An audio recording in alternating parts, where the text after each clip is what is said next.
Good morning. How are you guys? How's it going? What's poppin'? Let's see. First was taken by Benny. Oh my gosh. Thank you so much, Benny, for being my first today. Makes me very, very happy that you could be my first. Daily Pillows, we've got Jacob over on YouTube. Hi, Jacob. We've got Phi, Jeremy, Tremor, Coffee, Vertexiality, and Cola. Welcome in. Thank you for grabbing your daily pillows. Yes, nice to see you guys too. I did have to cancel tarot yesterday because one, I low-key forgot I had a collab with my friends. We played Mario Party. Oh my god, dude, I got done so dirty during Mario Party. It was insane. If you want to see the video for that, it's on Lady Oka's channel. She's both on here on Twitch and on YouTube. So if you want to watch the VOD, it's both on here and on YouTube. If you just want to see me get completely fucking bullied in Mario Party. I still got second place. I literally only lost because of one star. Yeah, I saw it. I was rooting for you. Thank you. Thank you, Verbal Coffee. Yeah, it was fucked up, dude. It was fucked up. I was like, what the hell is going on here, man?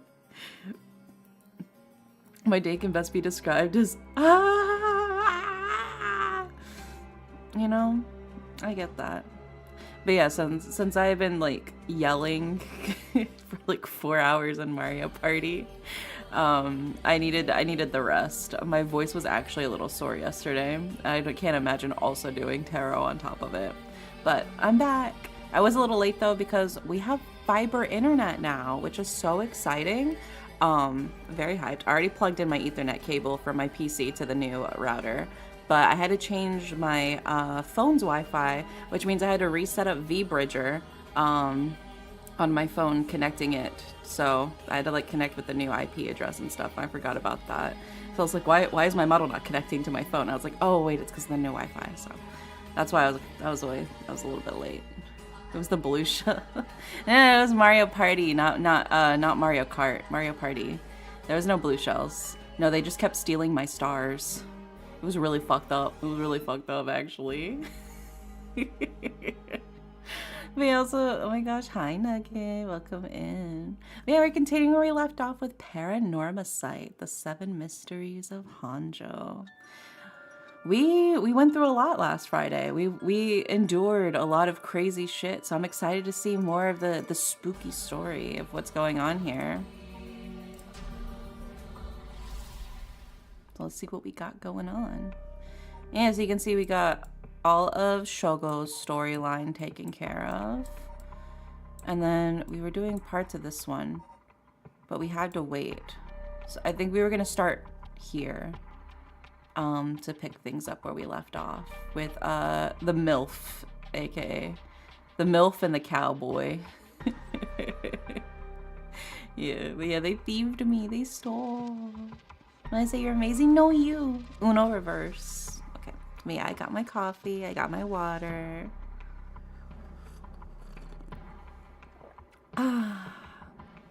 So let's do this. Not dreams. When the son of Haruo Shigima was kidnapped, a botched investigation by the police resulted in the child's murder. 1 year later, Haruo has hired a private investigator to help resolve the unsettled case. Late at night, while speaking to the detective at her home, something strange suddenly appears. Let's lock in. May those who mock fires perish in flame. Kill them. Kill them! The flame bearers. Kill them all. You have acquired the power to the curse stone, the haunting clappers. You can use it to kill those with fire or a fire-starting device on their person. Press the use curse button to set your target alight. Let's go. Yeah. Here, let's get out of this and we'll check the updates. A murderous impulse seeps into my soul like thick black tar. Now, kill. Can you hear it, curse bearer? You who so strongly desires the right. Kill them.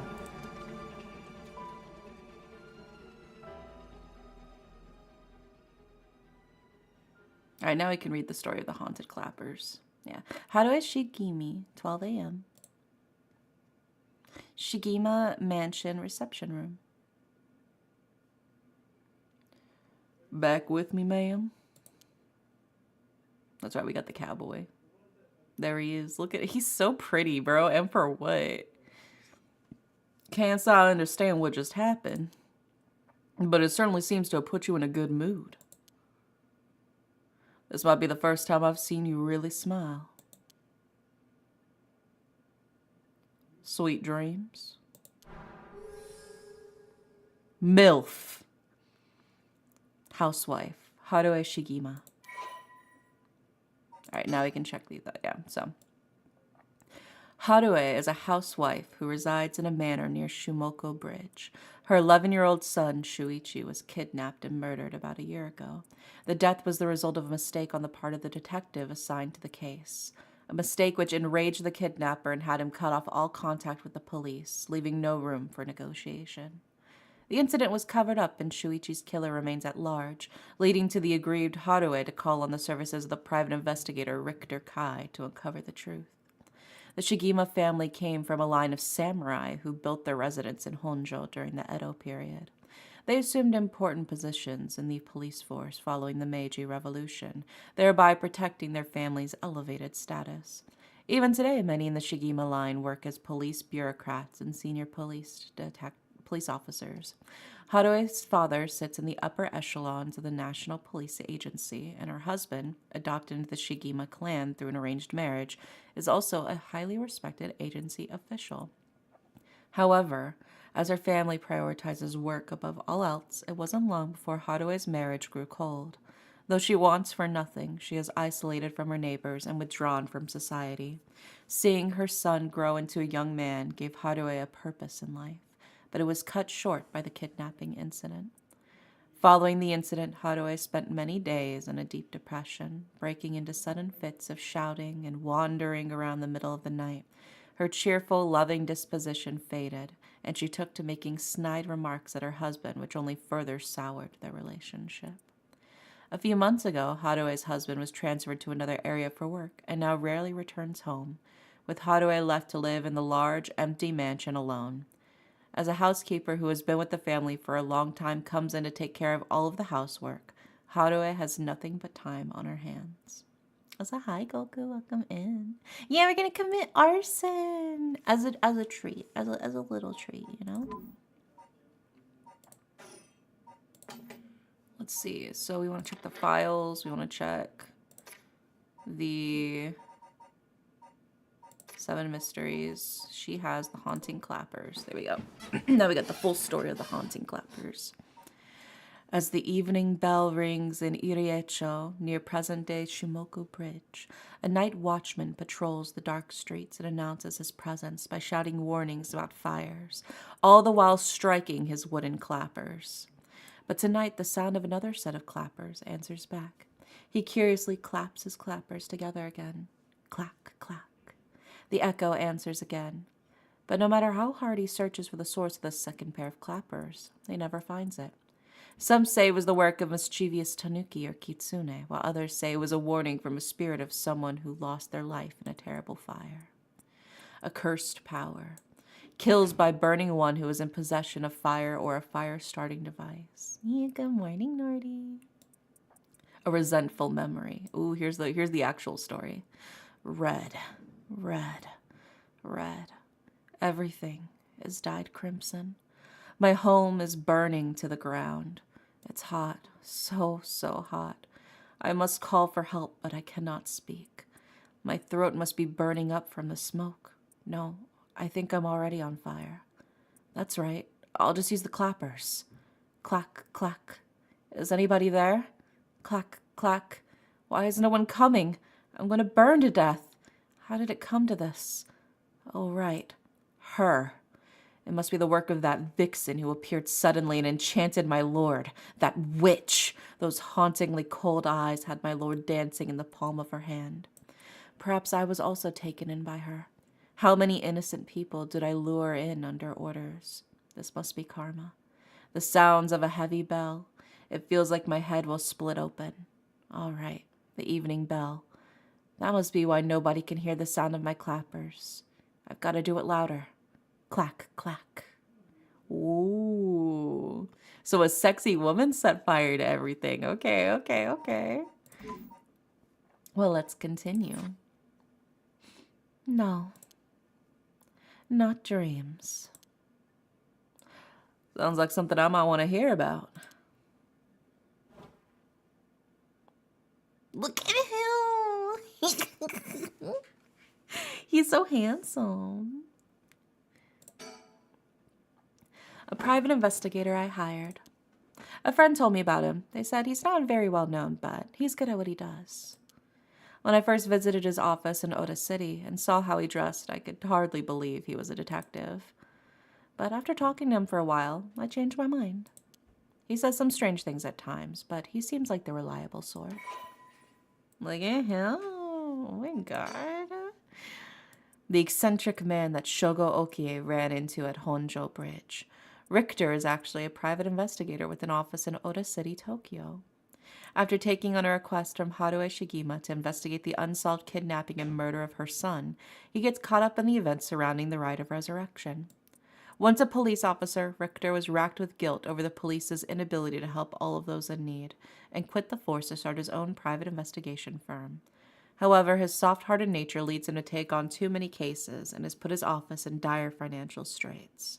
How he is still in business is a mystery, with some whisperings that a wealthy patron is keeping him afloat.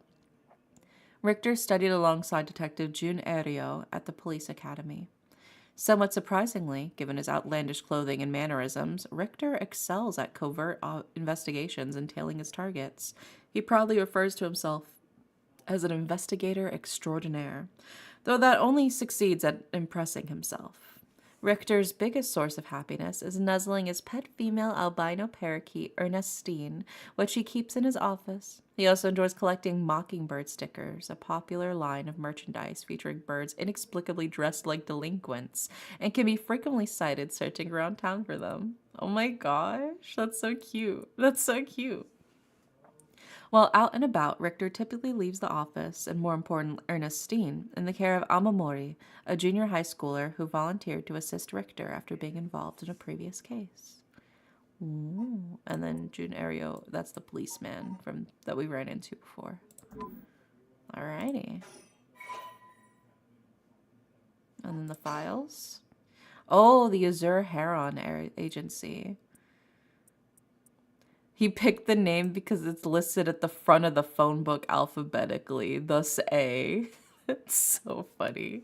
His Bondo levels are growing as we get more lore. I know. He's like, I want to be the first one people see. I want to make sure my agency starts with A. That's so funny.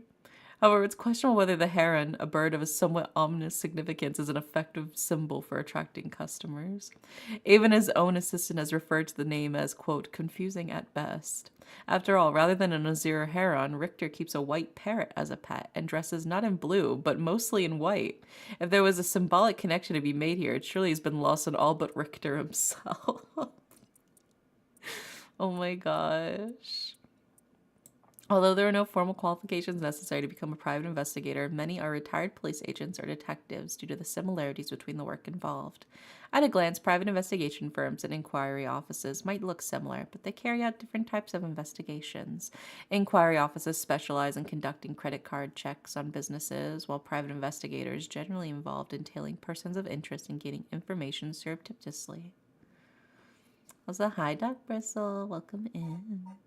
Yeah, there we go. Learning more. That's so funny though. All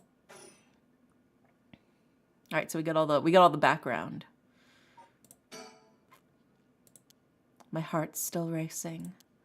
This is it. My chance. At long last.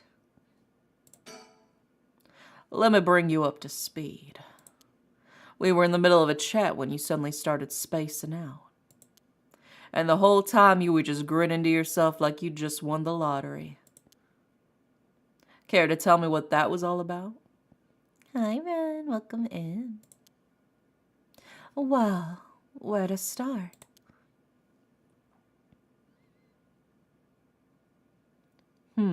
Interesting. Very interesting. So the haunting clapper's curse echo appeared out of nowhere. Told you how to perform the rite of resurrection and gave you the curse you'll need to do it. Have I got that right? That's right. So it's all real. Honestly, I find it hard to believe. But I guess I have to now.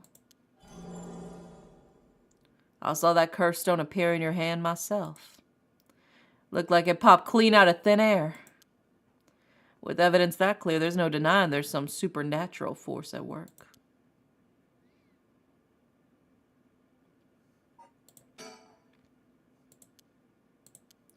Okay. Now we can just keep talking. I don't think you quite understand. Oh? Sahamita. This isn't about evidence, and it isn't about belief. It's more than that. I know it's real. The moment the curse appeared, I knew everything before it even said a word. It was already there in my head, clear as day. You just knew, huh? It was etched onto my soul, along with the curse echo's resentful memories. So I can feel it, what it was like. Dying like they did, hundreds of years ago. Wreathed in flame, writhing in pain as my flesh blackened and my blood boils. I can feel it. All of the agony, all of the rage. It fills me with bloodlust. I think I need to kill someone. Anyone will do, just as long as they're carrying fire.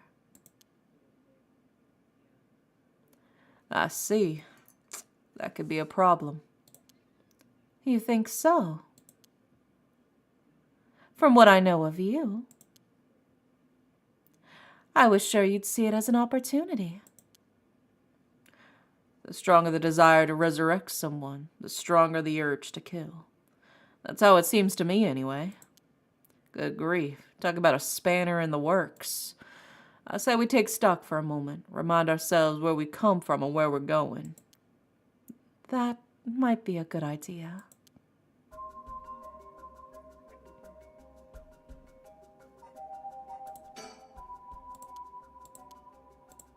Okay. I'm just making sure she doesn't have anything new to think about. That's what you hired me for, ma'am. To look into your son's kidnapping last year. To uncover the truth behind the abduction and murder of Shuichi Shigima. Oh, yes, I remember.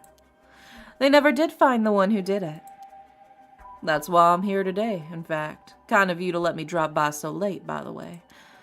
I've been turning over every last stone, and I've come up with a grand total of 1 lead.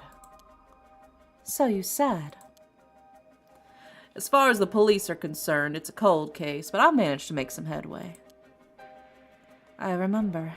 You were just about to tell me. Let's go, the kidnapping.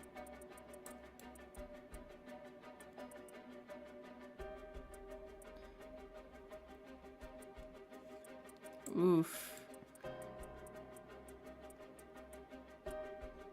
Oh my god, hold on, we have to read this out loud because this is crazy. Okay, so,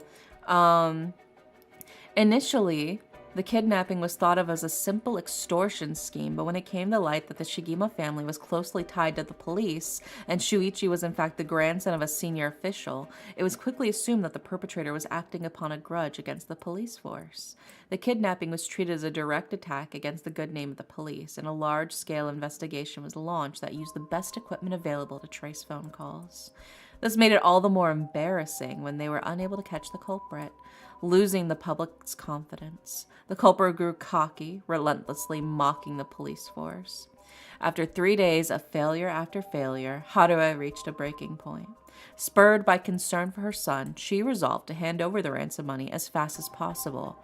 But her husband and father, who held the prestige of the police in high regard, refused, saying that they would not let the criminal win by giving in to their demands. The increasingly frantic detective assigned to the case lost his temper when the criminal called to give an ultimatum, causing the culprit to never make contact again.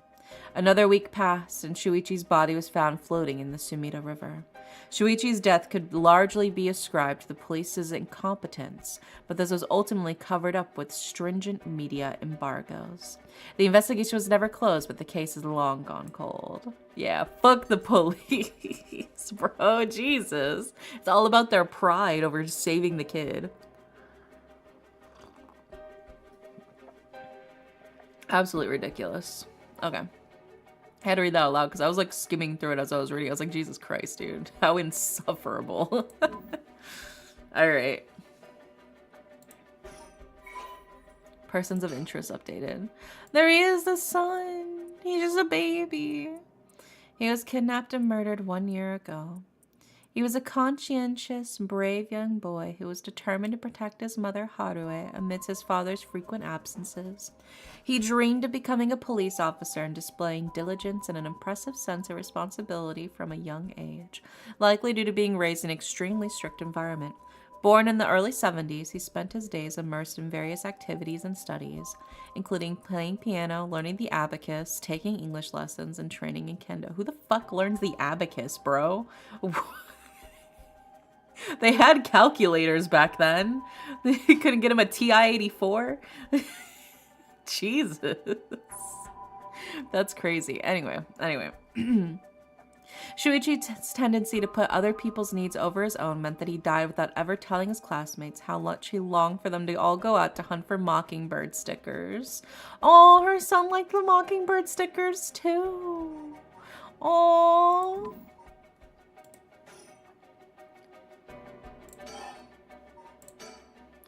You know, we still need to figure out exactly what you want me to do. Tell you what, why don't I tell you what I found and then we can make a decision? All right.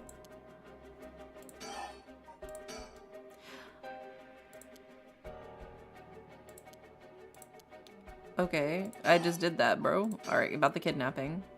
I suppose there's not much point in going over the kidnapping itself. No, I'm very familiar. Then I'll leave that for the files to cover and just confirm a few things about the case. The police trace the culprit's calls back to, let's see here, Northern Oyoko River here in Sumida City. That's quite a wide area. That's right. In the end, they never did manage to nail down exactly where the calls were coming from, but it was almost certainly the same location that Shuichi was being held captive, since Shuichi's voice could be heard during the killer's calls. Northern Oyoko River is quite a distance from Shuichi's normal school commute. Factoring in that he was seen at school but went missing before he arrived at his house, it's likely he was abducted by car on his route home. Maybe, but... Exactly. Shuichi was a clever boy. He never would have gotten in a car with a stranger. That's right. I was very firm about that. I know he understood too. I even saw him warning the other children. It's possible that they forced him into the car. The only issue there is there weren't any witnesses to a kidnapping. You can't bundle someone into a car with that many students around and not be noticed. But nobody came forward to say that they saw anything suspicious. So, did they target him at some other time or somewhere away from his usual route? Both of these seem a little far-fetched. Which raises the question, how did the kidnapper pull it off? The police never managed to find an answer. In the end, they decided the kidnapper must have just gotten lucky. Well, why not turn the problem on its head?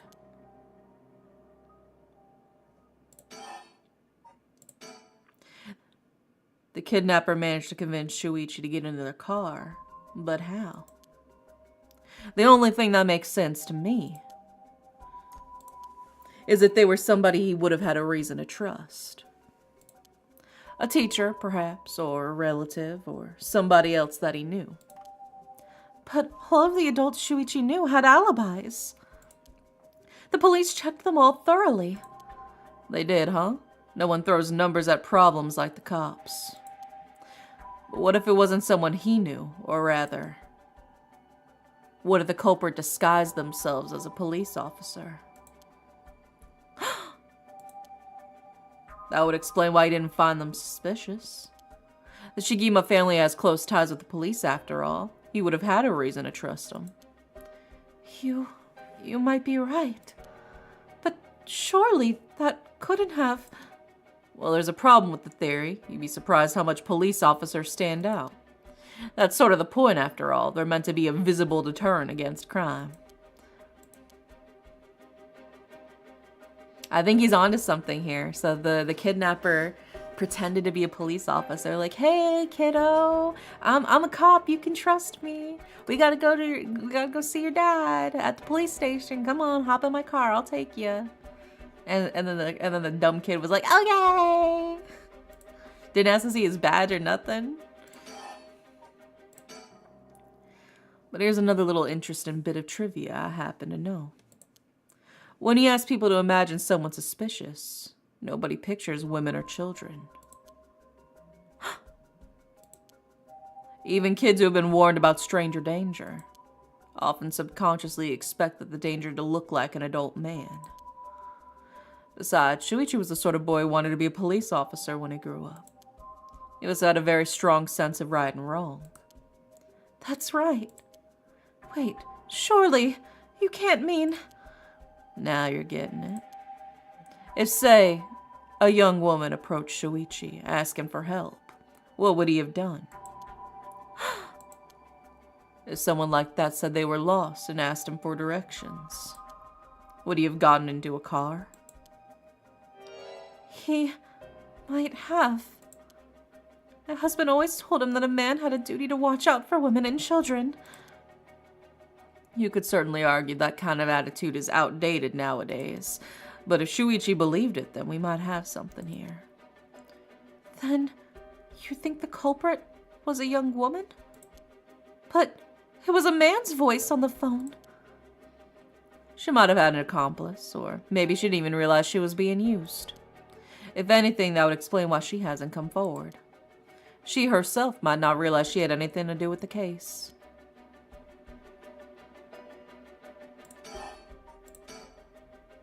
So the question is, did anybody see Shuichi speaking with a young woman on the day of his disappearance? See what I said about people's biases? That goes for witnesses too.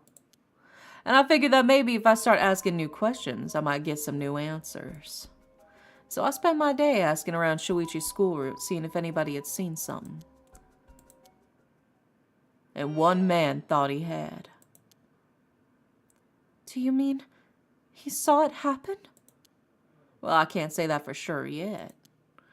Turned out he wanted something from me, so he asked if we could talk in private. Whoa. Several hours earlier. All right, that should do.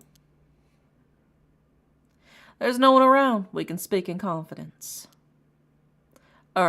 Excuse me. What was her name again? This motherfucker. Oh, this creepy ass bitch. Fuck you. Fuck you. Fuck you. Okay. Janochi. Got it. Well, Janochi, I'm all ears. Just so we're on the same page. You're a private detective investigating Shuichi Shigima's kidnapping. Do I have that right?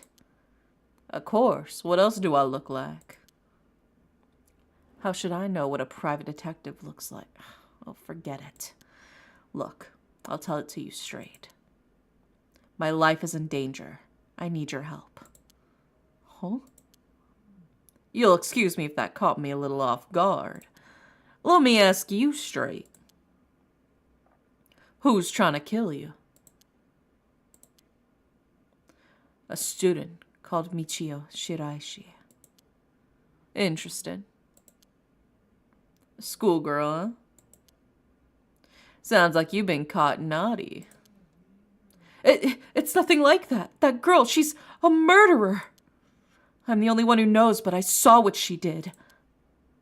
Michio Shiraishi. I saw her kidnap Shuichi Shigima. Come again? Wait. I'm piecing some threads together. Okay. So the girl who some reason suddenly decided to commit suicide, supposedly committed suicide. Yeah, the one who fell and died was the one who kidnapped the kid. But we also know from the rumors that her stepdad was a really creepy, fucked up guy.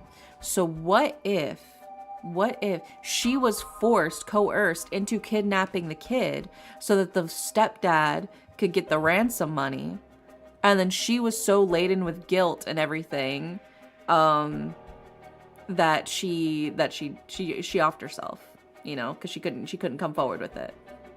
That's a potential lead. So now the stories are interconnecting. They're intertwining, if you will. Okay. I saw her talk to him on the street and lead him away. I didn't think much of it at the time, but then he went missing. But the ghost said it was an accident. No, the ghost didn't say it was an accident. The ghost said that it wasn't a... They said it wasn't a suicide. They said she didn't kill herself, but that's because we assumed it was a curse, right? Because it was the way she died was the specific curse that she had on her. So if we assume it's the curse... But it's interesting because the curse bearers all kind of got their powers at the same time, which is when her friend who was looking for how she died got it. So I'm thinking... There's still some sort of supernatural force at play, but I think that one for some reason manifested earlier. What if it's like some black magic bullshit? That's what I'm thinking. It's probably some like black magic. Like maybe, oh my god, what if her stepdad's like a fucking like freaky black magic cult leader and he needed to kidnap the kid for his ritual or something? That'd be fucked up, dude. Also, hi, Bulkhead. Welcome in. I changed my name just want to let you know. Yeah, welcome in. I thought it's spelled out accident. No, I don't think it's spelled out accident. I think they asked if it was a suicide, and she was like, no. And they're like, was it an accident? And they were like, not really. But yeah. So now we got some ideas, some stuff brewing in our heads, you know. She murdered him. I'm sure of it, or at least she's got something to do with it. That's what you're here for, isn't it? Then you can't let her get to me. If that's true, then you've been sitting on some valuable information. Why didn't you tell anybody?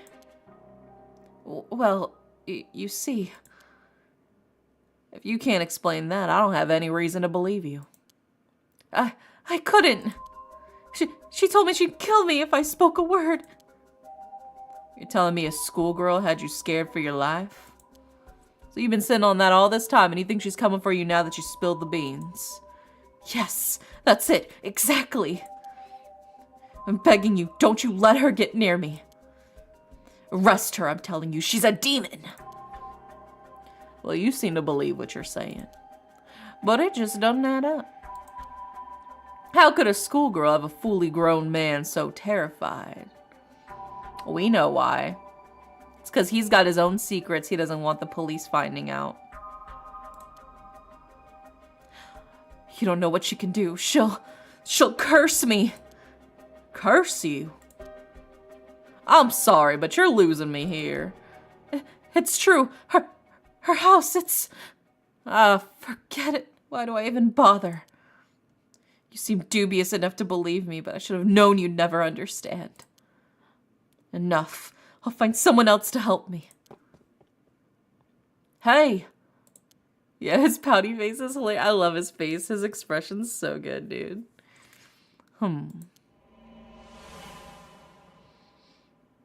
And now that he knows that curses are in fact real and legit. And that's about the long and short of it.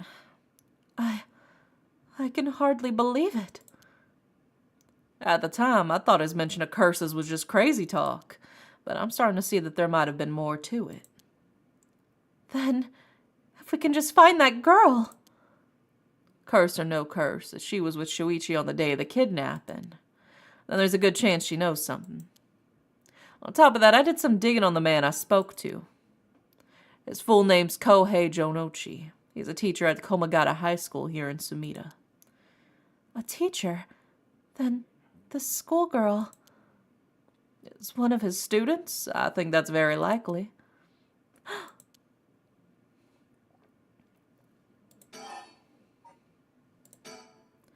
At last we got a lead. Hopefully it'll be the breakthrough we're looking for.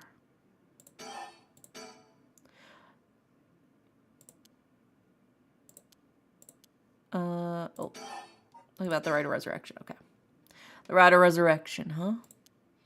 I read about that in a cult magazine the other day. Apparently some old books showed up recently with all the gory details. And they said that the rite can be found somewhere in Honjo. I remember the first time you told me about that. It felt like my prayers had been heard. Also, did something happen before with Jonochi in the game? Yeah. So he was in remember the schoolgirl with the Yuri with the schoolgirl and the transfer student? Whenever they were at the school late at night, they stumbled across him with the delinquent girl student in the classroom alone at night in the school. Yeah. Like I had hope, real hope, for the first time. Ever since that awful day, I'd wondered, what if I hadn't sent him to school? What if I just paid the ransom? Not a day goes by when I don't think that I'd done something different. Shuichi might still be alive. You can't blame yourself, ma'am. It was the culprit's fault, not yours. Though I know that won't help any. Grief is funny like that. I'm guessing that's why you're after the rite. Guess I didn't need to ask. It's written all over your face. I can tell how much he meant to you.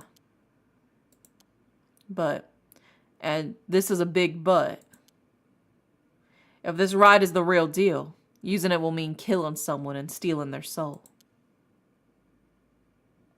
Is that a problem? If it comes to it, I'm afraid I'll have to stop you. Oh, that's a shame. A shame, huh? That's all? I thought if I'm going to be competing with other curse bearers, then your detective skills might come useful. You realize you're talking about ending someone's life, right? Don't you see an issue with that? I think any parent in my position would happily kill for a chance like this. That's so, is it? Dear, oh dear, what have I gotten myself into?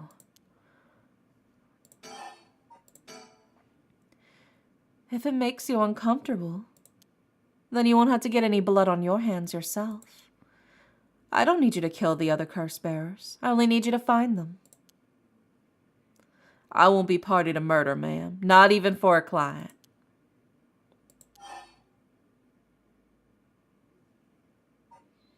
That's a shame.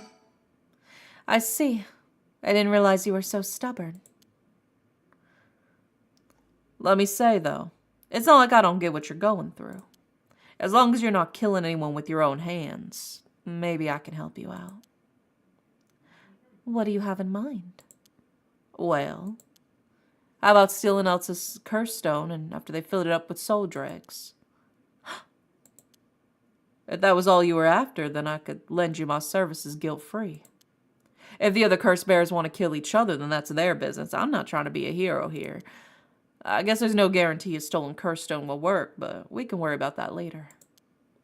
Well then, I suppose we have a deal. Although, what if I stole a curse stone using my curse? Would you disapprove? That would void our contract, ma'am. Just warning you now. My.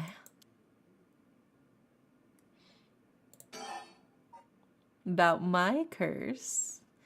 Yeah, that's her bouncing baby boy, yeah. Before we go any further, why don't you tell me about that curse of yours? The haunting clappers, was it? That's one of the Seven Mysteries of Honjo, if I recall correctly. That's right. The original story did happen somewhere near here, I think. I'm sure I remember hearing that. In that case, my money would be... Oh, in that case, my money would be on all the curse bearers being somewhere in Honjo.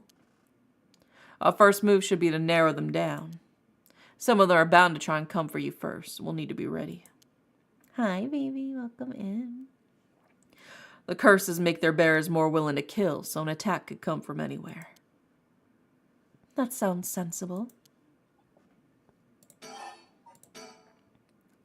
And if I remember correctly, your haunting clappers can set people on fire, but only if they have a naked flame or a lighter on their person. Is that right? That's right.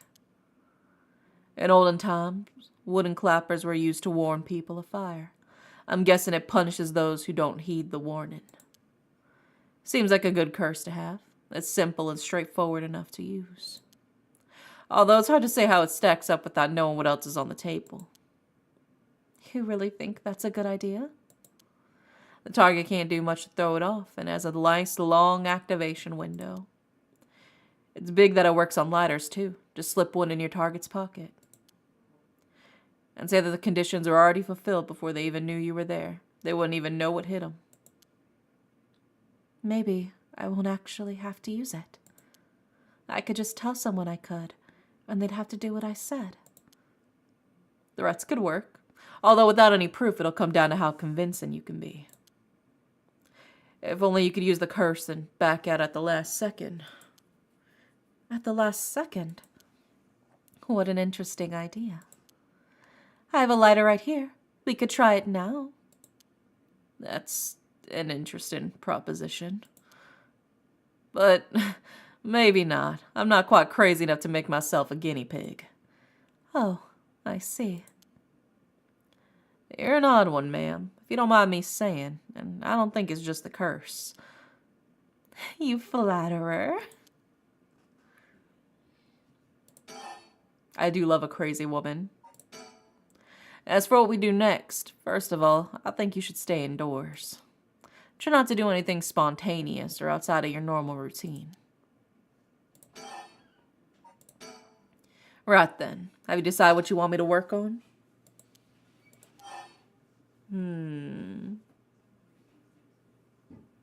Investigate the kidnapping. Finally, I have a lead. I need to know what happened to my son. Your wish is my command, ma'am. I'll focus all my efforts on looking into the kidnapping. Although, something just occurred to me. You can't investigate the matter at night, can you? At least until the sun rises. Could you search for the other curse bearers?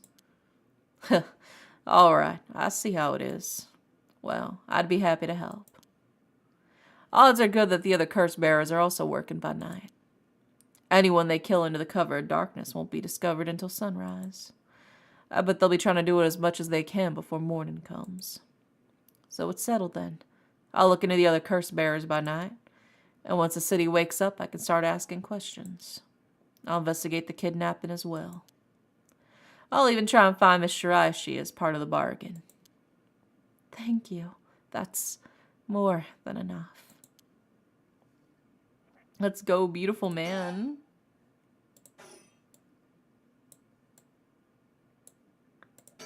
Look at that stereo, dude. Oh my god.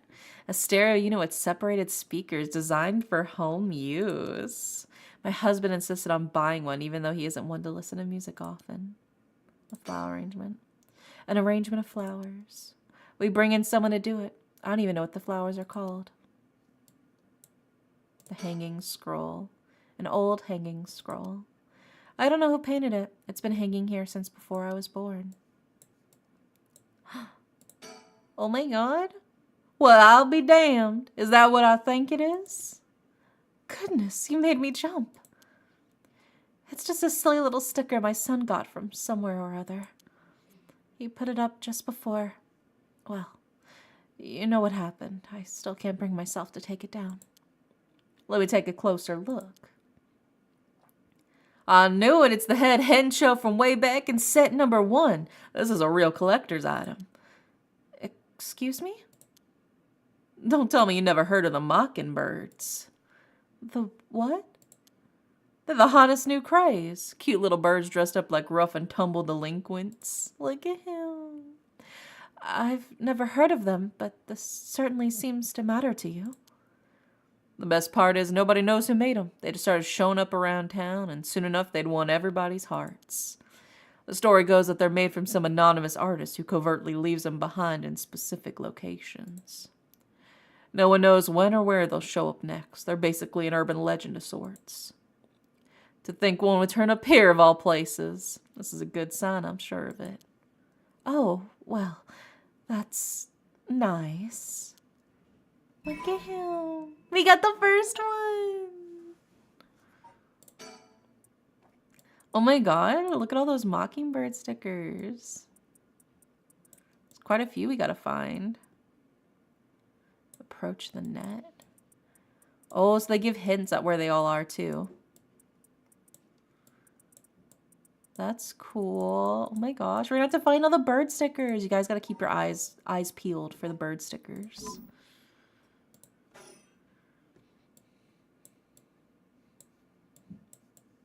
You're just looking around the room, taking in the sights. It's not often you get to do a full 3D spin in a visual novel. A color television. Father bought one as soon as it hit the market. He likes to have the latest gadgets. What do the stickers look like? Just actual stickers? Yeah. Yeah. Here, I'll show you again. Back when it was new, we all gathered around it and marveled at it as a family. But with Father and my husband being away so often, it quickly fell into disuse. Yeah, so you can see how it is like right there. That's what it looks like in the environment. It's like a little sticker.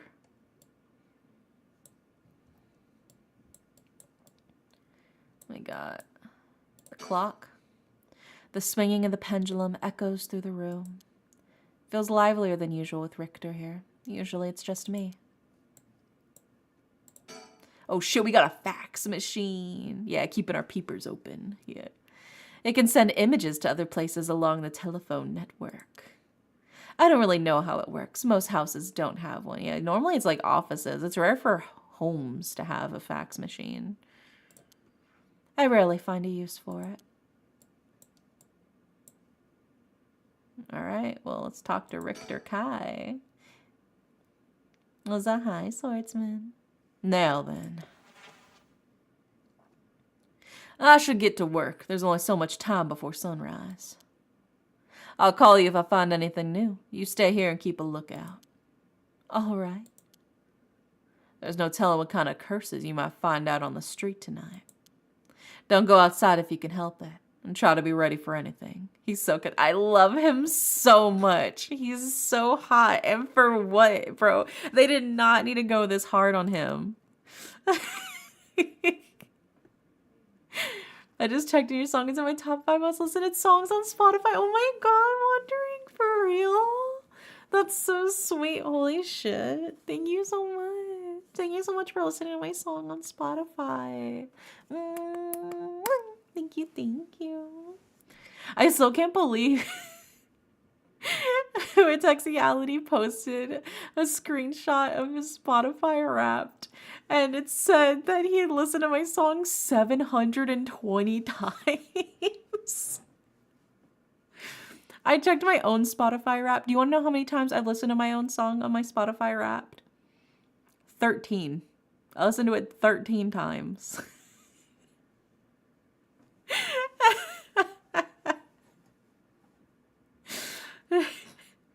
That's so crazy. But thank you. I'm so glad y'all like the song. It makes me really, really happy. 720. Yeah, 720, dude. Is that not crazy? Dude, I love it. I love that. I was like, is this real? Did you Photoshop this? I know I was like, how many times have I listened to it that like if he's listening to it 720 times, let me 13? Oh, okay, so it is a statistical anomaly here. Absolutely crazy. Well then, if that's all, I should be going.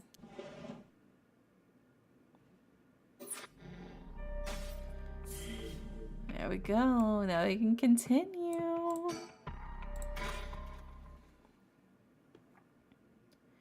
Haruo Shigima, 1 a.m. So 1 hour later. Shigima Mansion reception room.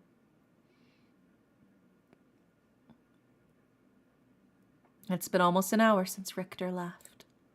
He promised he'd call me if anything happened. But he hasn't. So all I can do is wait. And wait. Yeah, we already found the stickers. Should I put a record on? No, it's too late for that. I'm not in the mood for music anyway. The flowers put me at ease, just a little. That old hanging scroll.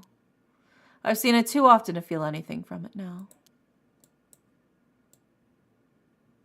Ooh, newspaper?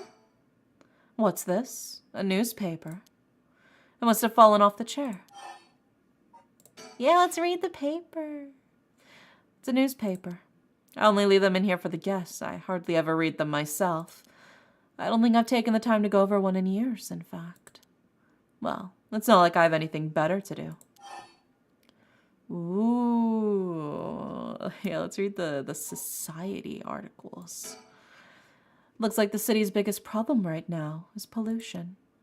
I remember how the air and water used to be even more polluted. The river was covered in scum from all of the sewage and industrial waste, and it stank so badly it made my eyes water. Eventually, people started getting sick, and it couldn't be ignored anymore. Fortunately, it's gotten better since then.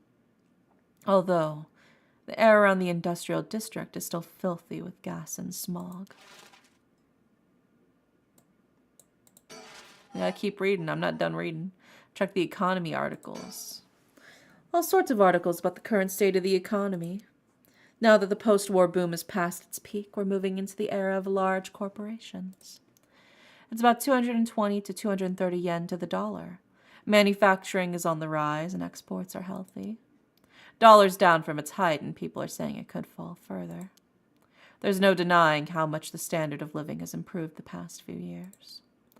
It's common to own a car and television now, and supermarkets are better stocked than ever. I'm not done reading the newspaper. Don't put it down yet. Let's check the culture articles. Now that everyone's got more spending money to go around, people are coming up with all kinds of new diversions. Also, hi, Obi. Welcome in. Seems like only yesterday that the people were flocking to the arcades to shoot aliens. But now we have these enormous theme parks and gaming machines that plug straight into our television. Everyone's talking about superhero series, foreign films, and movies based on the latest bestseller. Back in my day, fusion rock and folk music was all the rage. But now it's all about city pop and idols. I love city pop, dude. I fucking love city pop. Holy shit. That was in like one of my top 5 categories on Spotify, actually, was city pop. And I do love idols, too. I find it hard to care about that sort of thing anymore. Alright, let's see. We'll read a television article. I don't really watch much television. It feels as if all the information in the world gets passed through that little black box. But Father stopped them from reporting on the kidnapping back when it happened. I was glad about that. Less fuss.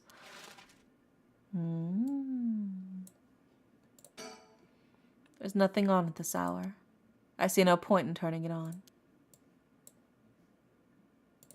Oh, the rotary phone. Have you guys ever used a rotary phone before, dude? I love using them. They're so much fun. I was waiting for Richter to contact me, but he hasn't. Maybe we just gotta keep reading the newspaper.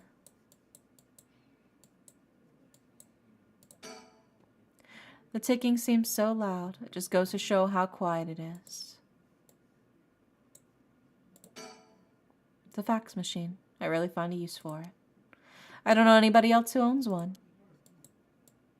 Okay, let's keep reading the paper. Look at the education articles. Everyone attends high school now, even girls. Universal educational policy, they call it. The country's gotten rich enough that every child can go to school. Education is the backbone of modern society. If you want to work for a good company, then you have to get into a good university. With more people in the running than ever, the competition to get into those universities has gotten fierce, though.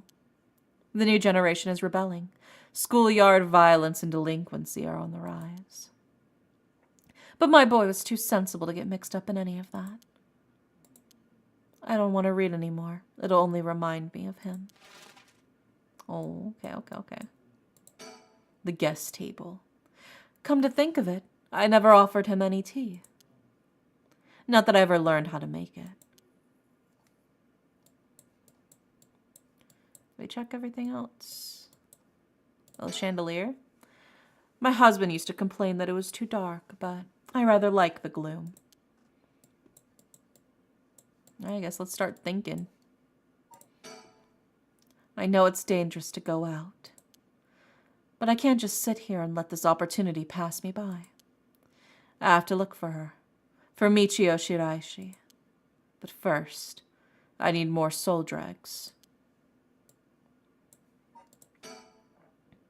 I need to distract myself somehow. I don't want to be alone with my thoughts. Maybe reading the newspaper will take my mind off things. I did, though. I guess I gotta keep reading. Oh, now I gotta just go through the whole paper. All right. There's one thing Honjo never wants for. It's horrific crimes. They found a police officer dead in a local park just the other day. A lot of my family are in the police. I hope it wasn't anybody I knew. I don't read the news anymore. Not since last year. It brings back bad memories.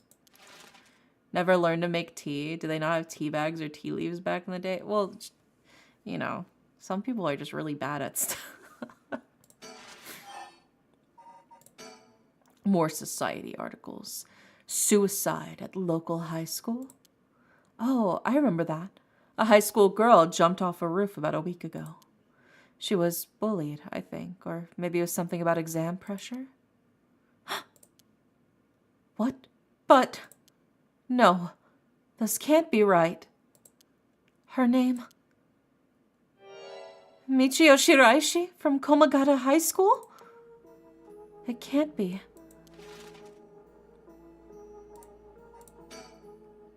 Michio Shiraishi, the same girl who witnessed my son's kidnapping, committed suicide last week. But that means Mr. Jonochi was terrified of someone who already died? Is that what he meant by a curse? I can't work this out on my own. Maybe Mr. Richter will know. Why won't he call? Oh, I haven't left it off the hook, have I? I'm waiting for Richter to contact me, but he hasn't. I made sure the receiver's on the hook. It'll ring as soon as he calls. That must be him.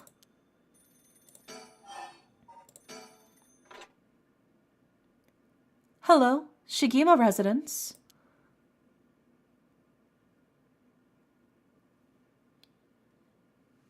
There we go. We're locked in. God, he looks so good. He looks so good. Oh, God, I'm so attracted to him. Oh. Okay. I'm normal. I'm normal. I'm so normal about this man. Okay. He's also showing titty too. That's a thing. Is he's okay, I continue. Richter called me out to meet him, and we came here to Komagata Bridge. Richter, there's something I need to tell you. Funny, I was just thinking the same thing.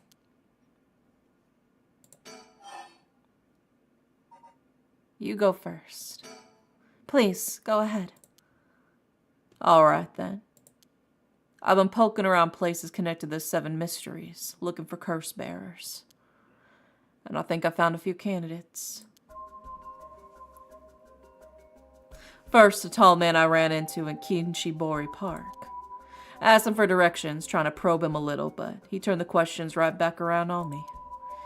And he was out of there the second he figured I wasn't what he was looking for.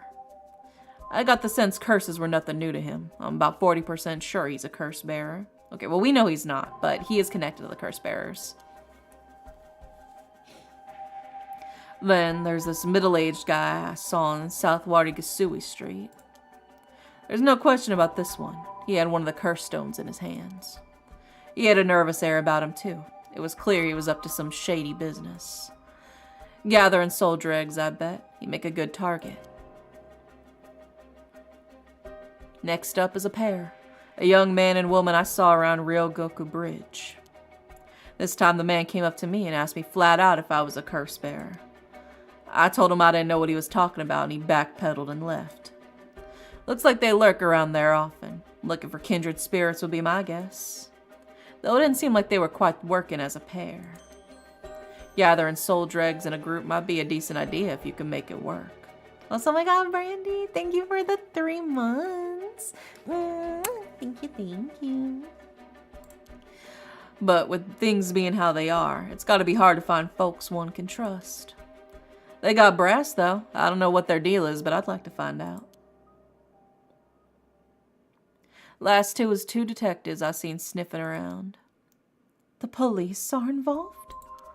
Not necessarily. A body turned up at a local park a few days ago, so they might just be looking into that. Still, the park's got ties to one of the 7 mysteries. Maybe it was a curse that did the guy in. And if they're sending in detectives from the head office, then something's gotta be up. How do you know where they're from? Let's just say that when you're in this business, there are some faces you get to know. Anyway, that's everybody who caught my eye. You found them all in so little time? I really did hire the best. It's all in the name, ma'am. Rector Kai, P.I. God, oh, I'm so attracted to this man. Okay, I'm good. No, wait, make that Richter Kai, investigator extraordinaire. My, an investigator extraordinaire. Is that why you can dress like that without drawing attention to yourself? You bet. An investigator extraordinaire can blend in like a chameleon in any outfit. Yeah, he's so hot, dude. I hate how much I love him. I hate how much I love him, bro. It's crazy. Well, that aside, the middle-aged man and the young couple sound the most promising. Am I right? Whichever we pick, it's still too early to make a move. Seems like the curse bearers are less involved with each other than we thought. Plus, there's still others we don't know about. I say we hang fire and see how things play out. Once more bodies start showing up, that'll get the pot nice and hot. And once it starts boiling, our chance will come. There's something I need to tell you. What's up? Well, that girl, Michio Shiraishi. The one who was with Shuichi on the day of the kidnapping? That's her. Well, she's dead. She's what? The student who committed suicide last week. That was her. I heard something of that happen. I never got the name, though. Talk about bad luck. You finally get a lead only to find out it's turned into a literal dead end. Unless her death was the whole reason Janochi was so shaken up. You said she was gonna curse him.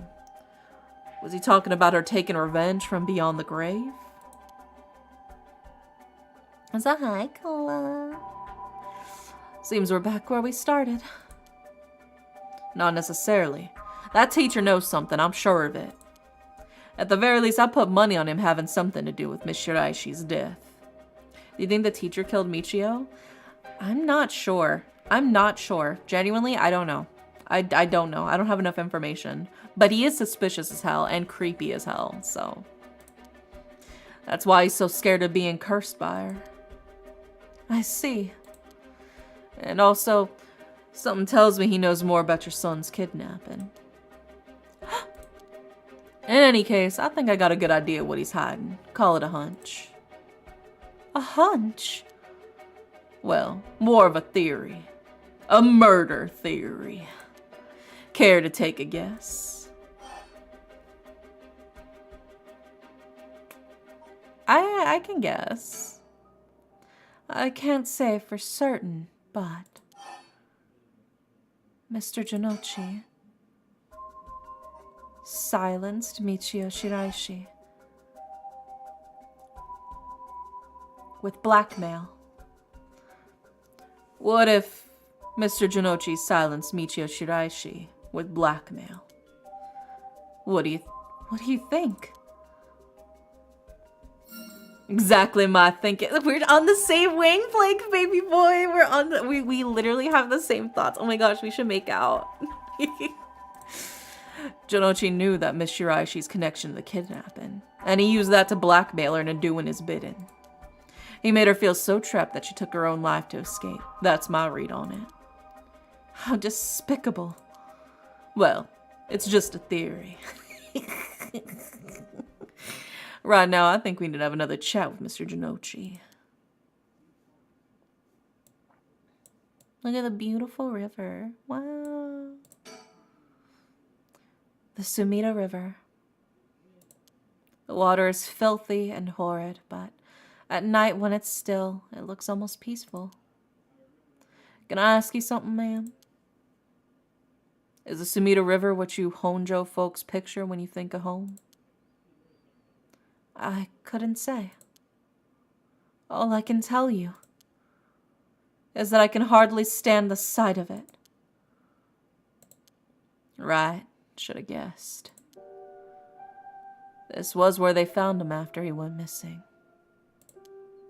All alone, floating in that horrible water.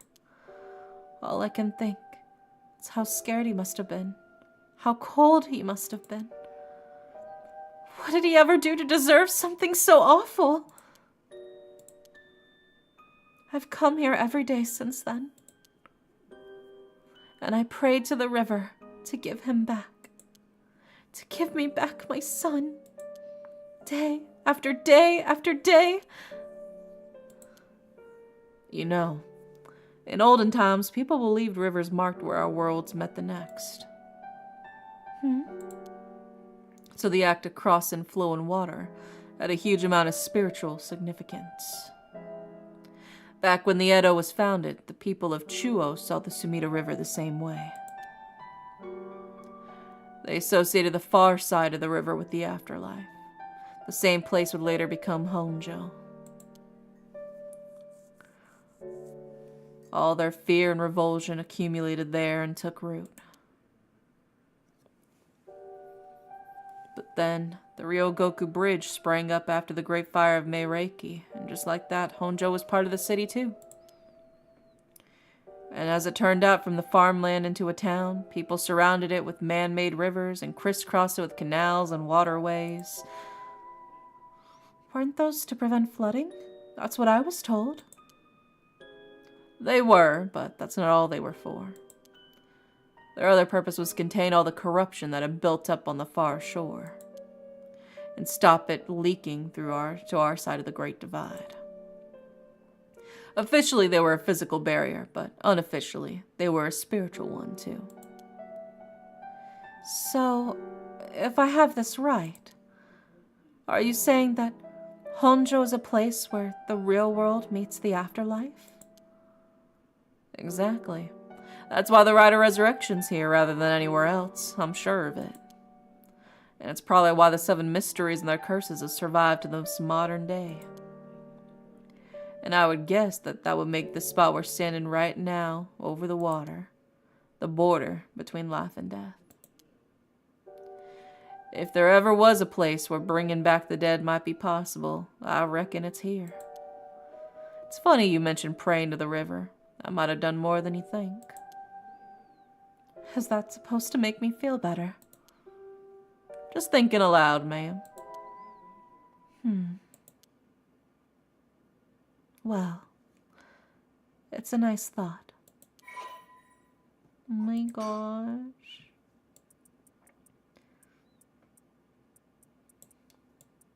Yeah, they got all that stuff on here. Nice.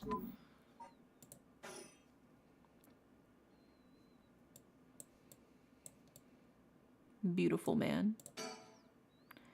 Didn't you want to tell me something? I already said everything I wanted to say. Standing around is the last thing I want to be doing right now. This is my only chance to bring back my son. I can't afford to fritter it away. Look at that beautiful man. He's gazing down at the water. What does he see down there, I wonder?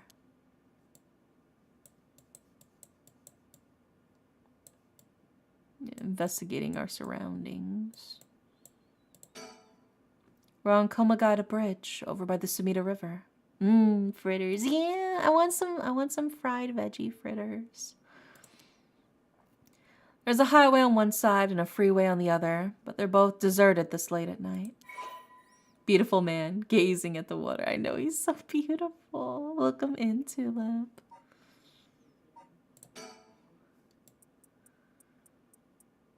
It's notable for both its distinctive blue arches and the cutting edge, for the time, techniques used in its construction. There are many bridges stretching across Sumida River, each boasting unique structural form and design. Got this surroundings check, Sumida River. Oh, that's right. There's one more memory I have of this river. Do you mind if I tell you? Go right ahead. It must have been about 20 years now, when I was still a schoolgirl. Back then, the Sumida River was much filthier than it is now. It was full of garbage and industrial discharge. It was scummy and slimy, and it stank. You could look out over the water and see dead cats and dogs and pigeons just floating. And one day, among all the filth and garbage, there was a piece of my missing classmate's hand. What?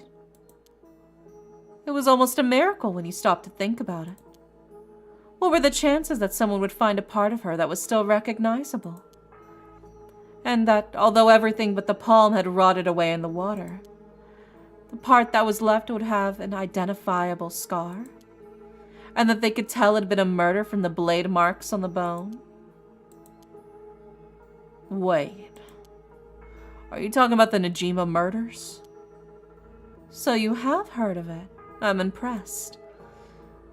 I assume you were but an elementary schooler at the time?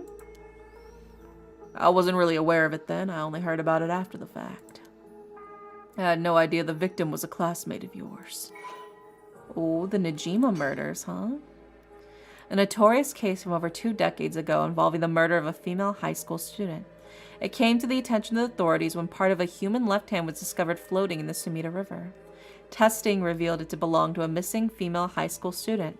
As it appeared to have been severed deliberately, the police launched a murder investigation. A large-scale search of the river was organized, but the highly polluted state of the water made this impossible. Visibility was poor, the stench was intense, and the divers quickly fell ill. They succeeded in recovering only the victim's head and what appeared to be part of her leg before the search was called off. At the time of the incident, the Sumida River was as polluted as it had ever been. Neither fish nor shellfish could survive in it, eventually causing the annual fireworks festival to be called off indefinitely. Over the course of the search, the police discovered a number of unidentifiable human bones. This caused a stir among the public, as several other young women had gone missing in recent years in the Tokyo area, and it was feared that they may have fallen victim to the same fate. Forensic technology at the time, however, was not advanced enough to determine the identities of the deceased, and so the police were unable to open any inquiries. Oh. Due to the overwhelming lack of circumstantial evidence, the investigation ground to a halt until hitherto unrelated individual came to its attention.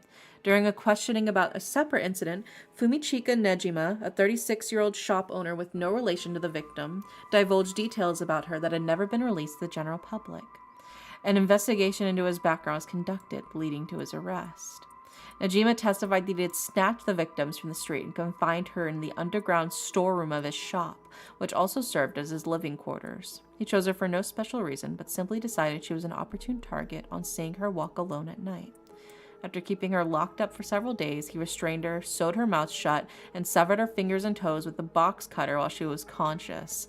As she screamed silently behind her sealed lips, he proceeded to her wrists, her ankles, her elbows, her knees, working his way inward slowly and methodically. His victims constantly wavered in and out of consciousness. Her ordeal continued until she died of blood loss.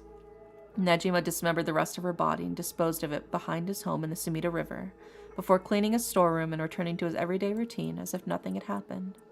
The brutality of his actions shocked the nation when they were eventually reported. Once apprehended, Nejima readily divulged the details of the murder, but was less willing to explain his motive. When asked, he would only break down in tears, saying, "I don't know what came over me. I know it was wrong." In the end, the police could extract nothing more from him than expressions of remorse. Although the efficiency of his methods strongly suggests he had committed similar crimes in the past, no corroborating evidence ever came to light. Nejima was sentenced to life in prison at his first hearing. The sentence was imposed with no appeal from the defendant. That's interesting. But also, the fact that the girl was a schoolgirl as well makes me think this is also tied into Jonochi. I think that's something to think about as well. I think Jonochi is involved somehow. That's my gut feeling. Persons of interest updated. Oh, Jesus, look at him, bro. That's crazy. Yeah, he looks like the guy that would do that. Man who made headlines over 2 decades ago as the perpetrator of the brutal killings known as the Nejima murders. Yeah, bro, that's... he looks like one. That's I don't know what I was picturing, but that looks exactly like the kind of guy I was picturing that would do all of that. Anyway. To be honest, it was all a bit of a blur. A wave of chaos just parting around me. Something like that. They said the rest of her body must have sunk to the bottom of the river. They combed the riverbed, but they only ever found pieces. Everything else must have rotted and flowed out to sea. Afterwards, I heard that all the divers who had been looking for her fell ill. A sorry story for everyone involved, huh? It's funny. Everyone figures the river's filthy already, so one more piece of garbage won't hurt. But every little bit makes it worse. It's a vicious cycle. I know I wouldn't want to go rooting around down there myself. That's right. Which is why the riverbed is the last place anyone would go looking. Or so the killer's thinking, I suppose. The 1,000-yard stare is kind of real on that guy. Yeah, this is fucked up, dude. You look crazy. Hopefully the river's clean now or in the future. Well, in this point in the story in like the 70s, it's cleaner, but it's not clean. You know, it's not like toxic deadly anymore, but it is still dirty. But times were changing quickly back then. Things were confusing. Everyone seemed to be in a hurry. Young people were moving to Tokyo in droves. Some even ran away from home to make it in the big city. And they made easy targets for bad people. A lot of them ended up disappearing without a trace. You see, back then, if you chopped up a body into tiny pieces and threw it in the river, it would rot quickly and discreetly and sink to the bottom, never to be seen again. Are you saying what I think you're saying? They arrested him shortly after, Fumichika Nejima, the man who killed my classmate and cut her into pieces. He was so methodical about it, it couldn't have been his first crime. And people began to wonder how many other girls he'd murdered the same way. The police never found any evidence of other murders in the end. But the river knows the truth. How many corpses has it swallowed up over the years, I wonder? That same thought spread through everyone's mind as they started to avoid this area. So really, this river has been rank with corruption for decades now. Or at least, that's how it seems to me. Well, was that interesting? Well, I can see why you don't have any good memories of this river. With all the darkness lurking beneath the surface, there's no reason that you would. Still, if I may, ma'am, I'm surprised you know so much about the Najima murders. But how could I not? After all, I was the one who found the hand. The police actually wrote me a thank you letter.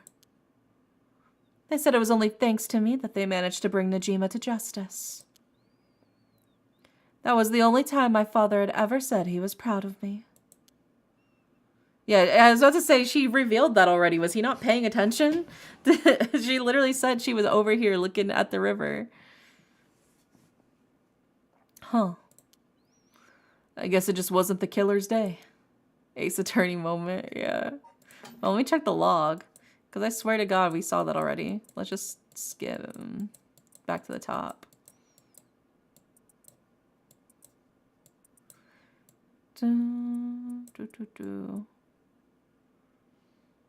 Oh, advanced. So I think it just barely went up, so we missed it. Oh, well, that's fine. I could have sworn she said that, though, already. That she was the one who found the hand. But maybe it was initially written, where it was just like the hand was found. Yeah, not that she found it. I think we just already pieced it together that we were just lightning ahead. We were just even further ahead than that. Sometimes I wonder if he resents me for it. Beautiful, beautiful man. Is something wrong? Not really. It just struck me. It's been 20 years since the Najima murders. So it has. Not to spook you or anything, but I thought you might be interested in knowing. Life in prison doesn't always mean life. There's precedent for first-time offenders being allowed out on parole after 20 years. Only if they're found to show remorse and the desire to reform themselves, of course. Maybe a mistranslation that tipped off the fact early. That's what I was thinking. I think maybe it must have been like a mistranslation or something that tipped it off. Well, so hi, granola bar. Welcome in. Oh my God, I gotta tie my hair back. Oh, there we go. That's better. That's right. I'm impressed you know so much. Still, it's hard for someone with a criminal record to reintegrate into society. I hear they've been trying to fix that recently, matching inmates with jobs and accommodations. Oh, really? They keep an eye on them, of course, and make them report in for regular checkups. But to avoid discrimination, they keep the inmate's record a secret from everybody but their employers. They even give particularly notorious criminals new identities so they won't be recognized in the workplace. My. The way you put it. It's like you're saying Fumichika Najima could be out on parole right now. Back in society under a new name with nobody any the wiser. It's possible. As it happens, a little birdie told me about a big name making parole a few months back. I don't know if that was Najima, but our discussion just now did bring it to mind. I see. How unsettling. I mean, yes, absolutely, criminals do deserve the chance to have a second chance at life, but I think it's different for people who chop up other people into little pieces. I think you're so far gone from reality at that point that there's no real integration. It's one thing if like, oh yeah, you stole something. Oh yeah, maybe you were doing drugs, maybe you're selling drugs, you know, or, oh, maybe, you broke into something or whatever. There are a lot of things I think you can reform from. You know, maybe you took a bad turn and it's something, but chopping up somebody into little pieces and throwing them into the river, I don't think you can reform from. I think it's over for you at that point. I'm going to be so real with you. I think that's the point of no return. All right. If you've killed somebody that like self-defense killing, I could be like, okay, maybe yeah, that was kind of like a spur of the moment thing that's probably traumatized for them. But that takes such a insane level, like the description of his crime, that takes such like an insane level of like psychopathy and like efficiency that I don't think any normal sane person could ever even remotely even think of that, much less execute that. There's no way you could come back to normal civilization after doing that, right? Most crimes, I think you could reform from. I think you could reform and have a second chance and live a normal, good life in the world. But that is not one of them. That's where I'm drawing the line, you know? That's like, no. I don't think that person should be back in society anymore, actually. You know, drug addicts, you know, whatever. Yeah, of course. They can easily, you know... They can come back into society. They just need some help. That's all it was, you know? Yeah, somebody's like in a darker place in their life and maybe they lash out. That's one thing. That's something else entirely. That's a whole different train on an entirely different track going in a completely different direction. It's not coming to our station. And jaywalking Johnny's a little different from cut you up Carl. Yeah. Well, like, I think even, like, some of, like, the quote-unquote more, like, serious crimes, like I said, I think in some instances, even some instances where somebody's killed somebody else, I could believe, maybe, like I said, like, self-defense or feeling, like, really pressured in that sort of sense. I think especially, like, the self-defense, like, murders, I think there's a chance for that, especially if they, like, are obviously experiencing some form of distress from that. It's one thing. Not the guy who fucking sewed a woman's mouth shut and then slowly cut off all of her limbs bit by bit before chopping her up and throwing her into the sea. You know, that no. That guy can stay in jail. That's fine. We don't need him. We don't need him working at Walmart, bro. It's fine. I don't want him as my cashier. Please. Sometimes you get a bold haircut. Sometimes you mulch a guy. No, that's not. Those are very different things.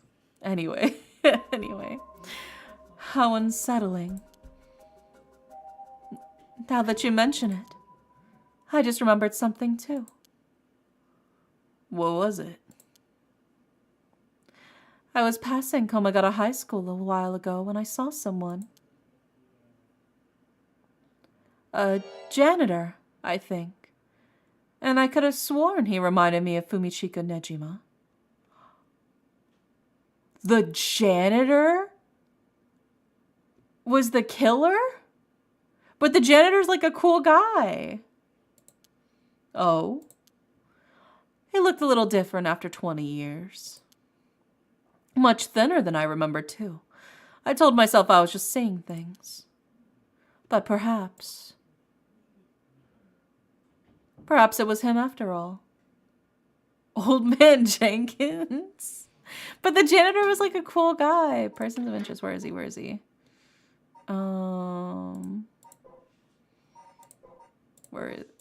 the guy?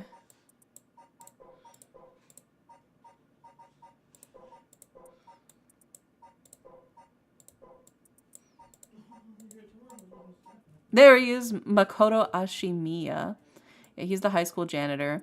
His predecessor was nearing retirement, so he began working as a replacement about 6 months ago. He's popular among the students for his friendly and caring nature, going so far as to remember the names and faces of all those attending the school. He's affectionately known as Old Man Ashimiya. Although he appears to be a simple, amiable man, Makoto's occasional shrewd remarks have led to speculation among the students he may have led a far more interesting life than it seems.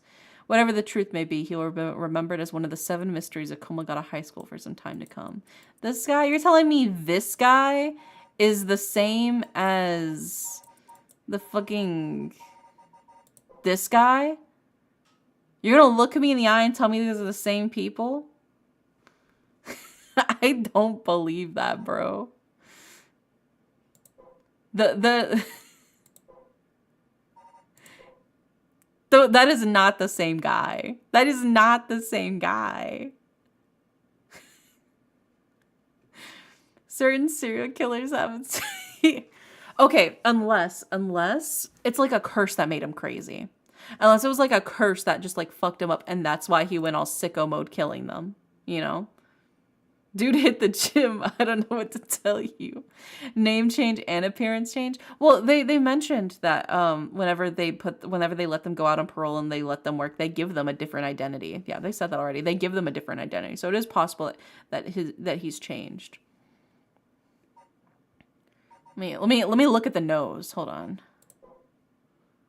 I don't know. I think it's more likely it's this guy. I think it's Jonochi. But we don't know how...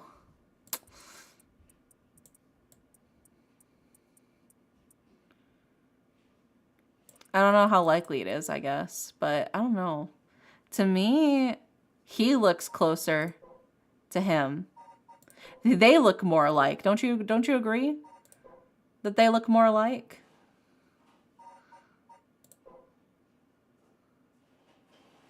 Don't you see the resemblance more with Jonochi than you do with Ashimiya? That's my take anyway. That's my personal guess. Anyway, I guess we'll see. Perhaps it was him after all.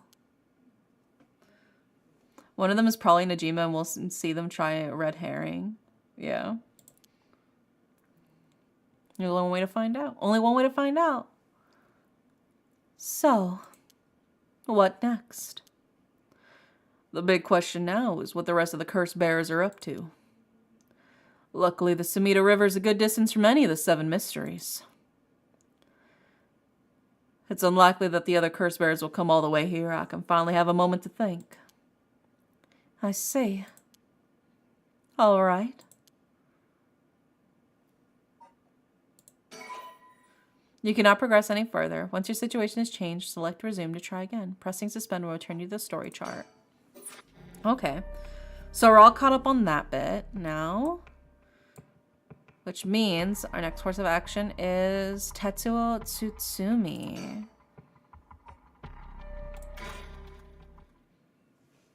I think we're getting somewhere though, for sure. The former Yasuda Gardens. Oh, this is where we got on fire.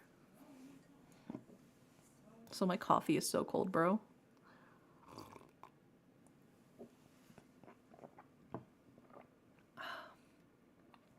Hey, boss. Forensics is all done. The crime scene's clean.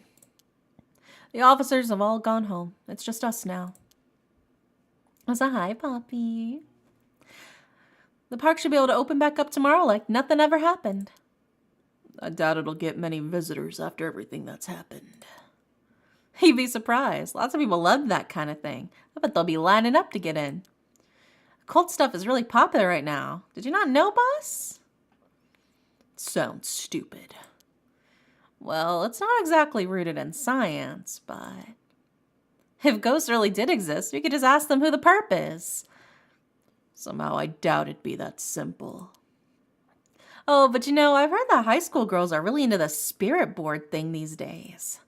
Supposedly you can call on spirits and talk to them by using a board with letters on it. Wouldn't that be something? You can try it out yourself if you're so interested. Hey, that's not a bad idea. Let's give it a go sometime, boss. Yay, yippee, cold coffee and cold cases. Yeah, Law and Order Japan. Honestly, I'm not gonna lie. I ship these two. The dynamic of like the younger guy and the older guy. The older guy's the bottom though. You gotta have, if there's gonna be an old man in the yaoi, he's gotta be the bottom. That's just the way of the world. He's so optimistic. Yeah, he's so sunshiny.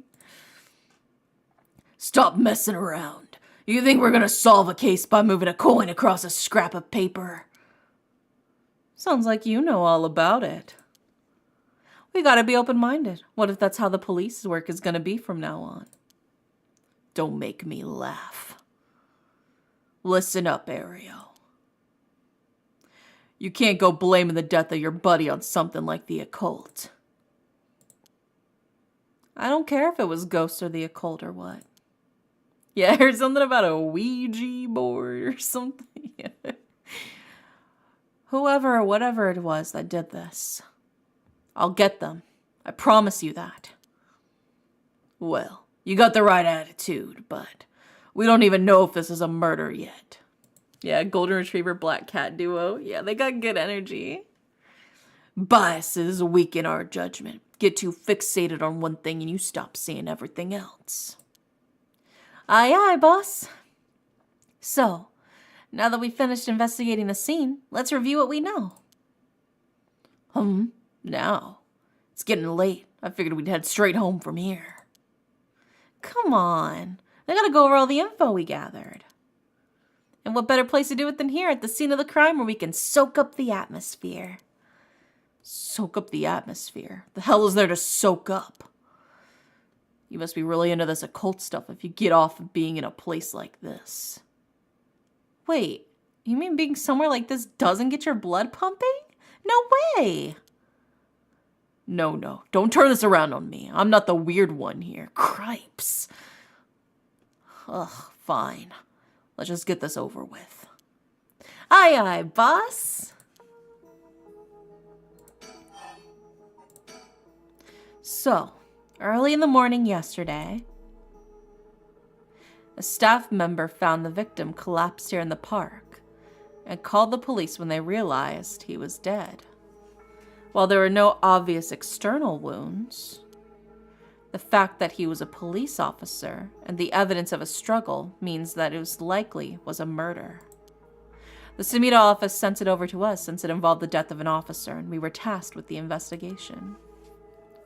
What we need to do is figure out what happened and whether foul play was involved. I think that about sums it up.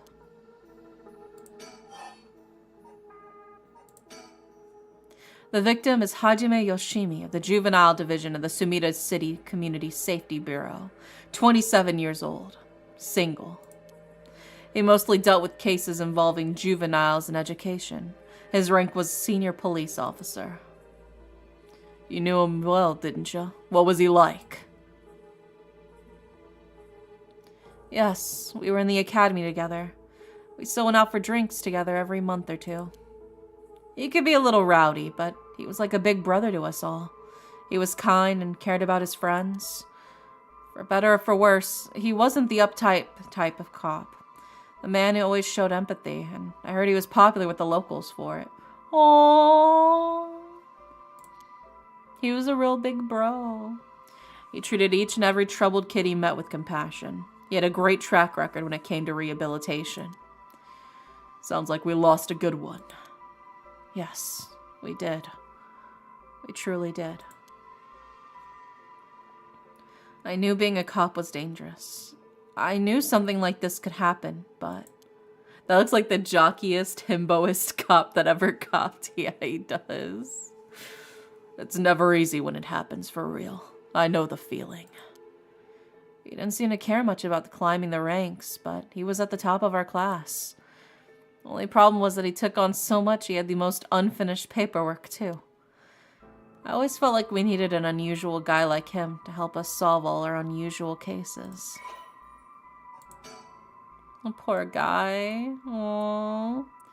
He was found dead under mysterious circumstances at the former Yasuda Gardens early in the morning yesterday. Once a rebellious gang member himself, Yoshimi turned his life around and used his own experiences to connect with troubled youth as a police officer. While his appearance and demeanor suggest a man who was rough around the edges, he was a passionate, loyal, and caring man at heart, looked up to as a big brother by his peers. Yoshimi achieved stellar results in his work with juvenile cases, but his consistently sloppy paperwork and less than formal attitude essentially doomed his career and had him writing formal apologies on the regular. He left behind a fiancée whom he had been dating since high school. Oh, poor guy. I like him. No, that's so sad. He seems like a nice guy. Don't worry. You're plenty unusual yourself. Me? I was the most normal of my classmates. Besides, the real little one among us quit the academy a long time ago. There was one even weirder than you.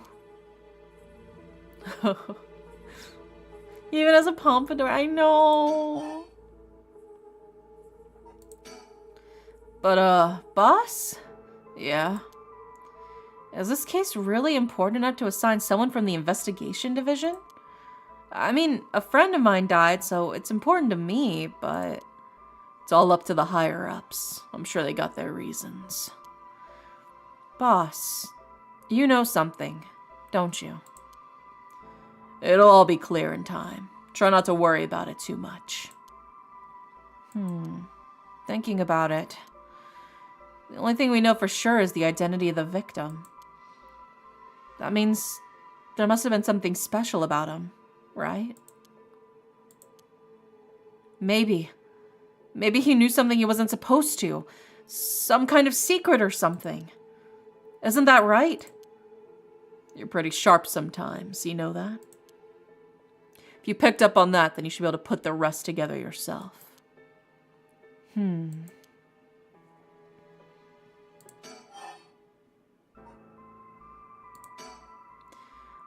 Well, it is our duty to get to the bottom of a suspicious death, especially one involving an officer.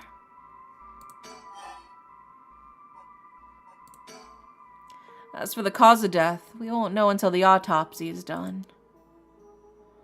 From what we've seen, though, it appears to be some kind of acute heart failure.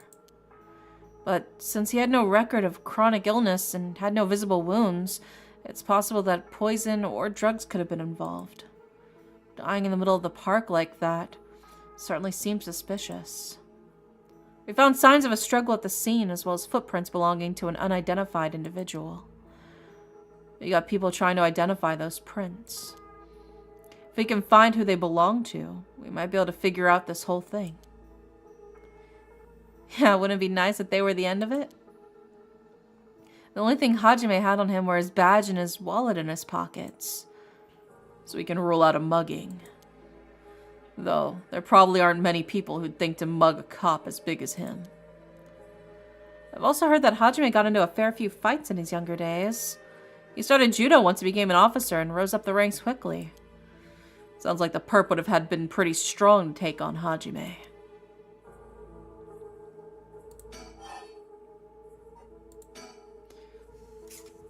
Hajime was quite the bad boy in school, apparently. He ended up with the police a lot.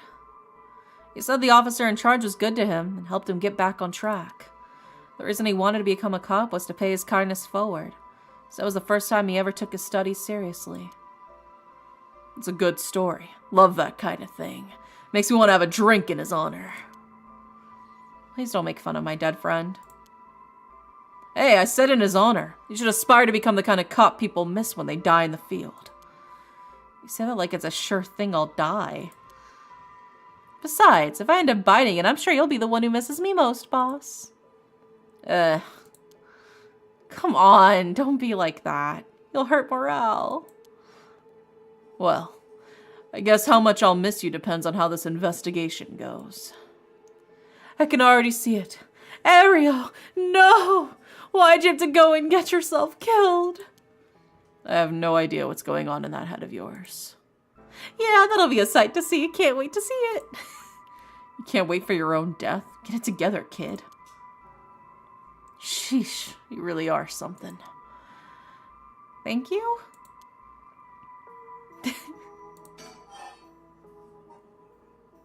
I see the ship. Yeah.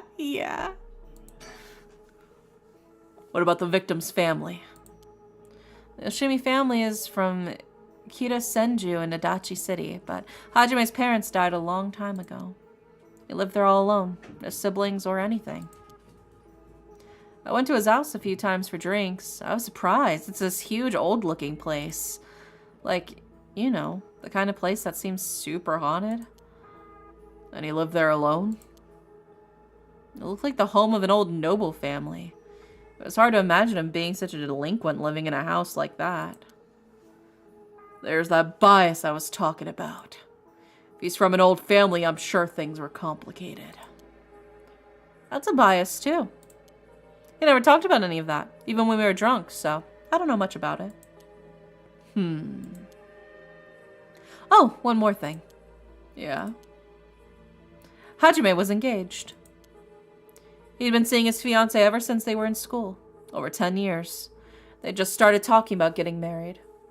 How long ago did Hajime die? 1 week? Yesterday. He died yesterday. What was her name again? You showed me a picture once. She was a beautiful woman. That's so. How terrible for her. But she may know if there's been anything going on with them lately. We should speak to her. Yeah, his fiancée may have been his only confidant. I'm sure someone at the Sumida Police Department already contacted her. I'll look into it tomorrow. Yeah, they're investigating the crime scene right now, because it literally just happened, like, yesterday. About the cause of death. The time of death was around 11 p.m. Oh, 2 days ago. 2 days ago. Yeah. Outside the park's operating hours, of course. His body was found early in the morning yesterday. 11 p.m. the day before yesterday. What was Hajime doing out here at that time in the first place? That's the question, isn't it? The entrance to the park is closed after hours, but it's a small gate that'd be fairly easy for him to get through if he really wanted to. That would, of course, be breaking and entering, but what do you think, boss? Someone called him here. It's hard to imagine a cop like Hajime would trespass for no reason. And since it seems like someone else was here with them, could they have called him here? Oh, that does seem likely. They must have been talking about something pretty sensitive to come here in the middle of the night. So, Hajime met someone here to discuss something in secret. And then they got into a fight? No, that wouldn't match the cause of death. There were no wounds on the body that would indicate a spontaneous scuffle. The perp must have planned something. Then, you think it was meditated? That would mean they called Hajime to the park with the intent to kill him? Well, there is still the possibility that it was just some kind of accident.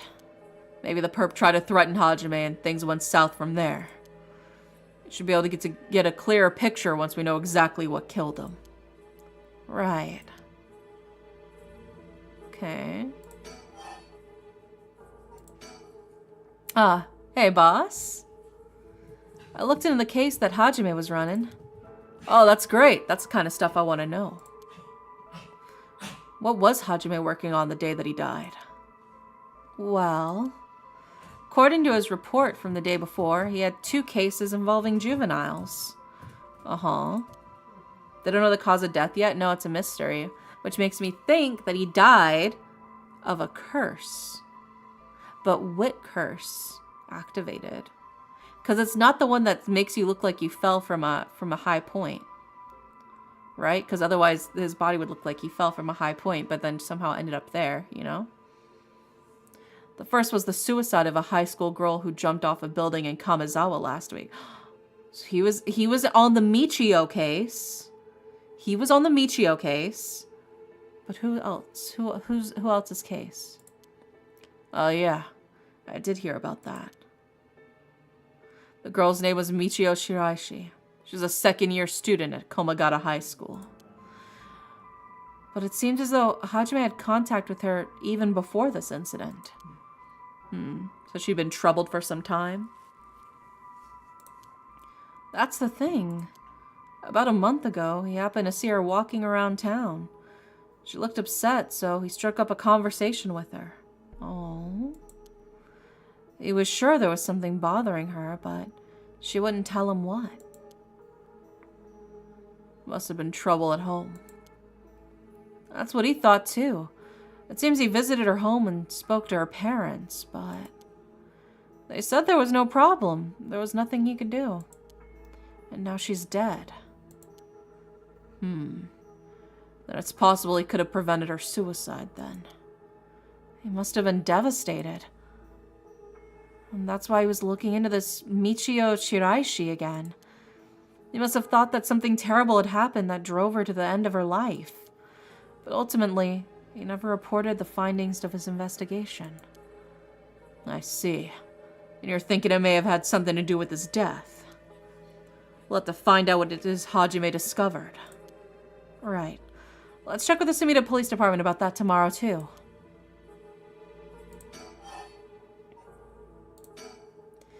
And what was the other case he was working on?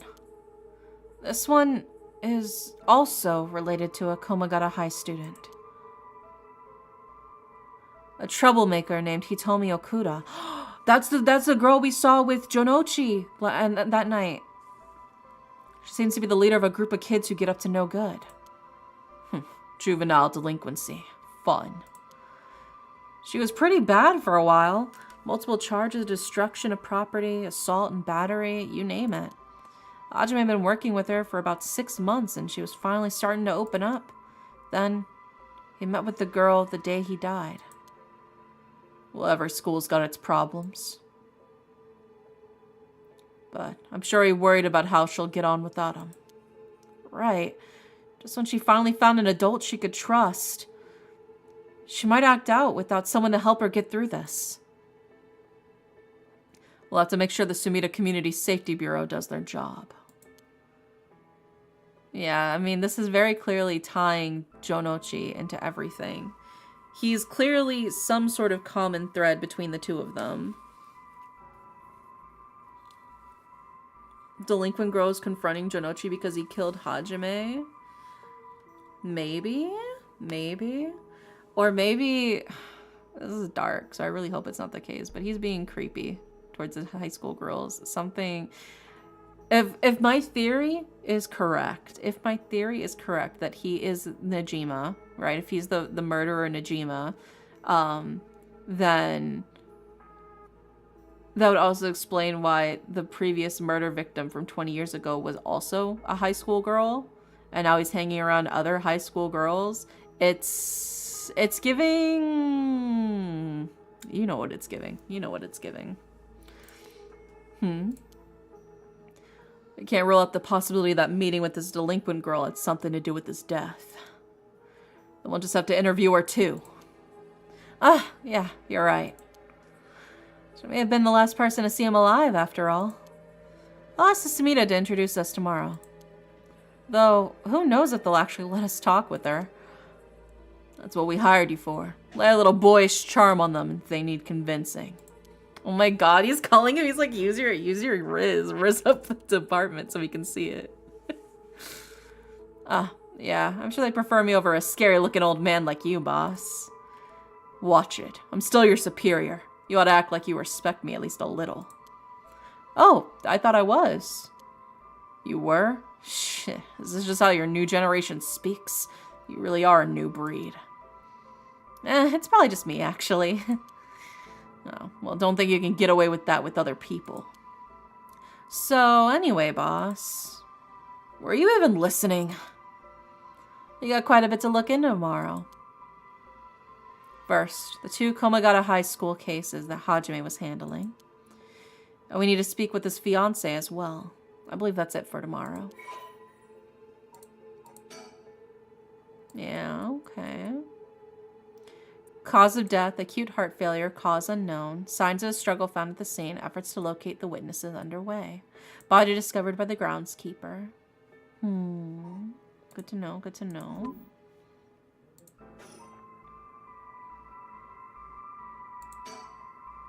This is where the victim was found. It's clean now.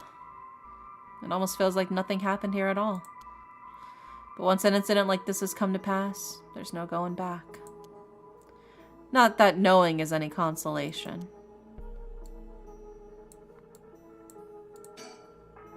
The former Yasuda Gardens here in Yokoami Ichome were originally built as part of a daimyo's estate back in the Edo period. Man, imagine if the fiancé is Yoko. Oh shit, that'd be crazy. The park became city property to a number of years ago and underwent extensive renovations. There's not a soul around this time of night. Quiet doesn't even begin to describe it.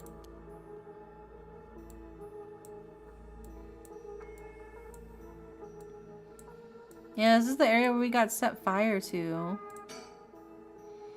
Jun Ario, police detective in the Tokyo Metropolitan Police Department, 1st Investigative Division. His rank is sergeant.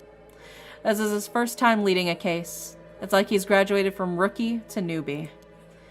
He looks put together on the outside, but acts like a kid most of the time. Honestly, the Force could use more people like him. Alright, now about Tsutsumi. But either way, I'm so glad you're back in the first division, boss. I've always admired your work. You were like a god to me.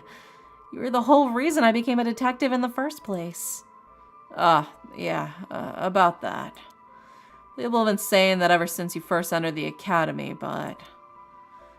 Yes, that's because it's true. I couldn't believe you got transferred out of the first just as I was assigned to it. So getting to work on a case like this just now, the two of us, it's a dream come true. Happy as I am to hear that, well, how should I put it? What is it?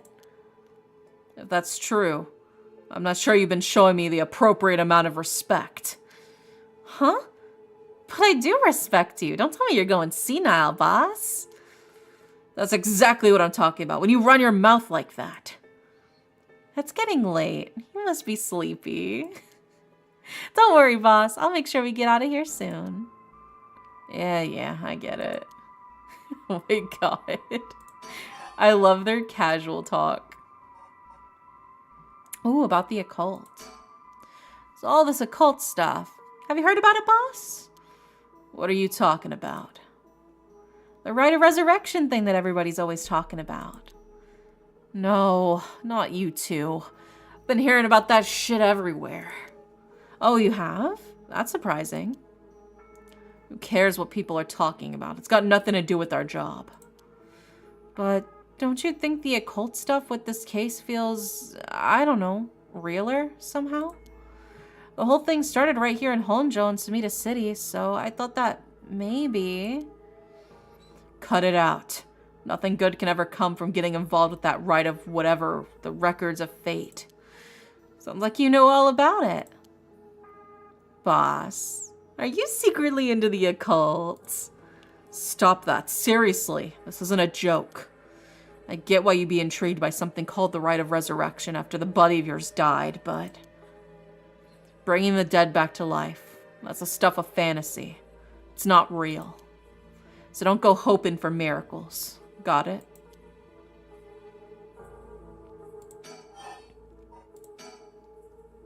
I've been wowed by your shrewd detecting abilities all day.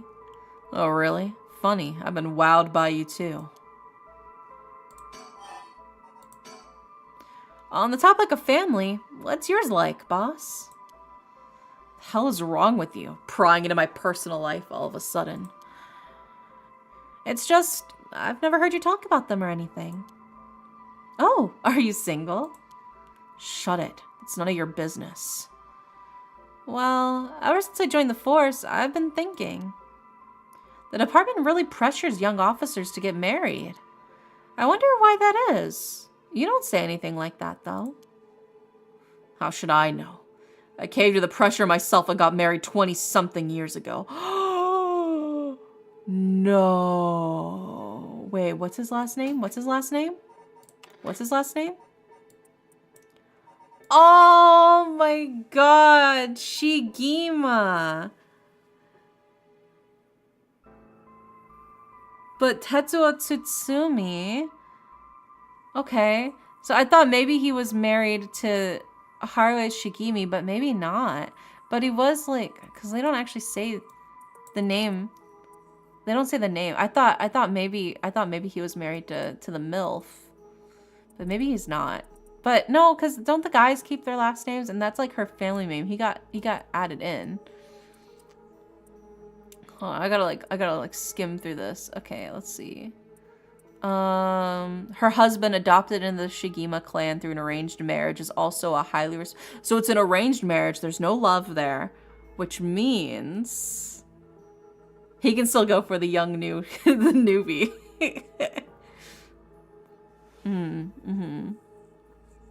Okay, so I think he's probably her husband. Right? I think he's her husband. But they're in a loveless arranged marriage. Yeah, and then kept his last name. That's what I'm thinking. That's what I'm thinking. That's my thoughts. Which means he can still get together with him. It's still possible. We can still have it happen. Yeah, and then the milk can be with the cunt detective. No, he's for me. Nah. Richter Kai is mine, brother. I'm not sharing him.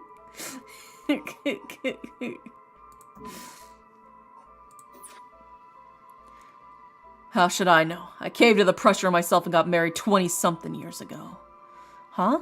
So then... God, you're relentless. Oh, they're ex... Oh, okay, it's somebody else. She took our daughter and left 4 years ago. Thanks for... Oh, he's divorced! Even better! Even better, he's divorced. Perfect. Oh my god. Also, hi, Dobby. Welcome in. Damn, they really know how to make the men in this game. I'm not gonna lie. I love a jaded, divorced man.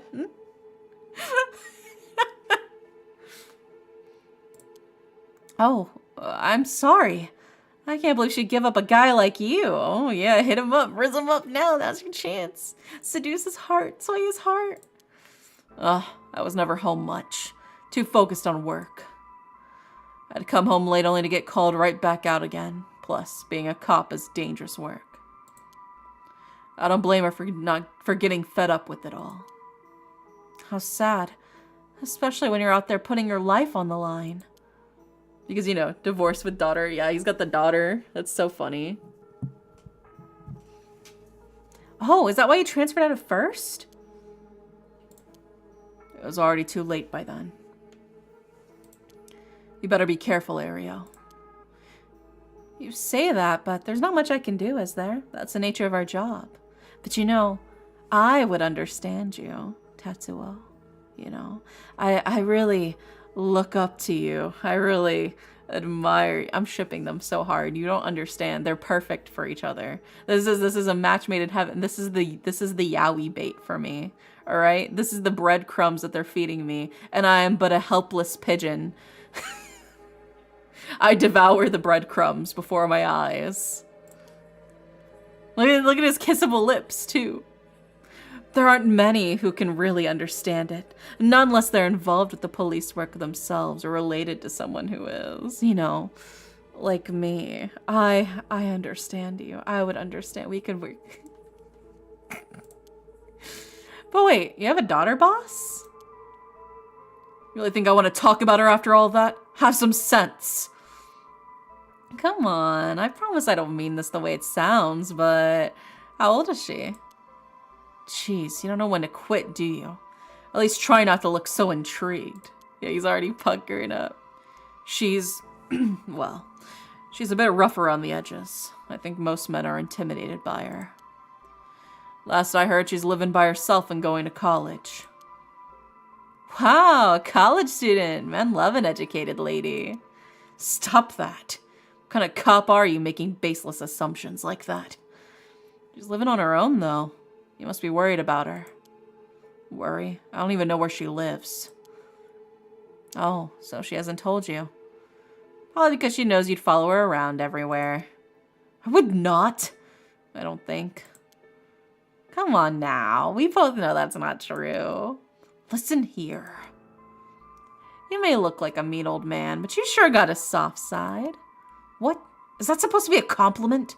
I can't keep up with you. We're done talking about this. I don't know. It doesn't look like we're done talking about this. Maybe Yoko is his daughter? Maybe. Let me see the persons of interest.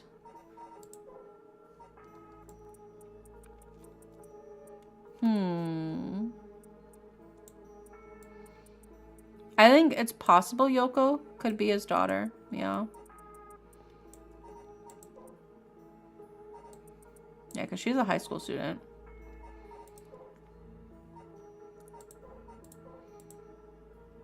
Oh. Okay. Yeah, I think it's possible that Yoko could be his daughter. We'll see, though. Maybe it'll be somebody else that they'll introduce. Okay. Oh, that reminds me. If you got married 20 years ago, it must have been right around the Najima murder. You know your history. Yeah, that happened a year or two after our wedding. You were the one who arrested the killer, weren't you? We studied that case at the academy. I was only in elementary school at the time, but I still remember people talking about some dangerous criminal getting arrested. All that was just cracking the case, finding the guy. It was all just happenstance. I'd really rather not think about it. It was a disturbing case. Did it not make your skin crawl when you learned about it at the academy? It did. We were all terrified. Sounds about right. No one could believe that such a mild-mannered man could have committed such terrible murder. If we had overlooked one little thing, we may have never caught him at all. I think I remember hearing that there was only one charge brought against him in the end. That's right. We didn't have the evidence. I knew there was no way such a meticulously planned crime could have been there first, but we may have stuck Fumichika Nejima in a cell, but it was no victory. He always had the upper hand. And all the damage he did to everyone involved, especially the victim's classmates. It's already been 20 years, huh? God damn it. This is why I try not to think about it. I'm sorry. Well, boss, I think that about does it. Right, let's call it for tonight. I'll see you tomorrow. Hey, yo! Oh God, what is that? Huh? Boss, what's wrong? Don't tell me you're going senile. Damn it. It was that case all along. Boss? What is it? Is there something over there? Gah! Such a deep sorrow. Resentful memories flowing into my mind. Those who deceive with falsehoods, hung up forever in the eternal darkness. Kill them. Those who spread lies. Kill them all. You have acquired the power of the Curse Stone, the Evergreen Beach. You can use it to kill those who intentionally try to mislead you. Press the Use Curse button when someone lies to you. Oh, that's why we were wondering why the tree was even a curse in one of the Seven Mysteries in the first place. The Evergreen Beach, yeah. Once upon a time in North Okurabashi, a beautiful beech tree stood in the garden of Lord Shinden's residence, now known as the former Yasuda Gardens. It's so impressive that the house became known among the people as the beech residence. Somehow no one had ever seen a single leaf fall from the tree. As rumors spread of the eternally green tree, it became known as the Evergreen Beach. However, this particular species of tree was actually an evergreen, so the lack of fallen leaves was nothing out of the ordinary. This has led people to say that the strangest part of its legend is the fact that it even became a legend at all. Here we go. Curse power. Kills by hanging one who tries to mislead the curse bearer with false statements. So it was a good thing we left before we talked to him. Because remember, we just left without really discussing anything with them. If we had stayed and talked, he would have killed us whenever we lied. He deceived us with his so-called rite of resurrection. The man who tricked the people with this false dark art swings from a rope. They thought the man had escaped the previous night, but oddly enough, he was found hanging in the garden of the daimyo's mansion that morning. The man, a local named Jinkichi, was known for his kind temperament and skill in crafting netsuke clasps. While his life wasn't always easy, he was optimistic, the type to smile through whatever life threw at him. He was the kind of man who would take care of those who didn't have anyone else to rely on. The prosperity that the ukiyo-e boom brought must have been what fanned the flames of his greed. The old craftsman was found in a miserable state, as if sentenced to some cruel fate. Perhaps he'd ended his own life, unable to bear the weight of his crime. But dead men tell no tales, and the people thought of him as a bad man even in death. He hung there for days, till his neck stretched horrifically, a visage of pain still etched on his face. It was clear he must have struggled greatly as he died, his flesh marked with dark scars where the rope wrapped around his whole body.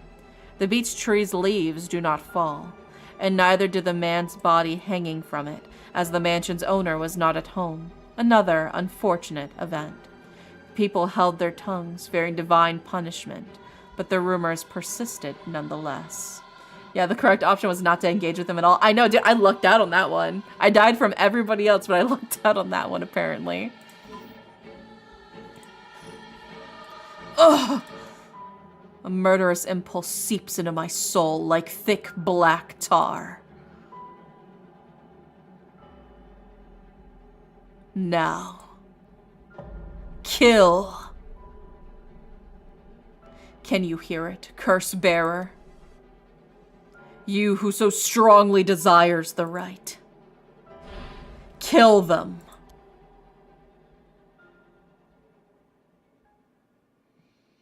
Yeah, we lucked out that we didn't even just, like, talk to him before. Boss! Boss! Boss? What's the matter? Don't tell me you really went senile. Sorry. I'm fine. Ario. Yes? I have some bad news. Oh no. Your senility is kicking in, isn't it?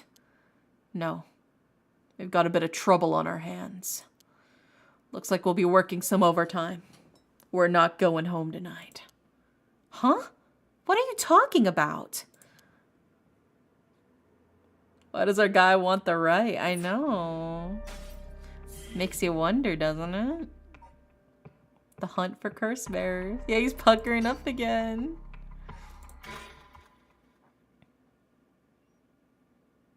"12 a.m. Freshly cursed. The former Yasuda Gardens. Okay, so let me get this straight, boss. The rite of resurrection really exists? And to use it, you have to kill people using the power of the curses from the Seven Mysteries of Honjo? And the curse you have is from the story of the Evergreen Beach that's told in this area? Is that right? Yeah, pretty much. You're quick on the uptake. You weren't your usual silly self when you were explaining, so I knew you were telling the truth. I'm never silly. The only thing I have trouble believing in is that you're taking this occult stuff seriously now. I mean, talk about paranormal. I thought you didn't believe in any of that. It's not that I don't believe in it. I'm hooked, but I'm so eepy. You guys snuggly in bed. Watch me on your phone. My familiarity with it is why I've tried not to get too close to it. Are you just being a sore loser? Not used to admitting that you were wrong?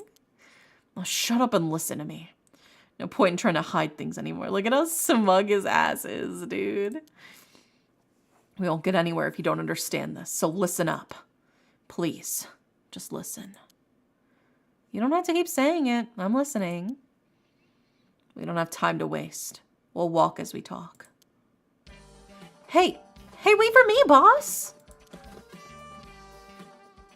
Ooh, this music's so jazzy. Let's fucking go. Oh, now we can travel. The Ryogoku Bridge.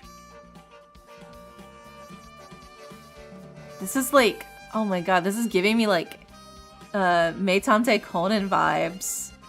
You like jazz? This is like Meitante Conan right when he's about to solve the case.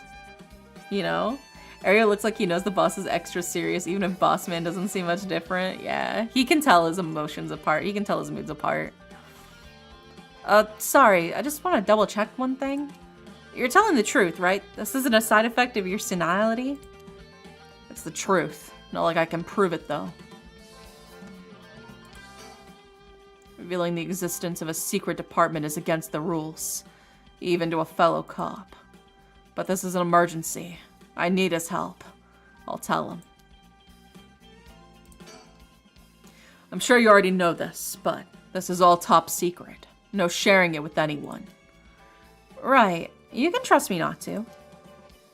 No, but I just can't believe it.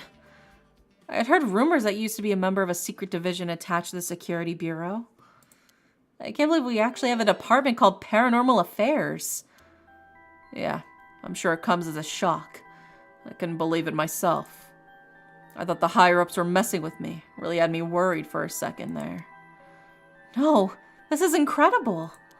That's the whole reason I became a cop. I was always fascinated with secret agencies and stuff. You serious? But thinking about it, it totally makes sense. If curses and spirits really do exist, then of course we need a special department to protect citizens from them. You seem a bit too eager to believe all of this. And hang on, I thought you joined up because of me. Come on, boss. Do you only have one favorite food? You can like more than one thing. I love their dynamics so much. They're so funny. Yeah, whatever. In any case, the official stance is that the supernatural doesn't exist, so the Paranormal Affairs operates in secret. So not sure why they stuck me there. Those 4 years I worked nothing but cases involving the supernatural. Ooh. Although officially called the Tokyo Metropolitan Police Department Security Division Special Security Unit, Paranormal Affairs Bureau is more commonly referred to simply as Paranormal Affairs. Yeah, because that's long as fuck, dude. Imagine having to give people your business card and it's got this whole ass section written on your business card, bro. My name is Tetsuo. I work for the Tokyo Metropolitan Police Department Security Division Special Security Unit Paranormal Affairs Bureau.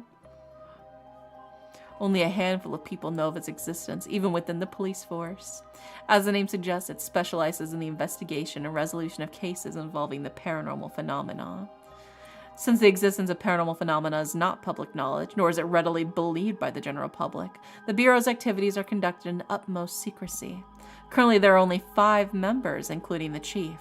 The Bureau has a network of psychic contacts across the country who assist their cases, including Mio Kurosuzu. So Mio, the girl who helped us with the Ouija board at the school. The Bureau undertakes investigations into any suspicious stories that cross their desk. The vast majority turn out to be hoaxes. Due to the sheer volume of cases, closed-lipped, experienced detectives without paranormal abilities of their own, such as Tetsuo Tsutsumi, are sometimes assigned to investigate.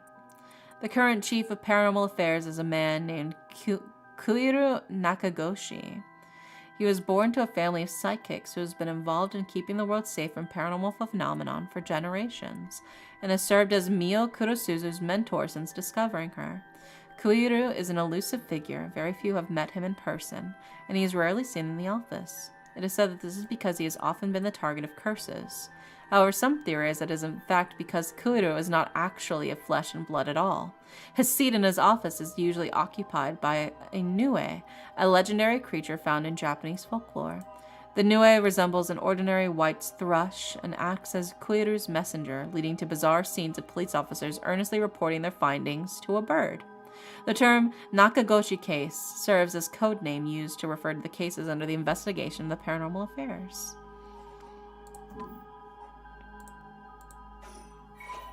And then, so now we got updated.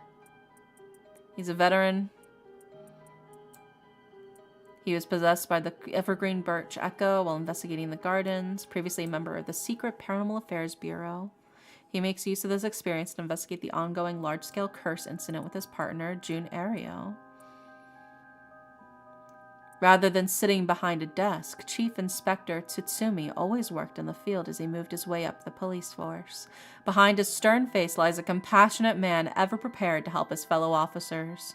That same attentiveness to his work and colleagues, however, cost Tetsuo his marriage several years ago. Tetsuo has a penchant for candy and desserts, which he tries but fails to conceal from the other officers at the risk of appearing soft. He delights in buying local sweets wherever he's sent to investigate a case and would often volunteer to be dispatched to distant locations to acquire them while he was with the Paranormal Affairs Bureau. He is also surprisingly knowledgeable about current trends, a trait he puts down to investigation-related research, but is actually spurred by his wish to have something to discuss with his daughter. Aww, he's so fucking cute, dude. That's so sweet of him. That's so adorable. Jun encounters a curse echo while investigating the mysterious death of his colleague. While Tetsuo explains to him the supernatural is real, he accepted this fact without a moment's hesitation and vowed to help his partner solve the case. Yeah. While Jun maintains a strong respect for Tetsuo, he also gets much enjoyment out of making casual cracks to get a rise out of the veteran officer. As an adult, June continues to hold on to the faint hope that the world is as he pictured in his youth, a thrilling place in which superhuman heroes do battle against secret evil organizations. He attended the police academy with Richter Kai, who is now a private investigator, my hubby. The two initially became friendly when June found Richter holed up alone in the reference room scouring over old crime data and invited him to go bowling, a popular pastime during this era. Oh my god, I want to go on a bowling date with Richter Kai. Holy shit. Love a secret sweetie divorced dad with his daughter. I know. I love him. I love him.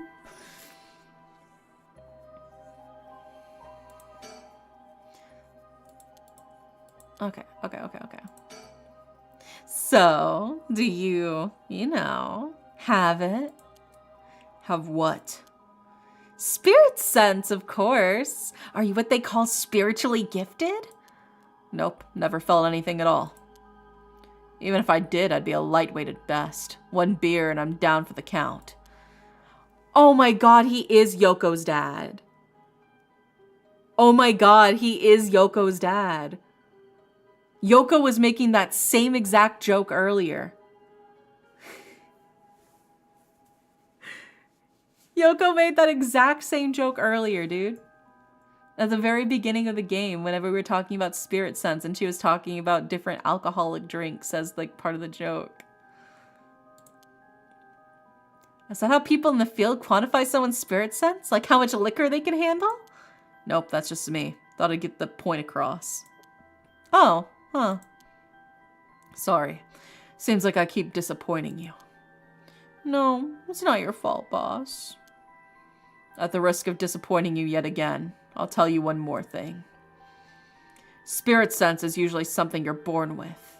It's tough to develop it later on. What? So there's no hope for me? No, say it isn't so. Of course you were interested. Well, you never know. You may have some hidden potential. I know there's a high schooler who's got so much spirit sense that she works on the front lines. I say work, but she wasn't paid because it was supposedly part of her training. Yikes. That sounds like it'd be in violation of Article 69, 69, nice, of the Labor Standards Act. Wow, you really know the law. No comment. Even the occult field has workers' rights issues, huh? That's so silly. So, what do we do now? We got the Rite of Resurrection and the curse echoes, the Seven Mysteries of Honjo. The curses being spread around the city is a bit of an emergency. Is it that bad? I'll put it this way. It's like handing out guns all over town. Jeez, that's real bad. It is. So we need to find the source and put a stop to it before something terrible happens. Usually that'd be the job for the paranormal affairs, but I talked to them on our way here. The main team is tied up till tomorrow night. So why do Yoko and Tsutsumi want the revival right? I'm not sure. I mean, do we necessarily know if she actually wants the revival rights or not? I think we just kind of assumed because she mentions her dog, but maybe she's just after the supernatural in general. I don't know. But because Yoko says it's for her dog. That's why she wants it. It's like her beloved dog. But we don't actually know. I don't know. Time to grab some proton packs because we're going in. Yeah, we're going in. So they told me to deal with it myself. Said it'll be fine since I have some experience. Huh? What? Then that overtime you mentioned means... Yep, you're gonna help me, partner. All right, let's do this. Well, so hi, Tony. Welcome in. See, I'm a bit too eager to dive into all of this. You really have no reservations about working a case you know nothing about? You said this was an emergency. I didn't think we had a choice. I'm just trying to be logical about this, boss. You really are something. It might actually be nice having you around. Have a good luck, Nugget.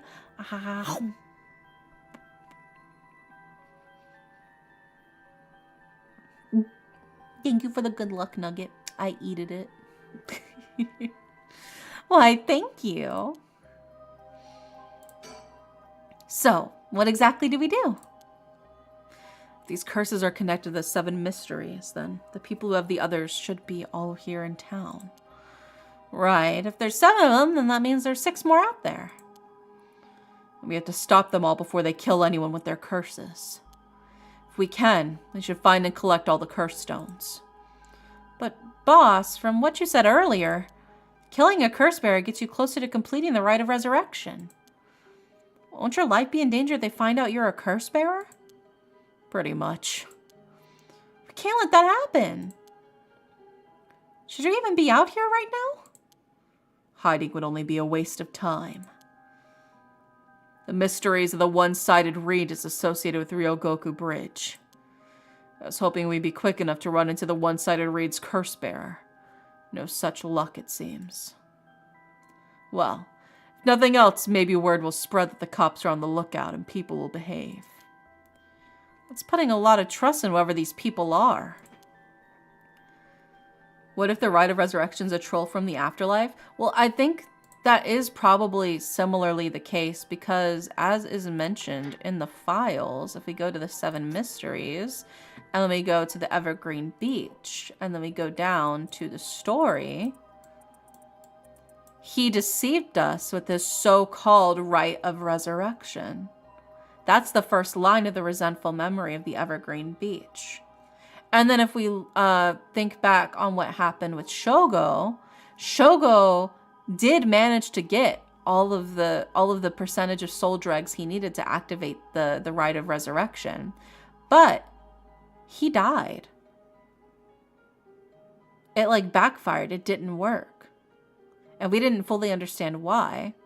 So I think it's very possible that the Rite of Resurrection is a lie, that it is fake. I think it's very possible. Or at least they're not telling the full truth about it. But there's definitely something more here. Talk to anyone you see who seems suspicious. Ugh, I mean someone who may have the power of a curse. Understood. In that case, why don't I ask that guy that's been watching us this whole time? What do you know? There's someone there. Good luck. Maybe it's not a Rite of Resurrection for the one who collected the souls, but for the ghost and the curse. Maybe. There's only one way to find out. Hey, you there. Sorry to bother you, but I got some questions. I'm with the police. Oh my god, it's the foot washing guy. Thanks for your cooperation. We'll just be asking you a few things. Mr. Yutaro Namigaki? That's your name, correct? Yeah, I don't mind answering your questions. You're a detective? Did something happen? All right, lots of things have been happening around here. Like people dying. Damn, just coming right out with it, huh? Save your game. It does autosave, but yeah, I'll save. Yeah, see, it does autosave.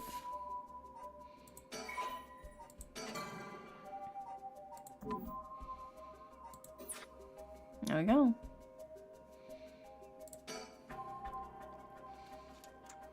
So, what is it you were doing here? Ah, it must be the incident at the former Yasuda Gardens. The dead policeman? I can't imagine a detective would come all the way out here otherwise. Huh? Say, Mr. Detective. Have you ever heard of the Evergreen Beach? Ooh. Why don't you answer my question first? What were you doing here? I was answering your question. I came here to look for the Evergreen Beach from the Seven Mysteries of Honjo. Actually, I was wondering if either of you knew anything about it. Not here. If it's the Evergreen Beach you're after, you'd be better off looking around the former Yasuda Gardens then. Oh, you know quite a lot about this. But that's what I thought. Detectives, you have the curse stone of the Evergreen Beach, don't you? How did you know? Ario, you idiot! Well, that was much easier than expected. Oh, Crap, sorry. It was simple inference. I figured you would have taken the curse if you were just in the gardens. If you know that, then you must be a curse bearer yourself. I have no intentions of hiding anything. I planned to tell you from the start. Look. This is my curse stone. I believe it's called the Foot Washing Mansion. Yeah, he a freak with them feet, dude. That's right. But are you sure about this? I'm not so rash that I'd kill someone as soon as I found out they were a curse bearer. Not without talking to them first. You're the same, aren't you, detective? You wouldn't use a curse on a normal person. Let's speak as equals, shall we? Oh, so he's lying. He's lying. Boss? Sure. We'd rather resolve this amicably, too. Let me see.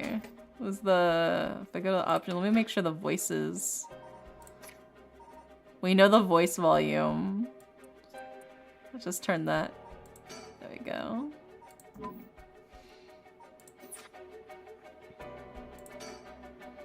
The man identifies himself as Yutaro Namigaki, a 21-year-old college student. He was watching us so calmly. We need to be careful with this guy. But before we talk, there's something I should tell you. This is my curse stone. The Evergreen Beach, just like you thought. What? What? Boss, why would you tell him that? As for how the curse works. Boss, are you having another senior moment if you tell him that? It hangs to death anyone who would try to mislead me. So if you try to lie to me, the curse stone will let me know. I don't have to use it to tell. Understand? Whoa, really? That's super useful. I see. Understood. That's pretty useful power for a detective. Now then, let's talk. Damn, seems I've lost the upper hand. No point for petty tricks then. I'll be honest with you. He says as it pops up saying that he's... Oh my god. So far, so good. There's someone I want to bring back, so... I'd like your assistance in collecting soul drags. Bro is lying through his fucking teeth, bro. Are you crazy? Can't help you. Please, all you have to do is tell me who the other curse bearers are. He's lying through his teeth. God, does this man say anything that isn't a lie? We just told him we can tell when you're lying. And he's like, anyways, I'm now going to proceed to lie for like 40 minutes straight. Sorry, but as a police officer, I can't just look the other way and let you go. Please, if you help me, I'll let you two go as well. Is that a threat? No. Liar, liar, you little lying piece of shit. It's your final warning. Ugh! My curse. The Foot Washing Mansion. Did you really think you could escape it just by being careful? It didn't matter to me which of you was the curse bearer. I'll be taking both of your soul dregs anyways. Wait, Namigaki! The Foot Washing Mansion is a powerful curse, and so simple to activate. It's ready whenever I need it. There's no escape from the voice of my feet. Ario, get out of here! Hurry! I'll find you later. What? Okay. Too late. Hear the voice of my curse echo. Ugh, the voice of his curse echo. Idiot. Dumbass. Yeah, we met this guy last week. Yeah, so we met him as Shogo. Right now we're playing as the detective, so now he's running to the detective. Right? But I already know how his curse works, so I already turned down the voice volume. We can't even hear the voice, so it's not gonna fucking work, which makes it even funnier, you know? So bro's just looking like an idiot right now. What? Why isn't my curse echo working? Impossible. This has never happened. What's happening? I don't hear anything. Ario, now! Grab him! Right! Nabikaki, get down! God damn it! Yeah, rep. The detective is metagaming. Boss, here! His curse stone! Good work. Give it to me. Curse stone acquired. The foot washing mansion. Damn it. Why? What do you think, boss? Should we lock him up? I haven't even touched you. You can't consider that assault on a police officer. Let him go. All we need's the stone. Ugh. How could this happen? My right of resurrection. Give it up. The right was too good to be true from the start. I don't know what happened to you, but you'd be better off mourning whoever you lost the right way. Now get out of here. Damn it.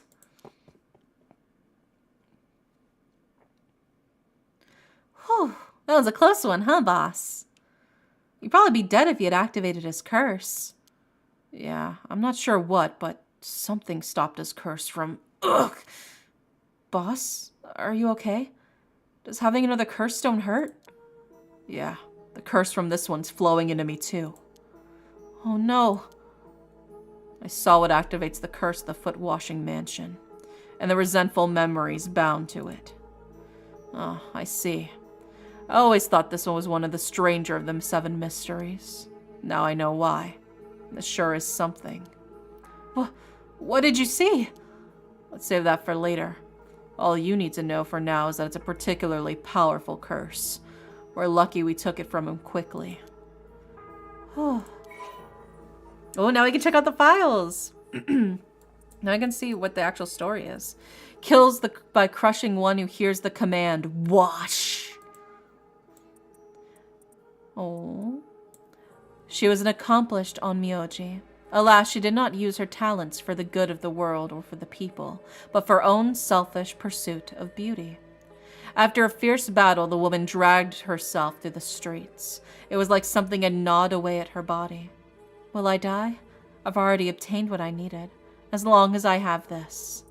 Suddenly, a terrible realization dawned on her. Her legs wouldn't move. She fell to the ground. What was happening? Surprised, she looked down. Her foot, once so beautiful and delicate, had grown ulcerated and rotten. He got her. She was on the verge of death and covered in filth to boot. Crawling to a nearby house, her breath caught in her throat. The curious residents opened up, but recoiled from what they saw. My foot is so filthy. Someone, please, quickly. The woman expired while mumbling something unintelligible. And so ended the life of a woman consumed by evil. Yeah, look at that. So now we get why.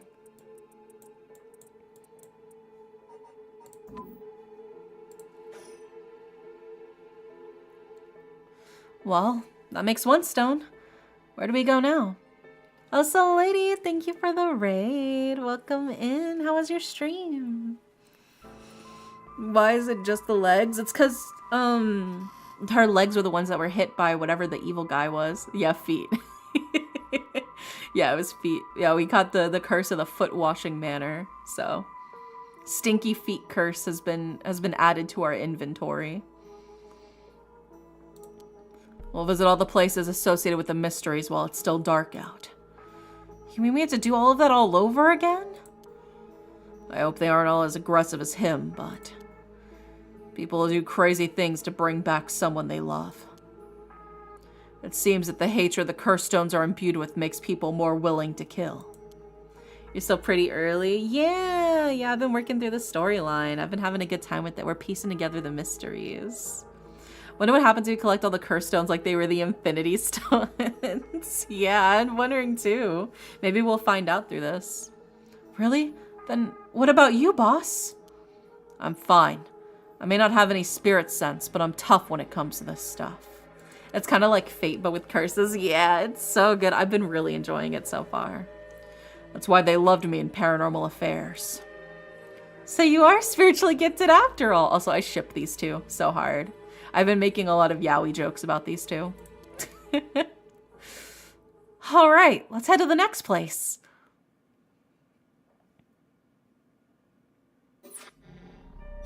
There we go. Yeah, you can kind of see where we are story-wise. We played all of this part up to here. We got stuck. And then we played through this and we're stuck here. We can't move past that just yet. And we did all of Shogo's. Yeah, take care. Hope you have a wonderful night, Liddy. Thanks again for the raid. Sweet dreams.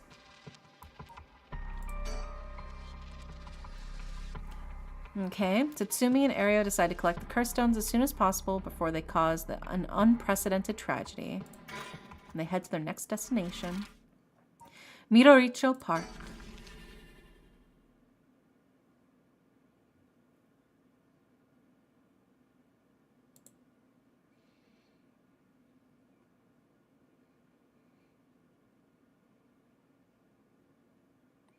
Excuse me, sorry to bother you. We just have some questions for you. Oh my god. Oh, what? Are you with the police? I haven't done anything. Don't worry, this isn't an interrogation or anything. We just want to talk. You're Hideki Araishi, right? The historian? We know who you are, so this won't take long. But since we saw you here, we'd just like to ask you a couple questions. This is the guy who posted about the rite of resurrection and the records of fate. Look at him. Yeah, his recent publication on the rite of resurrection has caused a stir in occult circles. Despite being entirely unsuited for teaching, he had no choice but to take up a position at Komagata High School in order to make ends meet. All of these people are working at Komagata High School, bro. They don't got any other high schools in the local area? Having a captive audience in his class goes some way to satisfying his need for respect and recognition. His conceited nature makes him unpopular among the students. Lately, he is concerned that articles he contributed for purely monetary reasons have earned him a reputation as a researcher of the occult. But the surge of interest in the topic and the resulting volume of article requests he is receiving are undeniably tempting. Hideki is a regular at the Kurokikyo Cafe on Hokusai Street, where he can be found outside of his work hours writing essays and manuscripts. His published books include A Study of the Unknown and an Introduction to Bondo History. Yeah, we already got... Yeah, abandoned. We took his curse from him. The only kindness he knew growing up was from his family's maid, and he still fondly thinks of the plain rice with butter they used to enjoy together, bro. That's crazy.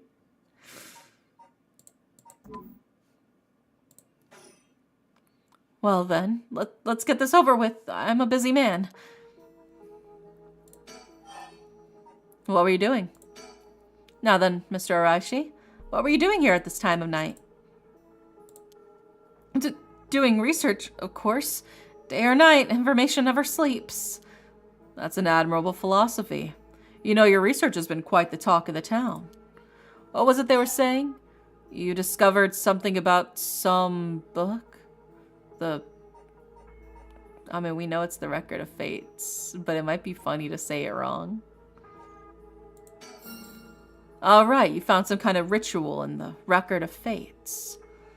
What, don't tell me you want to know how to carry out the rite of resurrection, too. To be perfectly honest, I'm tired of people asking me about it all the time. None of you even care about the local history. You just come crawling out the woodwork when something interesting comes up. Looks like I hit a nerve. If you think you can force me to tell you because you're a policeman, you're sorely mistaken.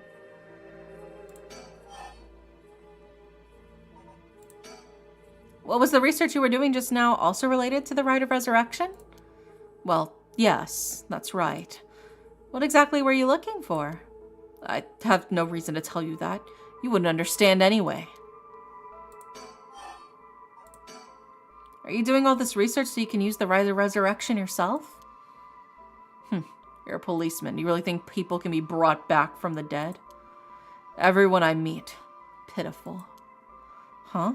So you don't believe in the rite? Whether it's real or not has nothing to do with my research. Such things are better left to the occult freaks. Or so I thought. They Things changed. It has become necessary for me to pursue the right. So now, I pray that it is real. What changed? I'm sure you can imagine. The funds for my research. I received a large amount of funding for seeking the right of resurrection.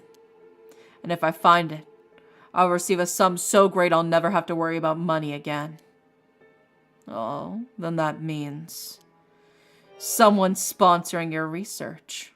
Is that right? So what if they are? You have no idea how hard we work to secure funding for our research. I have no interest in teaching those children. Listen to me. I'll tell you one thing. Those experts you see writing provocative books or spouting nonsense on TV to try and get popular, all of them are just trying to get the money they need to do their research. With how popular the occult is, saying something even remotely spooky can lead to big money. What? But I bought your book! The pursuit of the unknown begins, first and foremost, with belief. I was so inspired by that bit. I do appreciate your patronage. Unfortunately, however, the occult is not my true interest. The fate of the unknown is to be destroyed by thorough research and deep consideration. No way! I can't believe it! You're surprisingly innocent. Yeah, he's so cute. So, what were you doing? Was the research you were doing just now also related to the rite of resurrection? Well, yes, that's right. This Records of Fate. Where did you get your hands on it? The storehouse of an old private residence in the city, just as public was told. I'm unable to be more precise due to an agreement with my informant. Then, what kind of research do you want to be doing? I'm sure it wouldn't interest you, but to put it simply, the focus on my research is how historical accounts transform into folklore over the years as they are passed down from generation to generation. What does that mean? It means he's interested in the Seven Mysteries of Honjo and what they were originally. Due to human bias, the account of any event is inevitably changed by the person communicating it. This is not necessarily done with ill intent. It happens when someone tries to fill in the gaps in a story that lacks detail, or when something's left out or abridged because of the story's length, or when the story twists and shifts as it's spread through oral tradition. Even when two stories are told about the same event, differences in culture or environment affect how it's told, changing its content. Wait, so what if the rite of resurrection was deception at the time but became real over the generations? I think it's something else. I don't know. I think the rite of resurrection is something that has also been misinterpreted over the years. Silly little things can turn into terribly mysterious legends. My research is a study of how history, culture, and legend all influence each other. Huh, I see. Take the Seven Mysteries of Honjo, for example. Why are some of the mysteries seemingly about nothing particularly interesting? You'd think stories wouldn't last a decade, let alone hundreds of years. So, why? Perhaps putting it that way piques your interest? I admit, I am curious. So that's what you've been researching all this time? Makes sense. As I said, it doesn't matter to me whether the right exists or not. If the people in the Edo period believed that what was written in the Record of Fate was real, that's all I'm interested in. But I have to be realistic. The research I'd like to do is, unfortunately, not very lucrative. That's why I need to take some risks. Well, in that case, I think I might have a guess as to what you were looking for. The Seven Mysteries of Honjo. Huh, I'm surprised you know that.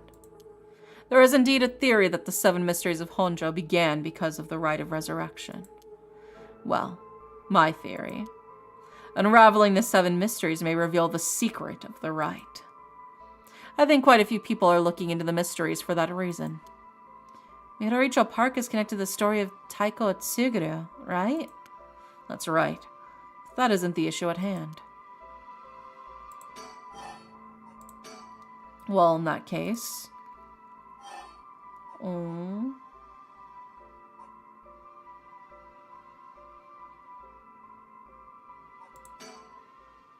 What? Damn it. If you know about that, then... Calm down. No need to get so defensive. No, we're not going to show him the curse stone. We both want information, right? Why don't we have a nice, friendly chat? You may say that, but I don't trust you.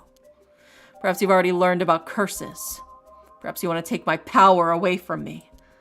No, that's not true. I almost revealed my hand. I'll say nothing else. Sorry, but I'll be taking my leave here. Hey, stop! Ugh, he's so fast. Sorry, boss. He got away.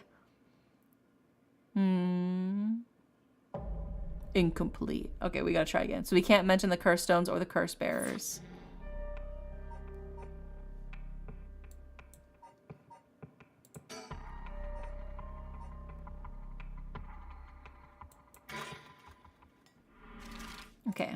Okay. So let's speed run through this then. I should have saved. I forgot about that.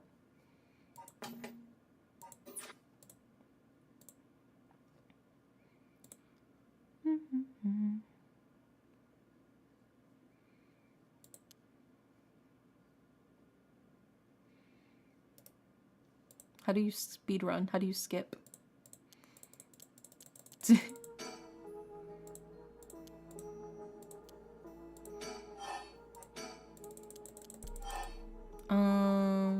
we go. Whoops.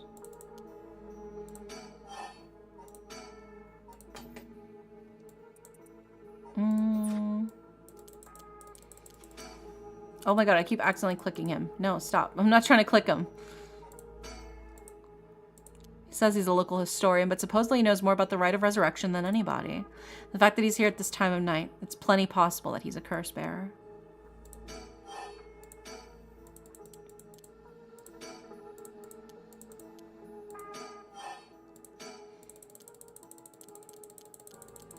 I'm like speed clicking. There's got to be a forward button. Hold on. What are the auto button display?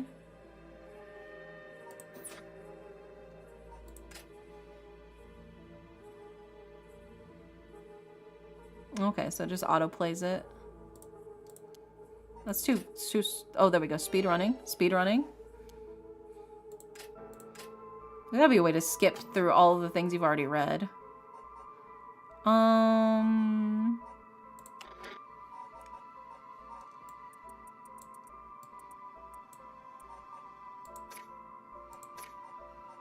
I guess not. Controls?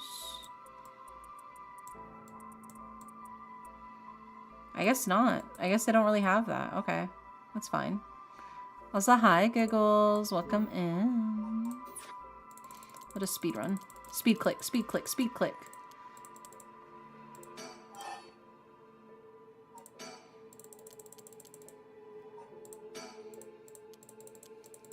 Okay, okay.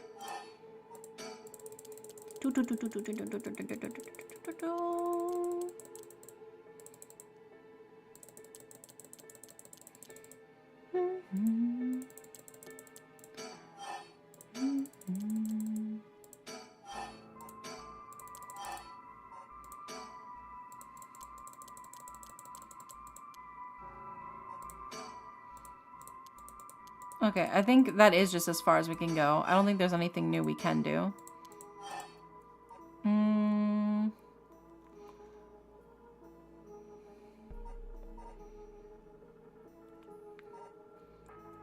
Okay, then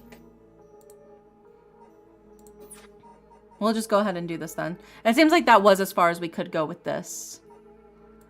So we have to wait. Unless we show Curse Stone. I am kind of curious what happens. We both want information, right? Why don't we have a nice friendly chat? A Curse Stone. You are a curse bearer. A leaf. It is the Evergreen Beach then? Yep. Will you show me yours?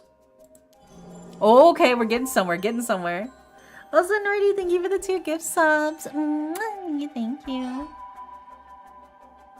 I'll reveal the curse details. I'll tell you this for free.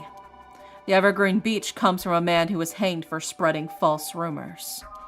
But the accusations against him were unfounded, and he died cursing those who deceived him. Ah, so that's the resentful memory held within the Evergreen Beach. Yeah, thanks for the gifts, some nerdy. Thank you, thank you. The memories of the Seven Mysteries. Oops. No, stop it, stop it, stop it. There we go. Take off the auto button. Okay. So that's the resentful memory held within the Evergreen Beach. The memories of the Seven Mysteries are all truly fascinating. If only I could collect them all, like Pokemon cards. Do whatever you want, but you should know something. This stone of mine lets me curse anyone who tries to mislead me. What? But... So don't try to lie to me. I'll know. You would curse a citizen? And you call yourself an officer of the law? That all depends on you. I don't want to use it if I don't have to. What is it you want? The curse stones are dangerous. I'd like to confiscate yours. Excuse me, but my right! First, let me ask you one thing. Oh my god, Ren, thank you for the 100 babies.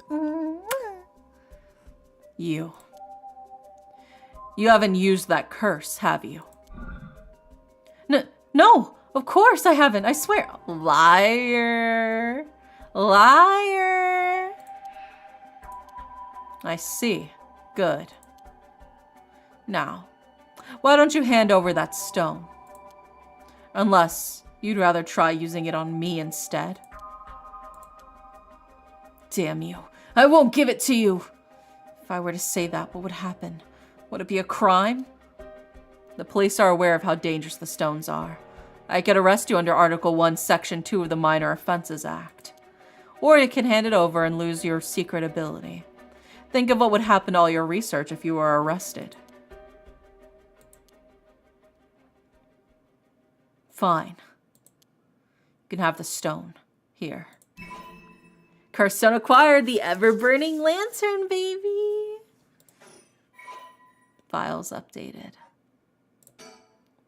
Now we got the ever-burning lantern.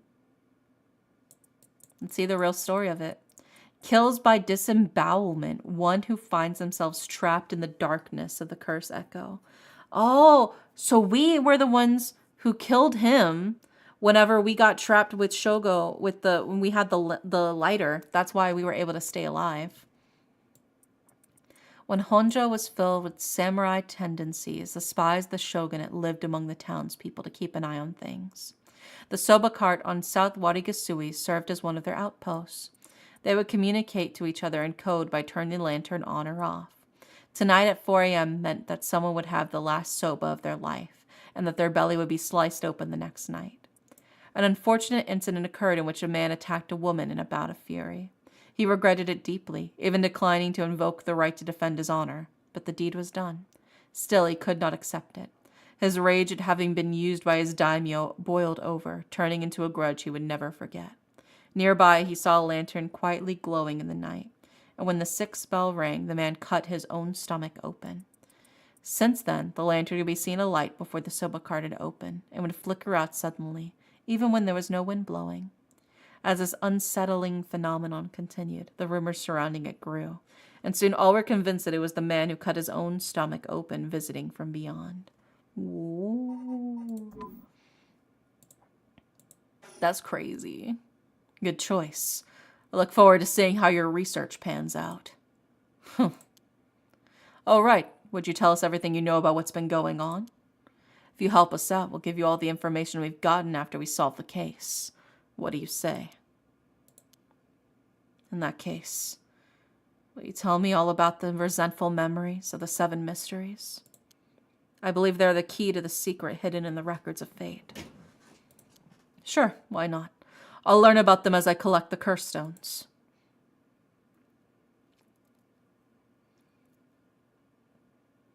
Okay, so we got 3 of them. Thanks to you, we learned a lot from him. I wonder. The mysteries and right are all public information. He kept everything he knows about the other curse bearers and the source of the curses here hidden. I was hoping he'd at least give us a clue about how to beat these curses. Oh, I see. We should be more aggressive next time and really make them spit it out. And by we, I mean you. I'm guessing he wants to save this curse. He wouldn't have told us anything no matter what we asked. Now we know where he hangs out. We can always send someone for him if need be. Right, got it. I was surprised to hear that there are actually 9 of the 7 mysteries, though. Yeah, that's 2 extra curse bearers we have to find. Confiscated, too, so there are 6 more. There could be anywhere in this town. We'll have to find them fast, or they may start using the curses. No, I think we may already be too late. Huh? I didn't tell you this, but there were some soul dregs in Namigaki's curse stone. Really? Then he already killed someone with it? It's not much, so it probably wasn't a curse bearer. Shit. Well, we know who did it. We can make arrangements to take him into custody. We'll have the paranormal affairs pick him up tomorrow. For now, we continue our search. Right. On to the next place. We just have to cross them off the list one by one. Oh, but boss? Good to know we can use the Minor Offenses Act to arrest people with curse stones. But why didn't we do that with Namigaki? If we could do that, there'd be no need for the paranormal affairs. What grounds would a normal detective have to put him under arrest? Oh, right. Yeah, I suppose that's true.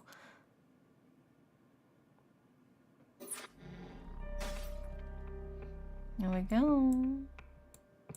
So it looks like we're stuck on there, but now...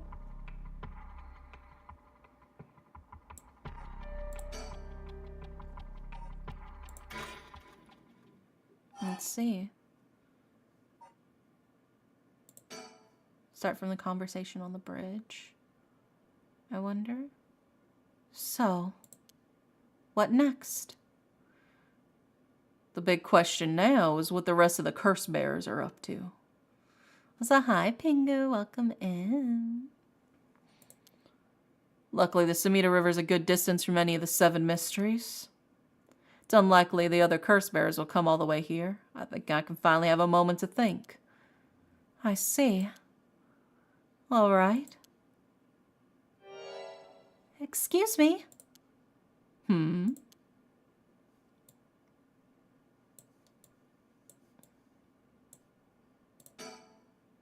Where did she come from? It's like she appeared out of nowhere. I didn't mean to startle you. I'm terribly sorry if I got the wrong people, but would you happen to be curse bearers? Curse bearers? What's that then? It means someone who's gathering souls for the rite of resurrection. You have heard of the rite of resurrection, haven't you? Everyone's talking about it. Color me intrigued. Care to tell me more, miss? What's your name again? Oh, silly me. I'm a Yame Tono.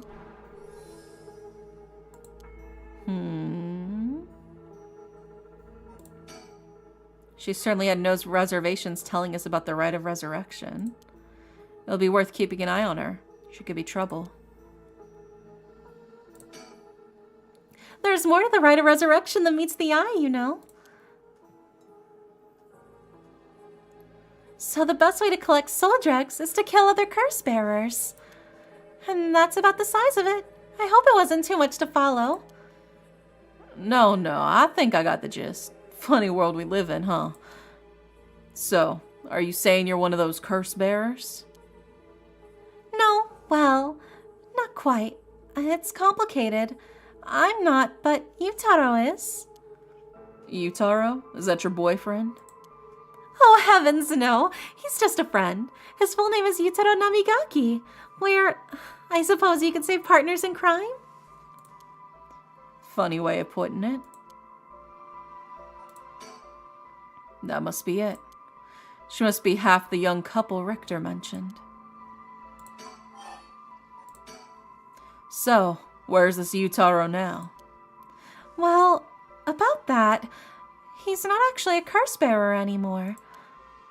He's more like a former curse bearer. Yeah, he just got arrested, that's why. Well, so hi, Snuahi. Welcome in. Former? How so? I don't really know the details myself, but apparently he lost his curse stone. Typical, right? He makes such a show of being a top student only to flunk where it counts. So now I'm out here looking for curse bearers myself. If you want something done right, you have to do it yourself. He lost it. How'd he do that? I wasn't with them at the time, so I don't know exactly how it happened. All I know is that he came back saying he didn't have it anymore. Although, well, it's strange that you'd probe into that of all things. I'm just a curious sort, that's all. Sorry if it's a touchy subject. Oh, I don't mind. I don't particularly care about keeping it a secret. So anyway, mind if I ask you why you thought I was a curse bearer? Oh, that! I'm terribly sorry. I was so rude. I saw the two of you out late at night, and I suppose I made an assumption. Gotcha. Sorry if we gave you the wrong idea. Out of interest, what was your plan if we did turn out to be curse bearers? Great question is. The answer is I was going to ask you very nicely for your curse stones. And you thought we'd give them to you? Just like that? Well, maybe not, but you know what they say. You never know until you ask. You must really love your boyfriend if you're willing to try something that risky. Oh goodness, no, we're just friends. My life doesn't revolve around him, you know.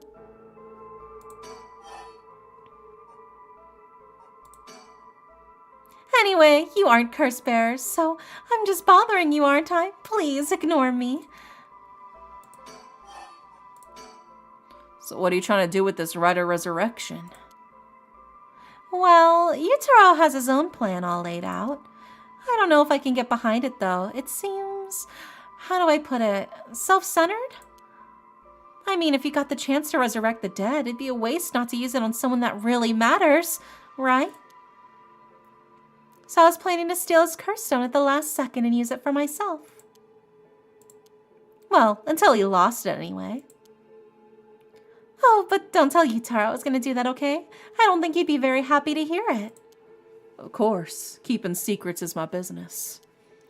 My, aren't you dashing? He's mine. He's mine, Ayame. Back off.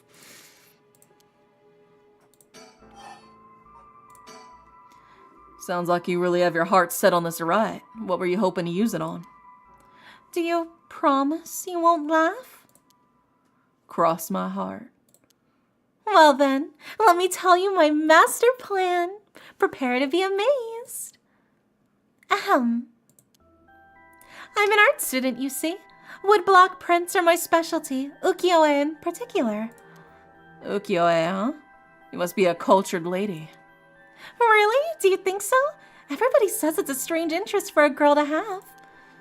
You know, people often think of ukiyo-e as some inaccessible, high-class art form, but that's actually totally untrue. Back in the Edo period, it was the art for the masses, amusement for the common people. So when you think about it, we feel exactly the same thrills from every brushstroke as they did back then. Isn't that fascinating? Huh. Yeah, I guess. And as far as I'm concerned, the undisputed king of ukiyo-e is the one and only Hokusai. Have you heard of him? Sure I have. He's famous. Didn't he live somewhere around here back in the Edo period? That's right! You're just as knowledgeable as you look. His 36 views of Mount Fuji are so iconic, they're the only works his most people know. But Hokusai was so much more than just the mountains and waves. That's only the teeny tiny tip of a veritable iceberg of work. I gotta admit, I really only know him from those landscapes myself. Oh, don't worry about it. Anyone can learn.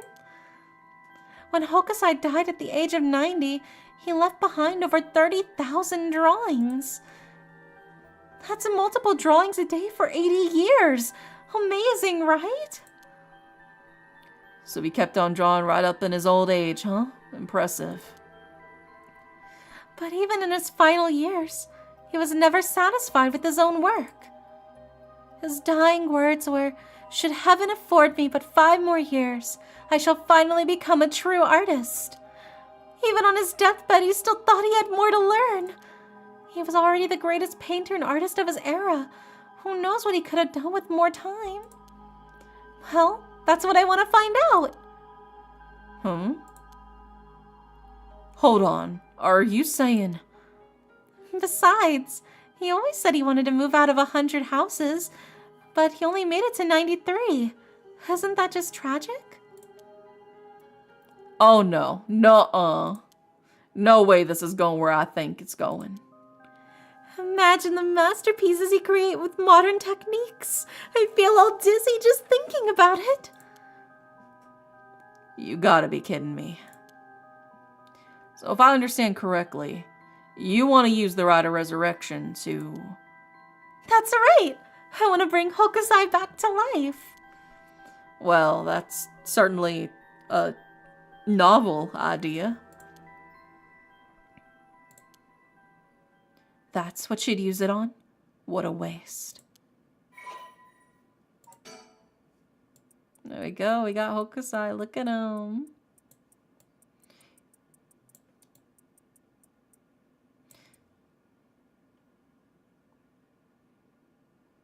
The old man painter lived to be 90 years old and never lost his passion for art. That's very cool. Oh gosh, is that the time? I should be going. I need to get my hands on a curse bearer before daybreak. Sorry for flagging you down with the blue like that. Best of luck.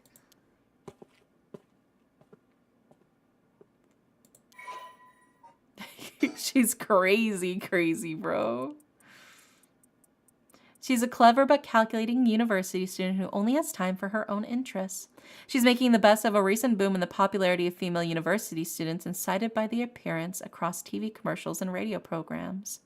Ayame is content to ride this trend so long as it allows her to get her hands on whatever she needs and wants in life. Recently, Ayame has figured that older men will fall for her if she acts a little bit stupid.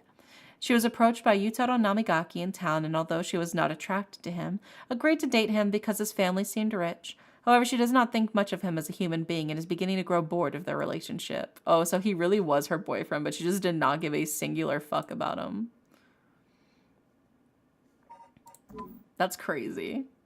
She sounds like she's got things figured out. Yeah, she knows what she wants. You know what? I applaud her. She's got a very, very clear plan. Direct actions that she can take. Well, there goes trouble. If we're gonna go after curse stones, we should keep an eye on her. 2, if we can. Why do you say that? Before she left, she wished us best of luck. She's got at least an inkling that we're curse bearers. My. There's a good chance we'll clash sooner or later. We're after the same thing, after all. You head on back to the mansion, ma'am. I think I'll tail her for a while. Crazy gal, for sure. Yeah, 100%.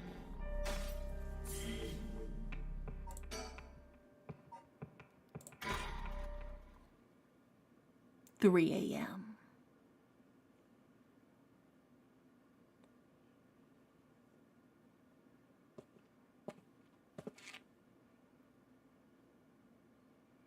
Back here again. I left Richter to continue looking for curse bearers, and came home alone.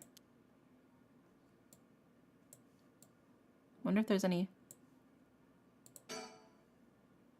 I can hear the wind rustling in the trees. Sticker! Let's fucking go! Number 5? Oh shit, we need to investigate our surroundings better. We got number 5.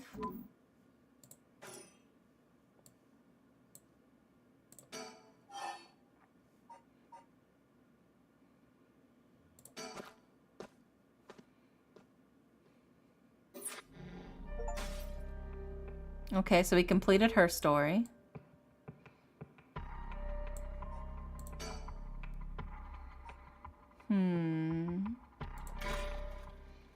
I think maybe it's in other segments as well. We'll start from after leaving the classroom, maybe?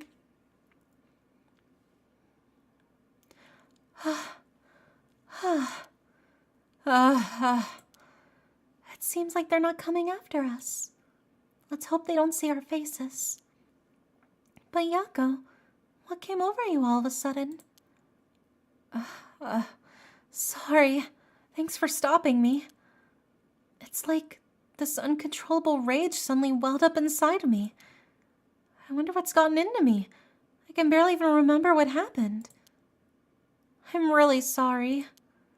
I do think it's partly the curse's influence on you, but we certainly saw something shocking. My heart's still pounding. I'm a little surprised, he told me from Class A.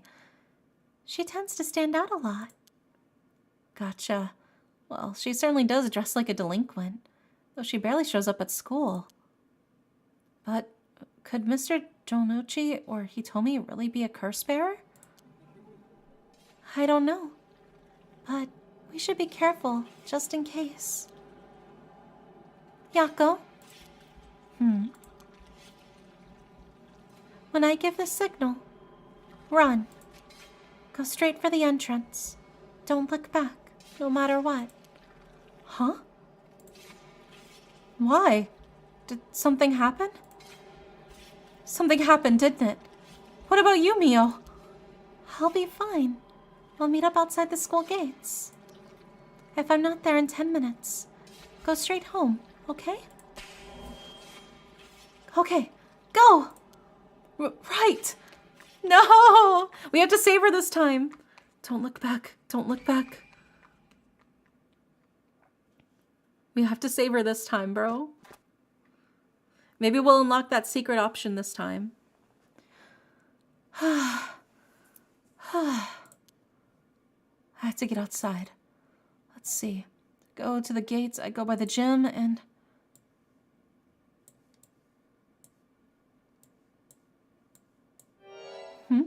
What are you doing, miss?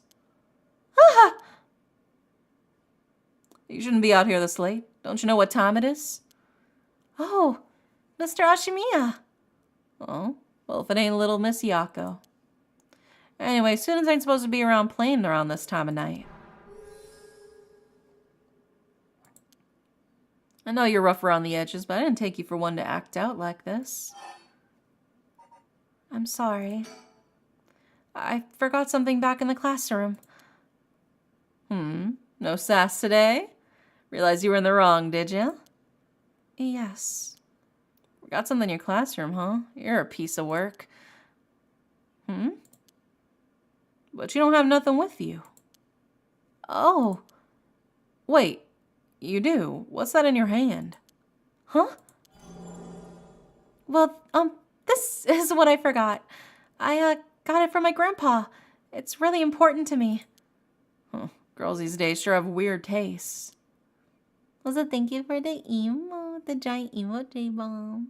Hope the stream's been a blast. Yeah, we've been having a good time. Well, okay. Better head straight on home if you're done. I won't tell on you. No, wait. I can't let you walk home all alone this late. All right, just wait a little. I'll hurry up and lock things up. But...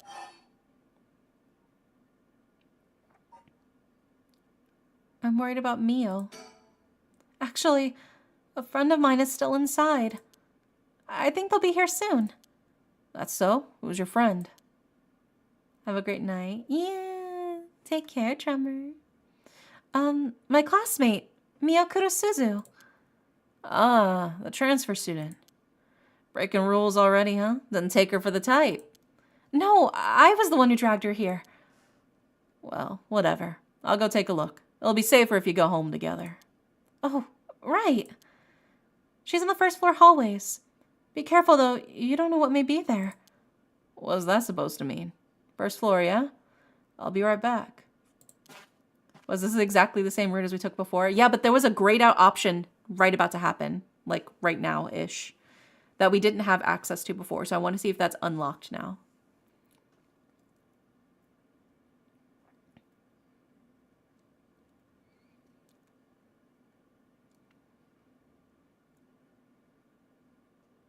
She's late. I've been waiting for 20 or 30 minutes, but there's no sign of her. I'm starting to get worried. I'm gonna take a look.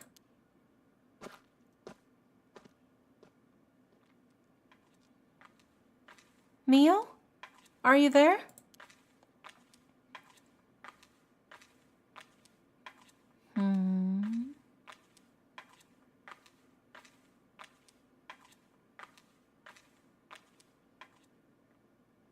Uh-oh. Maybe we do just have to have her leave and go home without her.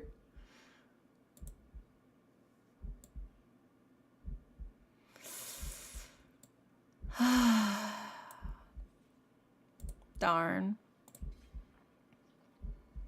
What? Mio, what happened? Where did I go wrong this time? It's all my fault. It's all my fault. I left her alone with the curse bearer. I wonder what happened to the secret option we had. That's definitely the Reed's curse, yeah. Because she's missing an arm and a leg. The truth is,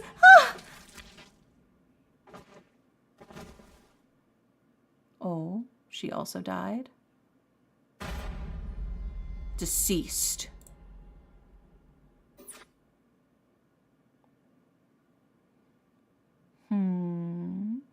My, you seem to not have arrived at a less than favorable result.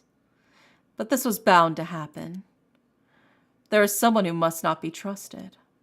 That sounds familiar, doesn't it?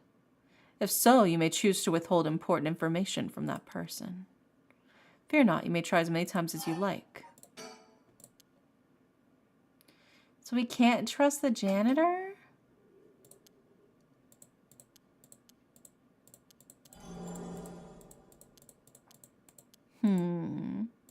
But wouldn't he recognize the curse bearer stone?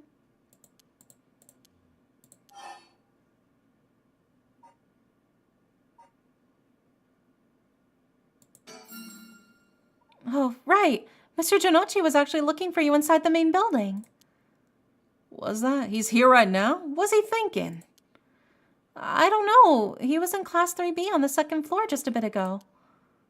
Well, I suppose that means I can't be locking up yet. Second floor, you said? I'll go take a peek. Be back in a jiff. My house is really close by. I'll be fine on my own, really. That's so. Oh, the snack shop, right? Suppose you'll be fine then. Be careful now, you hear? Stay on the big, well-lit streets. If something happens, shout fire. Okay, so it's Mr. Janochi we're worried about. It's not him. It's not him. He's a good guy. Okay, you worry too much. Well, we wouldn't want to be losing any more students. I imagine you know that better than anyone. Yes, you're right. Yeah, he's chill, but we're worried about Mr. Janochi. That's what it is. That's what it is. I'm waiting at the front gates.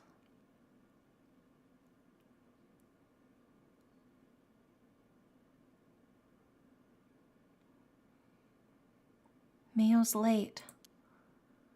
I've been waiting for 20 or 30 minutes, but there's no sign of her. Huh? There's someone coming down the road.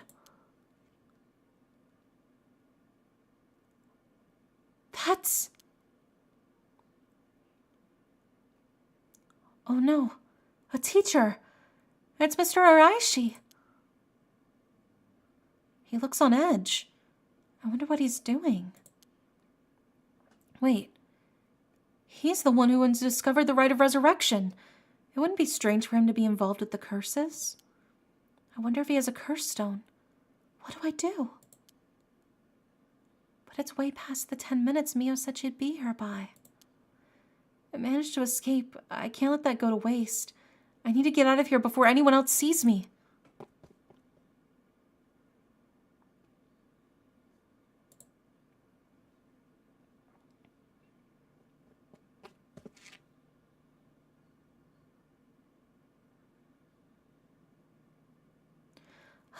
I'm home. Thank goodness. I don't think the walk has ever felt so long. Nobody will be able to use their curse once it's light out. I need to look for Mio as soon as it's morning. But for now, I need some rest.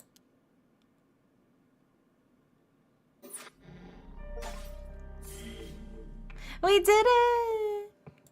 Hopefully Mio is still alive. Yeah, I'm hoping that maybe that means the janitor interrupted Mr. Jonochi before he could, you know, Mio, my girlfriend. There we go.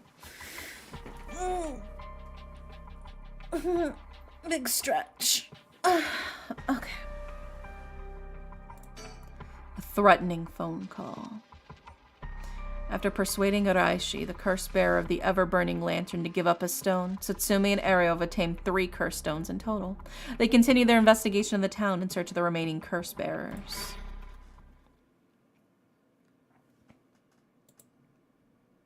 So let's see what we got. The road.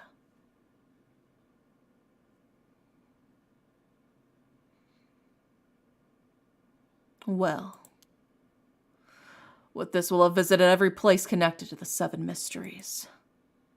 That's the last spot, huh? I got nothing to show for it. Even though the last location looks suspect from top to bottom. Maybe we came at a wrong time. There might not have been any curse bearers around. Sounds like we'll need to do another round before morning comes then. Or maybe someone's been observing our movements. What? No way. Just a thought. Either way, we should check out this last place. Let's hope we finally get a lead. Kinchibori Park. That's where we were at before. That's where Shogo was and Yoko.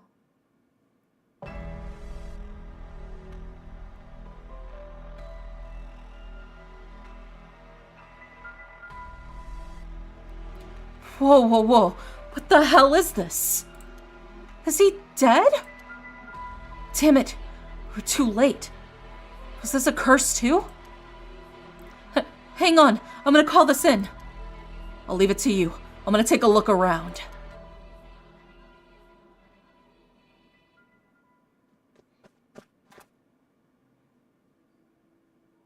Boss, bad news. What is it?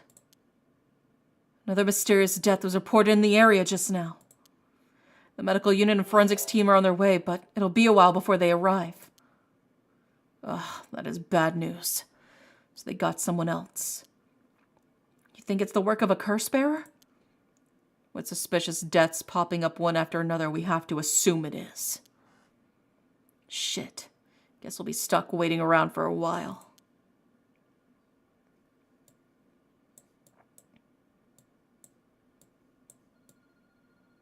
Huh? Boss, that phone is ringing.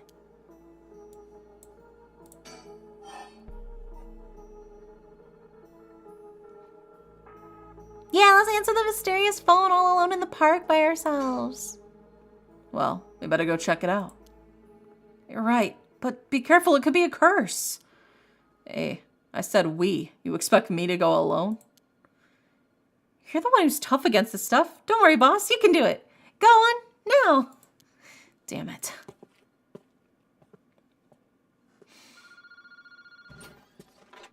Moshi Mosh. Kinchibori's park booth. Evening, Detective Tsutsumi. How are things looking out there? Who is this? I finally got him. The real deal. Detective Setsuo Tsutsumi himself. Oh, wait. That's Chief Inspector Tsutsumi now, isn't it? You've come a long way since we last met. I asked you to identify yourself. Man, have you forgotten already? After all the time we spent together? What a time that was. As I recall, I gave you quite the runaround. Wait, is this Fumichika Nejima? What? Did you say Fumichika Nejima? Like the one from the Nejima murders? Ding, ding, ding. You got it. I had a feeling that the great Chief Tsutsumi would remember me. I spent 20 long years in a cell thanks to you. That shit was not easy. You should be thanking me. Should have given you plenty of time to think and atone on your sins. That it did. I've repented. My conscience is as clean as a whistle. Bullshit. 20 years in prison doesn't even begin to make up for the shit you did. I don't know about that. After all, the justice system was gracious enough to grant me parole. What? This is the real Fumichika Nejima. He must still have a grudge against me for arresting him. This is payback? Damn it. What's your goal? What's your goal? Now, you gotta understand. I've repented, seen the light. I've been a good boy since I was granted parole. I even got myself a job. I've been real serious about walking the right path. Well, that's very nice. Keep it up. But it was no good. When the opportunity arose, it was impossible to hold myself back. I knew I had to give you a little token of thanks, or I'd never truly be able to have a fresh start. Do you get what I'm saying? No thanks, I don't need anything. No need to do all of that for me, just try to live a quiet life. Oh no, it's no hassle at all. It would be all too easy just to kill you, to tear you apart. But that wouldn't be very satisfying. Certainly not after 20 fucking years of waiting. It's a long time to nurture a grudge. You fucking bet it is. I'll let it gnaw at me. Grow inside of me. I thought of nothing else. All that time I played model prisoner, endured the harassment of those asshole guards threw at me. I did it all for you, Tatsumi. So please, just accept my deepest and most sincere feelings. Sorry, but I'm afraid I don't feel the same about you.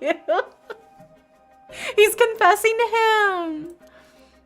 Shut the fuck up. That attitude of yours is why I'm saving you for last.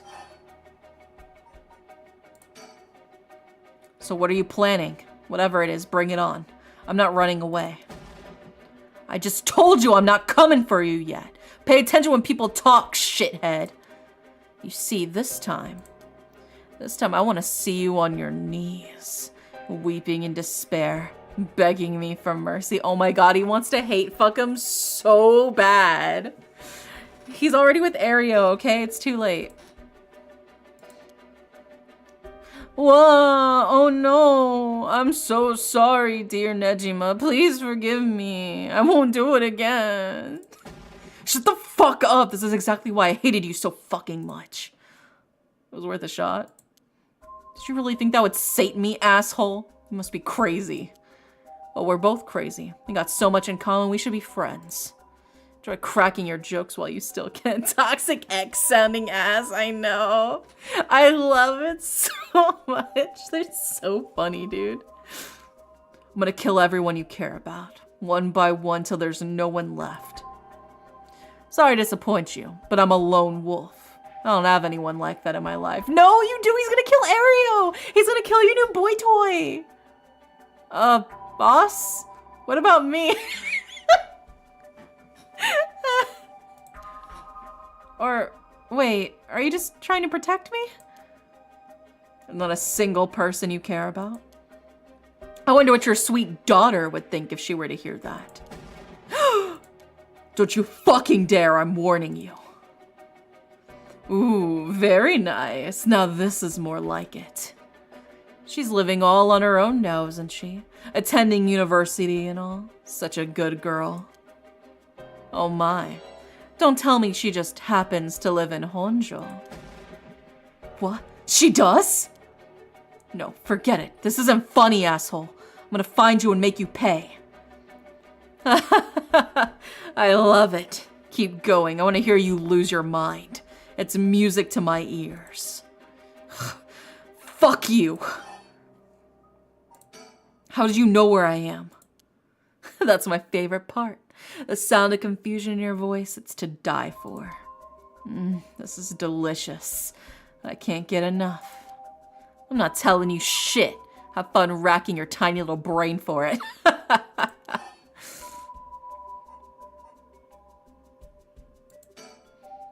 I look forward to chopping up your precious daughter. It'll be just like old times. I won't let that happen. I guess I could give you a little hint. Go on. Well, you see, I have the one-sided read. Tsutsumi, you have the Evergreen Beach. No. Nejima, you're a curse bearer? Using the power of the curse? Indeed, what a peculiar curse it is. But that's where my hints end. God damn it! The curse echo couldn't have fallen into worse hands. One more thing we should discuss. In fact, it's the most important thing. Thought you were finally gonna shut up. I'm already sick of you, so I'll pass. Is it Jonochi or Ashimi? It's so clearly Jonochi. Oh, but you don't want to miss this. It's the main course. I could go just after your daughter, but something tells me you'd get bored.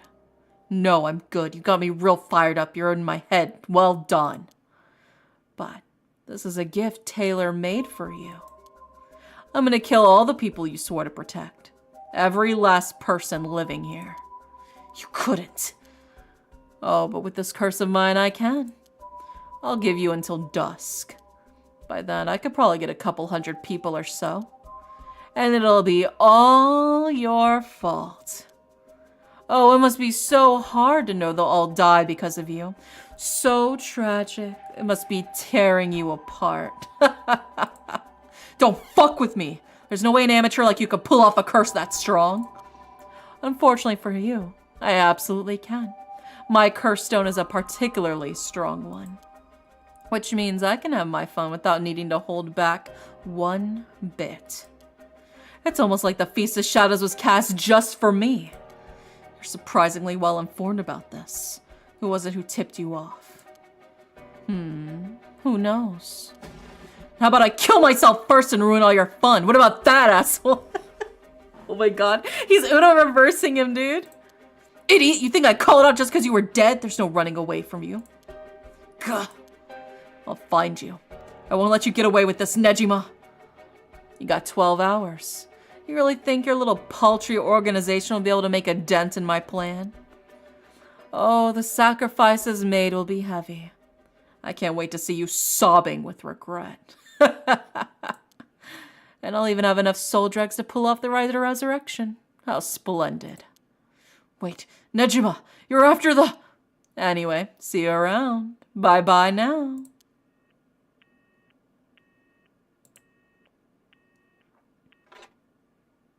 It has to be Jonochi. It has to be Jonochi, dude. Boss! Ariel, did you catch all that? Nejima, what is he planning? Who knows? For now, we need to find him and get him into custody. Send word to HQ. The fact the Seven Mysteries are wrapped up in this is going to make things tricky. You mean with Nejima being a curse bearer? Just our luck, really. Couldn't have been a worse guy. Sounds like his curse will be able to kill a lot of people at once. I'd like to avoid getting our investigators caught in the crossfire. We'll use them to find out where he is, but then we're going in alone. We should try to collect as many curse stones as we can before then. Let's hurry. Aye, aye, boss. Later. It was reported that a total of 3 suspicious deaths were discovered that night. Nejima's threats, along with the curses, were kept secret from the general public. However, the Honjo serial killing still made international headlines following the death of the police officer Hajime Yoshimi. At Tsutsumi request, a large-scale investigation was launched into Fumichika Nejima's whereabouts. Tsutsumi and Ario themselves spent the rest of the night looking for curse bearers in the area, but their search ended in vain. And with that, the curtain closed on that cursed night. 12 hours to sunset.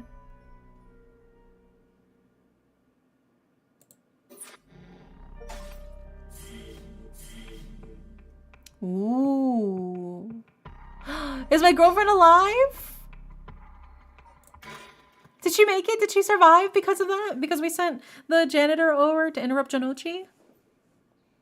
8 a.m. She's alive! She made it! Oh, thank God, dude. Oh. Good morning, Yako. Huh? Yako, rise and shine. Huh? You're up. It's morning? Are you okay? Can you remember your name? Duh. I'm Yako Sakazaki. Yes, I'm Yako Sakazaki. Good. Seems like you're fully awake. Oh, Mio. Thanks for last night. Was everything okay? Yep, still alive. I couldn't dispel the curse echo or learn the identity of who used it, but I managed to at least get away. But in that situation, it's the best you can hope for. I'm sorry I got you involved in something so dangerous. I went to look for you as soon as the sun rose, but I was just so sleepy. I can't even remember when I fell asleep. It's okay. It's only natural to be exhausted after what you went through. Besides, I also feel like bad that you've been wrapped up in all of this. Yeah, she survived. I'm so glad she's okay now. It's supposed to be my job to prevent that from happening. Oh yeah, you said something about that last night. Just who exactly are you, Mio? Oh, well, the truth is, I've been trained in things having to do with the supernatural. Huh? You mean you can learn that kind of stuff like you would with flower arranging? I had quite the eventful childhood. That sounds like it must have been tough. Yes, it would take a long time to explain, so let's leave it at that for now. She's not questioning that Yako apparently just fell asleep standing or something. Well, no, Yako went to sleep. She probably just woke up really early and she's still half asleep and was like dozing off while standing up. As fate would have it, I ended up as the apprentice, or more like the assistant to a notable paranormal expert. Schools have always had more paranormal disturbances because young people tend to be more susceptible to these things. I'm sent to schools that may experience something paranormal and put a stop to it before it happens. Wow, that's amazing. So it's like a part-time job you do all while being a student? Well, I do help maintain public order, but it's all a part of my training, so I don't get any money. Oh, you got it rough then. But still, that's really amazing. You were so cool when you faced off against the evil spirit. I never know if I should be happy when you compliment me like that.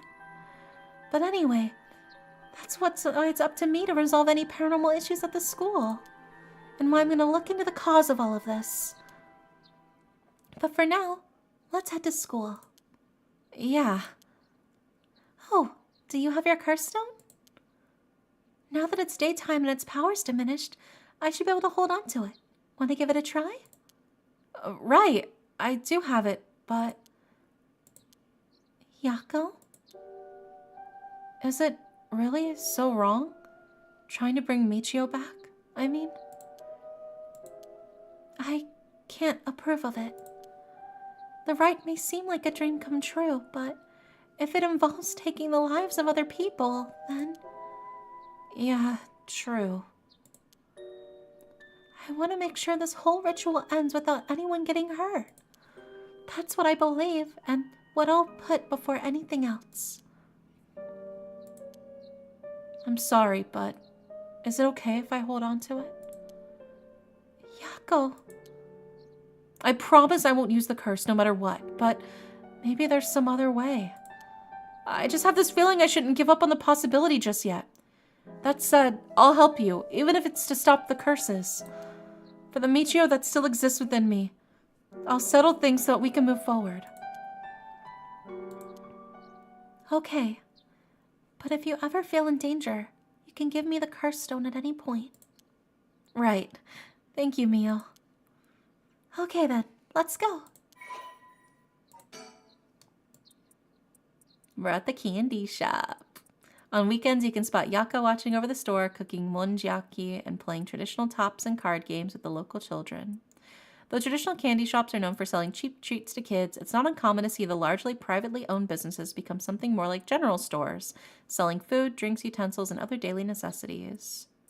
Most families operate candy shops on the dirt ground floor of their home, known as a doma, within a space in the back where customers can eat monjayaki, as well as arcade games and capsule toy machines at the front.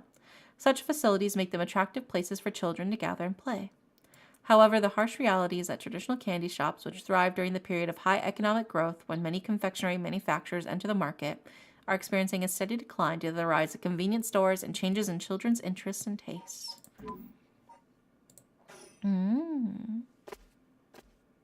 Good to know, good to know. 8 a.m. Komagata High School, front gates. Ayo. Huh? I thought it looked unusually noisy. There's a big group of people and police in front of the school. Did something happen? If the police are here, then something must have. I'll go ask. Thanks.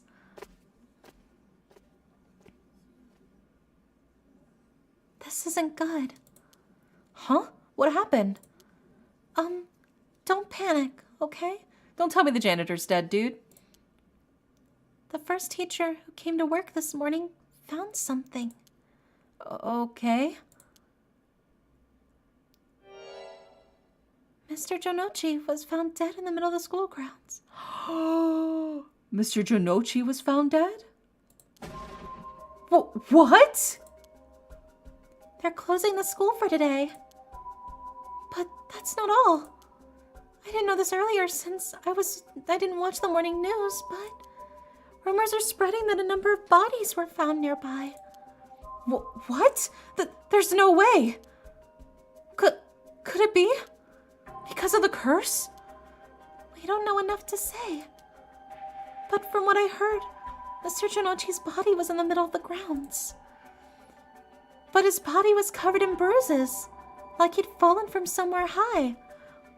So he still could be the one-sided reed.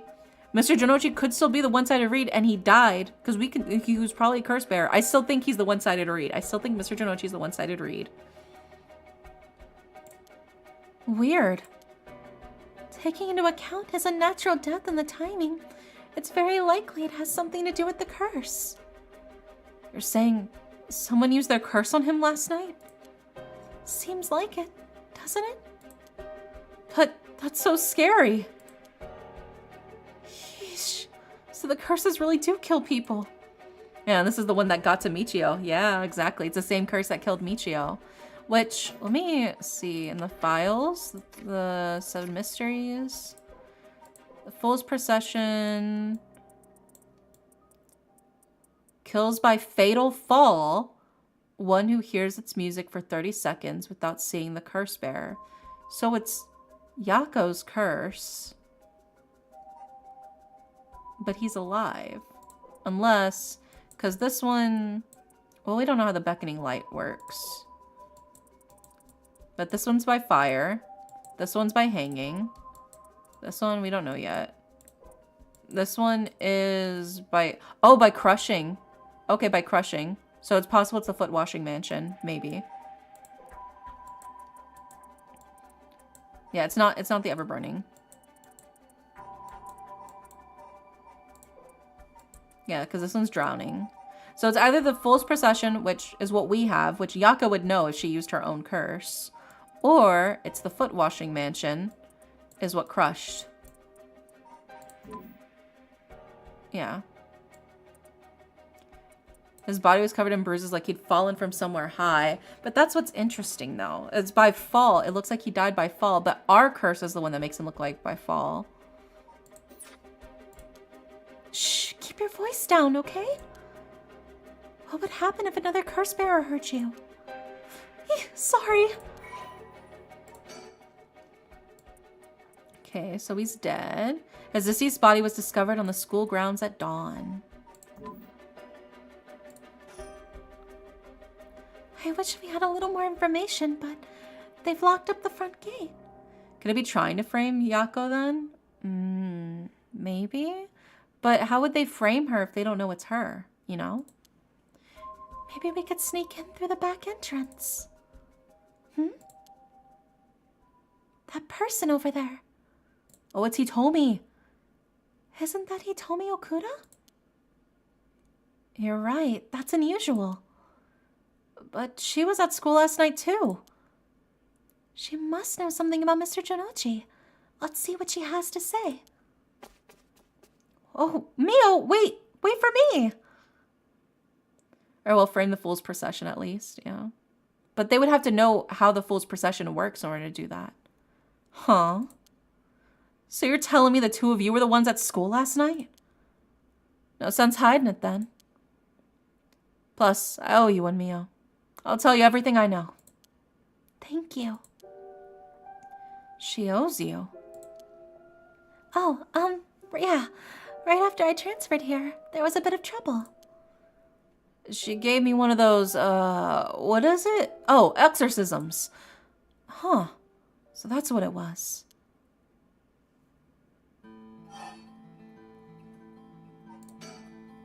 Did you hear about Mr. Jonochi? Heard about it. I've known about it since last night. I saw that asshole bite it on the school grounds myself.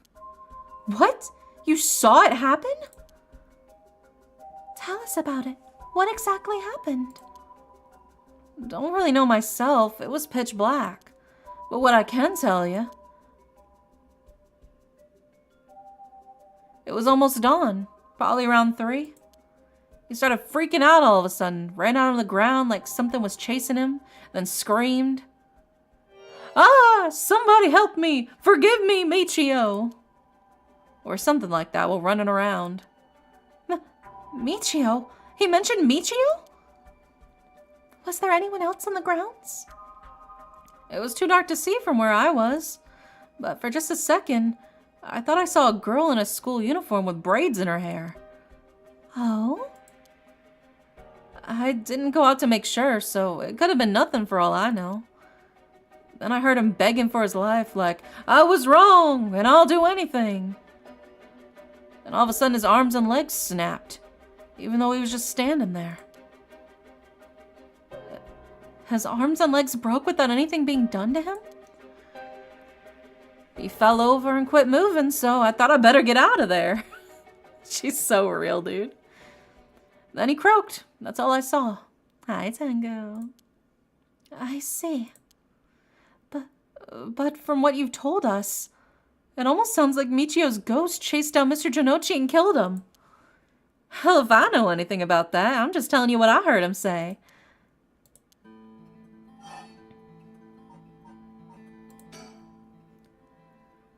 He told me, were you possessed by some kind of evil spirit? I don't understand all too well myself. What I can say for sure is, thanks to Mio, the weird symptoms that were happening to me all went away. Yep, some people are born with a natural sensitivity to the paranormal. They tend to end up isolated as they struggle to relate to the people around them. They also tend to draw spirits to them naturally. This can cause strange symptoms they don't understand, like headaches, muscle stiffness, and hallucinations, even memory problems. I'm sure it must have been very hard. So that's how it works, huh? Do people also have their personalities taken over when possessed too? It's possible with spirits who have a very close relationship to their target, like a sibling or a parent or a child. But you almost never hear about people being taken over completely. It's when two parties aren't in sync that those negative effects can start to appear. So the seances or whatever you see on TV are all bogus? Not quite. There are mediums and diviners who can align their minds with the spirits they call. Though there are people on TV who are just putting on a performance. Huh. There are people who in life had extremely powerful spirit sense or a deep connection with the person. But even they should be able to completely take over the person they possess. And even if they could, it'd only be enough pressure them to choose certain behaviors that wouldn't be unusual for them to do on their own to begin with. Are we, the player, a spirit?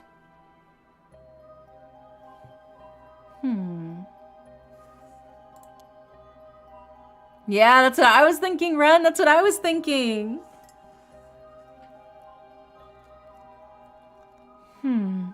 But if that's the case, wouldn't you not know if you were choosing that behavior of your own will or not? That explains why Shogo was so confused when we made him throw away the lighter. Are we Michio? I don't know if we're Michio. I don't know. I don't think we're Michio because we would have partaken in that actual killing, you know? Hence why there are a lot of cases where people don't even realize they're possessed. Though the spirit may influence the behavior and memories of the host, the deeper their connection in life, the easier it is for that to occur. I see.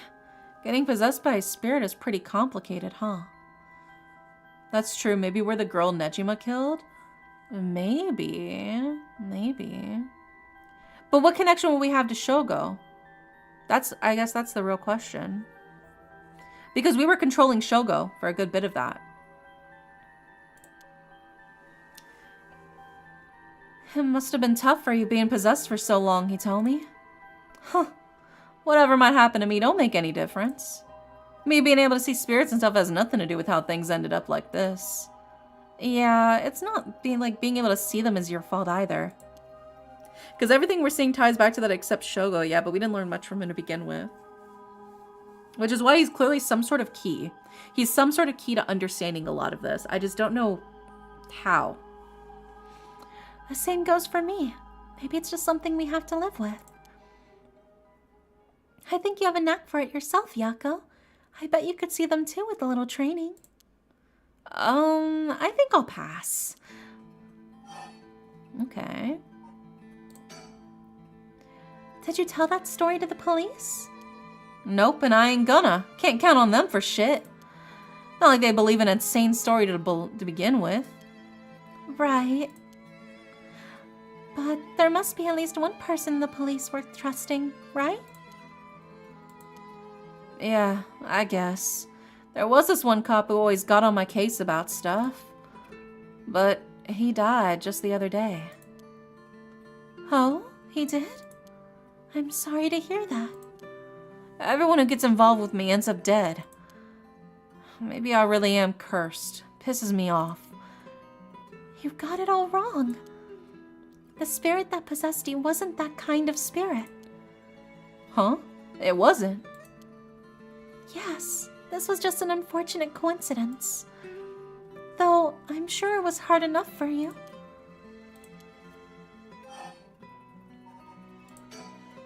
That's all I know about that asshole's death. Hey, Mio, I've been thinking something. The way she described it reminded me of something. The way Mr. Janochi died, it sounds a lot like how Michio died. Of course, I didn't see it myself, but the state Michio's body was in, it was like she had fallen from high up. Could they have been killed by the same curse? I don't think so. The curses of the Seven Mysteries hadn't manifested when she died. And if we can trust that what the spirit board said, then Michio died in an accident. Oh, right.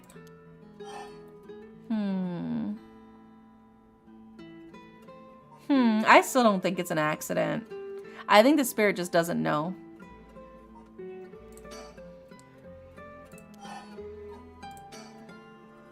So that's why you do the job you do, huh, Mio? I thought she was a weirdo when she showed up. All of a sudden saying she was going to exorcise me. If you hadn't said anything, I probably would have knocked your lights out. You tried to perform an exorcism on her without telling her anything?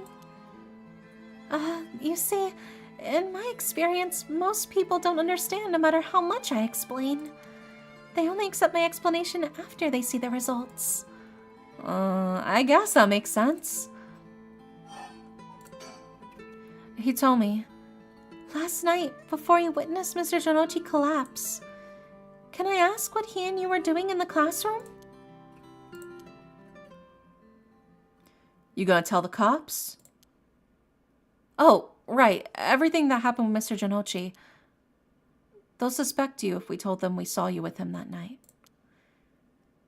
Anytime something happens with someone like me, all those shitty adults start jumping to conclusions. I understand. I won't tell them. You wouldn't have been able to kill him anyway.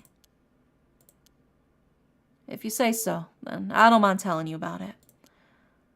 So last night, that piece of shit Jonochi called me over here acting like he was gonna attack me or something. What? How terrible. Whatever. I'm glad he's dead. He had it coming. Calling people worthless and a cancer on society when he doesn't know shit about them. That asshole was acting like scum if you ask me. Is that so? Could you tell us in more detail why he called you out in the middle of the night? It's hard to explain. Where to start?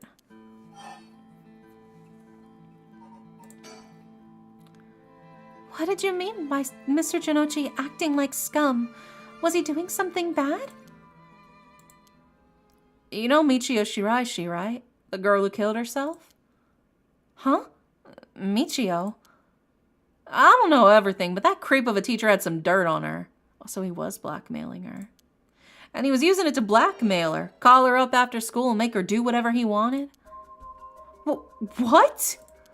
What do you mean when you say whatever he wanted? I'll leave it to your imagination. Nothing that a couple model students like you would ever get involved in. No way, that's... How? What do you mean by dirt? I don't know anything about this. How could I not have known anything about this? Yako, I know how you feel, but try to calm down. You got guts acting like you were her friend. Jonochi really did a number on both Michio's body and soul.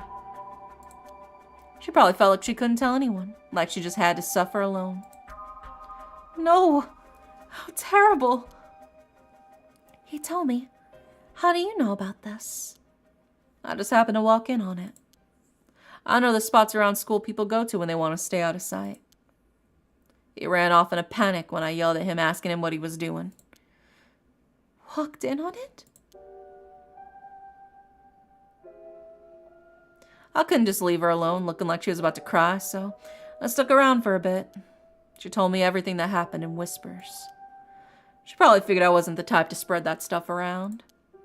But she never asked for my help. She told me she was fine and to keep it a secret. Michio, why? Was a high spicy palm, welcome in. She probably just thought she had to grit her teeth till it was through. She was naive. I tried telling her that if you give guys like that an inch, they'll take a mile. She kept saying how it was her punishment. She was soft. No. Of course, Jonochi didn't change. He kept doing what he was doing. I don't understand either of them, but that's as much as I was involved. And then she killed herself. Nothing I can do about it now. He told me, if you knew about it, then why didn't you... Trying to say it was my fault? She told me not to say anything. She told me she was fine. So what the hell more responsibility do I have other than what I already did? Yako, there's no point blaming, he told me. Michio, why?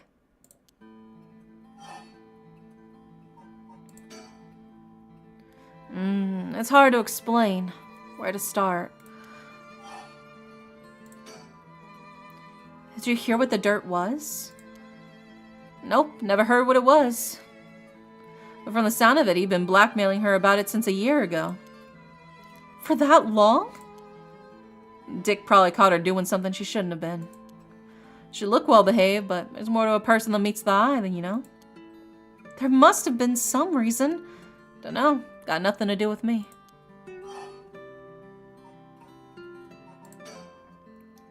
What you described does sound like Michio killed Mr. Jonochi. She did have a reason to hate him after all. No way. You mean like that was really her ghost? Like for real? Those who die bearing strong resentments or regret can occasionally become spirits either bound to a place or roaming freely. However, it'd usually be impossible for them to kill the living. Most don't have that kind of power. But it's possible they could possess someone close to them to act on those lingering regrets. Huh.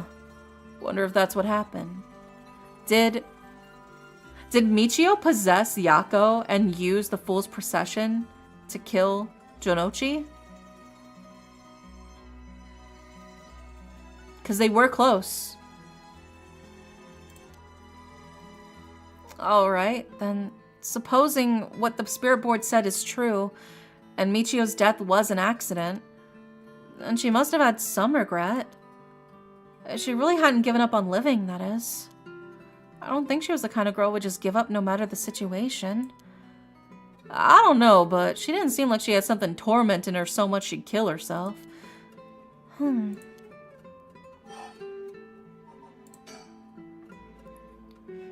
So, last night, how did it start? Right. Remember that nosy cop I mentioned, who was always on my case? He died at the former Yasuda Gardens a couple days ago. Yoshimi was his name. He was part of the juvenile division. He didn't look like a cop at all, real rough guy, but good at looking out for folks, so he was the only one I could talk to. Huh, so there was someone like that on the police force. Too bad he ended up dying. Oh, another thing. One time he suddenly introduced his fiancée to me. It was hilarious seeing a big guy like that act like a shy little kid all of a sudden. She told me that she was like me when she was my age and that she was on my side. It must be a terrible loss for her too. Yeah, I do feel a little bad for her when I think about how sad she must be. And I saw him at the gardens the night he died. Oh no. Could his fiancée be Yoko? Oh no, I guess we'll find out. Whenever I'd get worked up over something, Yoshimi always took me straight to that park. And he listened to whatever I was pissed off about. That day he called me over there like usual. But something seemed off about him. Like he was worried about something? Worried about something? Yeah, he asked me for a favor too. That was pretty unusual. A favor? What kind of favor? He handed me this weird talisman, asked me to hold on to it for him. A talisman? Yeah, just a normal good luck charm. I figured if that's it, then sure, I'll take it. I have it with me now. But that wasn't all. Then he told me he wanted me to take a look for a talisman Michio Shiraishi had that looked like this one. Huh? Michio? What does she have to do with this? Yoshimi had been meeting up and talking with her. While they were together, he noticed that she had a special talisman or something. But apparently Michio always avoided the subject. A talisman that Michio had. He knew that I knew her, so that's why he asked me, he said. Could there have been something that Michio couldn't even tell the police about? I know things at home are a little complicated. From what I heard, Michio was keeping her mouth shut about what Jonochi was doing to her. Hard to talk with the cops when someone's got dirt on you. And I didn't squeal on anything about Michio either. Michio, what is it that had such a strong grip on you? So basically, Yoshimi didn't just have his eye on Michio, but her talisman too.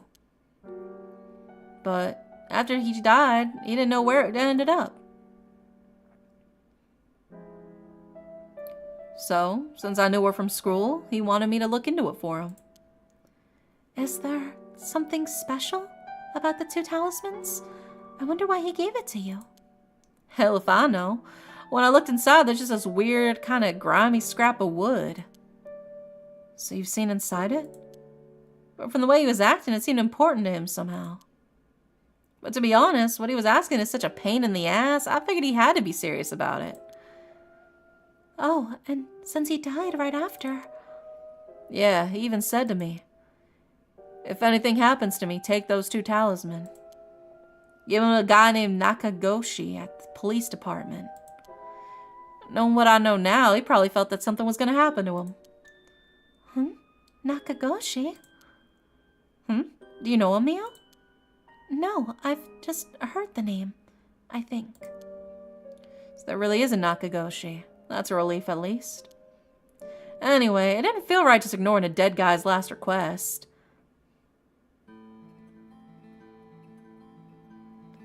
He told me. Yeah? That talisman. Would you mind if I had a look at it?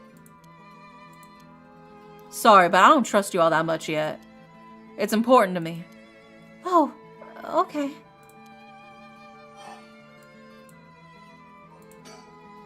So, last night, you were looking for the talisman Michio had. Yeah. And I figured that piece of garbage teacher would know the most about Michio.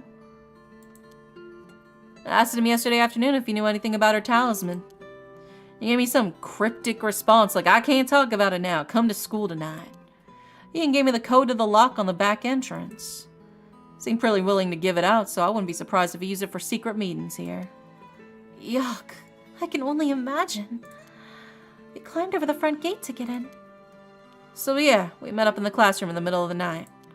But nothing he said made any sense. Like I was said like that I was really Michio and stuff like that. He went on and on about how it was my fault, that if only I hadn't been around or something. He grabbed a hold of me, breathing heavily. Ew. Were you okay? Yeah, that's right when you two showed up. I was able to get away while Jonochi was freaking out. Oh my gosh, good thing you got away. So it really is all thanks to you two that I got away. But I didn't get any info about the talisman, so the whole thing was sort of a bust. Afterwards, I was wondering what you two were up to, so I headed nearby. And I saw you and Old Man Ashimiya talking, and then Mio showed up. Oh, you did? That's also why I saw Jonochi come back outside and bite it. I see. So you were only here to look for Michio's talisman. And that's all I know. Happy? I'm still gonna look for the talisman. Sure. Thank you, Hitomi. Oh, and if you two find out anything about Michio's talisman, we'll be sure to let you know. Thanks. Oh, can we get your contact info? Where we can normally find you? Right, I'm not home most of the time. Usually I'm at a friend's house. Here's the phone number. Thanks. We'll call her if we need to talk with you. And, what is it? You're easy to talk to than I imagined. I was kind of scared at first, but not anymore. Shut up. You were the one avoiding me. Anyway, catch you later. And don't die out there, okay? Thanks. Well, be careful.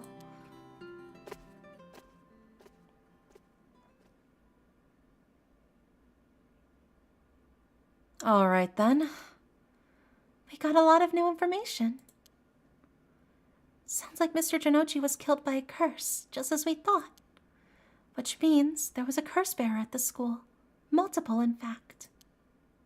Multiple? You think so? Yes. The curse echo we experienced in the school and the one that killed Mr. Jonochi seemed to be different. The people in the school at the time other than us were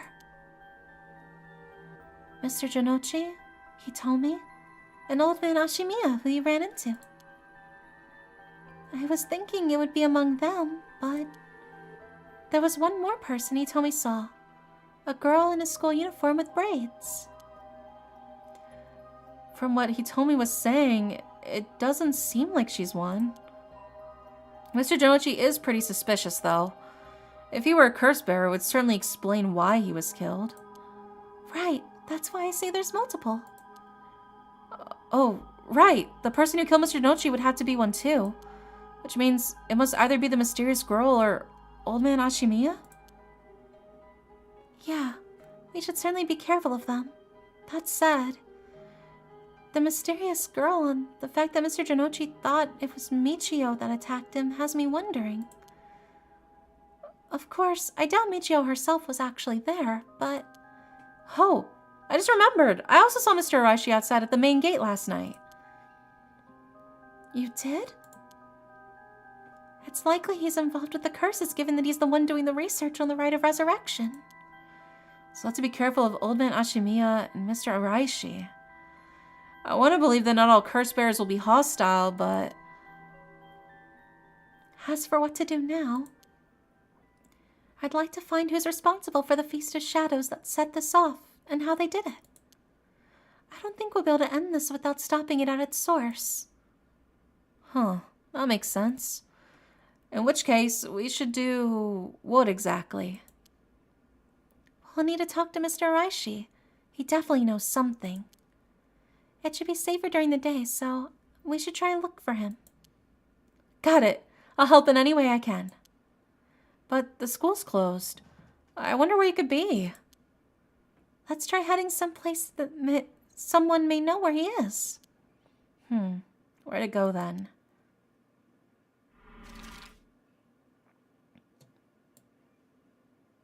Okay, so there's the Ryogoku Bridge, the former Yasuda Gardens, Komagata Bridge, and Komagata High School. We're at Komagata High School. Are we not? Am I crazy? Are we not at Komagata High School? Let's go to the gardens.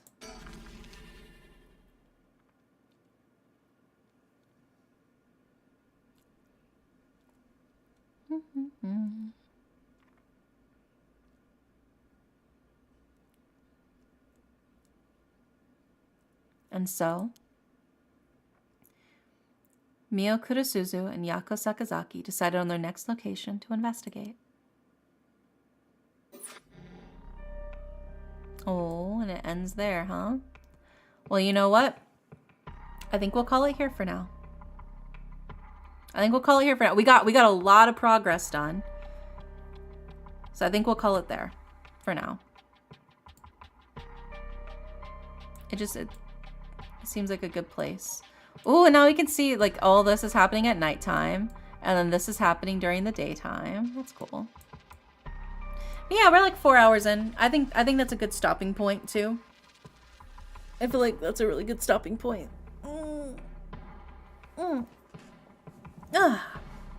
Alright. Let's see who's online. Who's up? Who's up?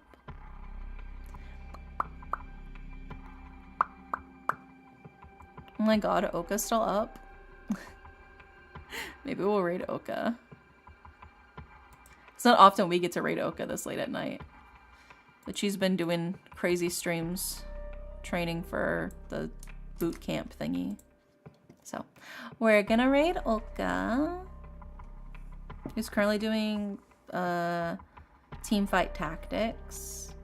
I've been theorizing it was Jonochi, but then he died. Okay, but I still think that's part of it, you know? I still think Jonochi is the one-sided raid, and I think Jonochi is Nejima. I don't see Old Man Ashimiya as him. I don't know. As much as the lady says it's him, I think it's Jonochi. He looks more like Nejima if Nejima lost weight anyways. But yeah, we're gonna raid Oka. There we go.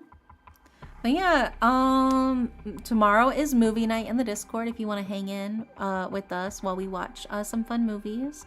Not sure what we're gonna watch actually this week. I'll have to decide. But we will be watching some movies in the Discord, so hopefully we'll see you there. We can hang out and vibe.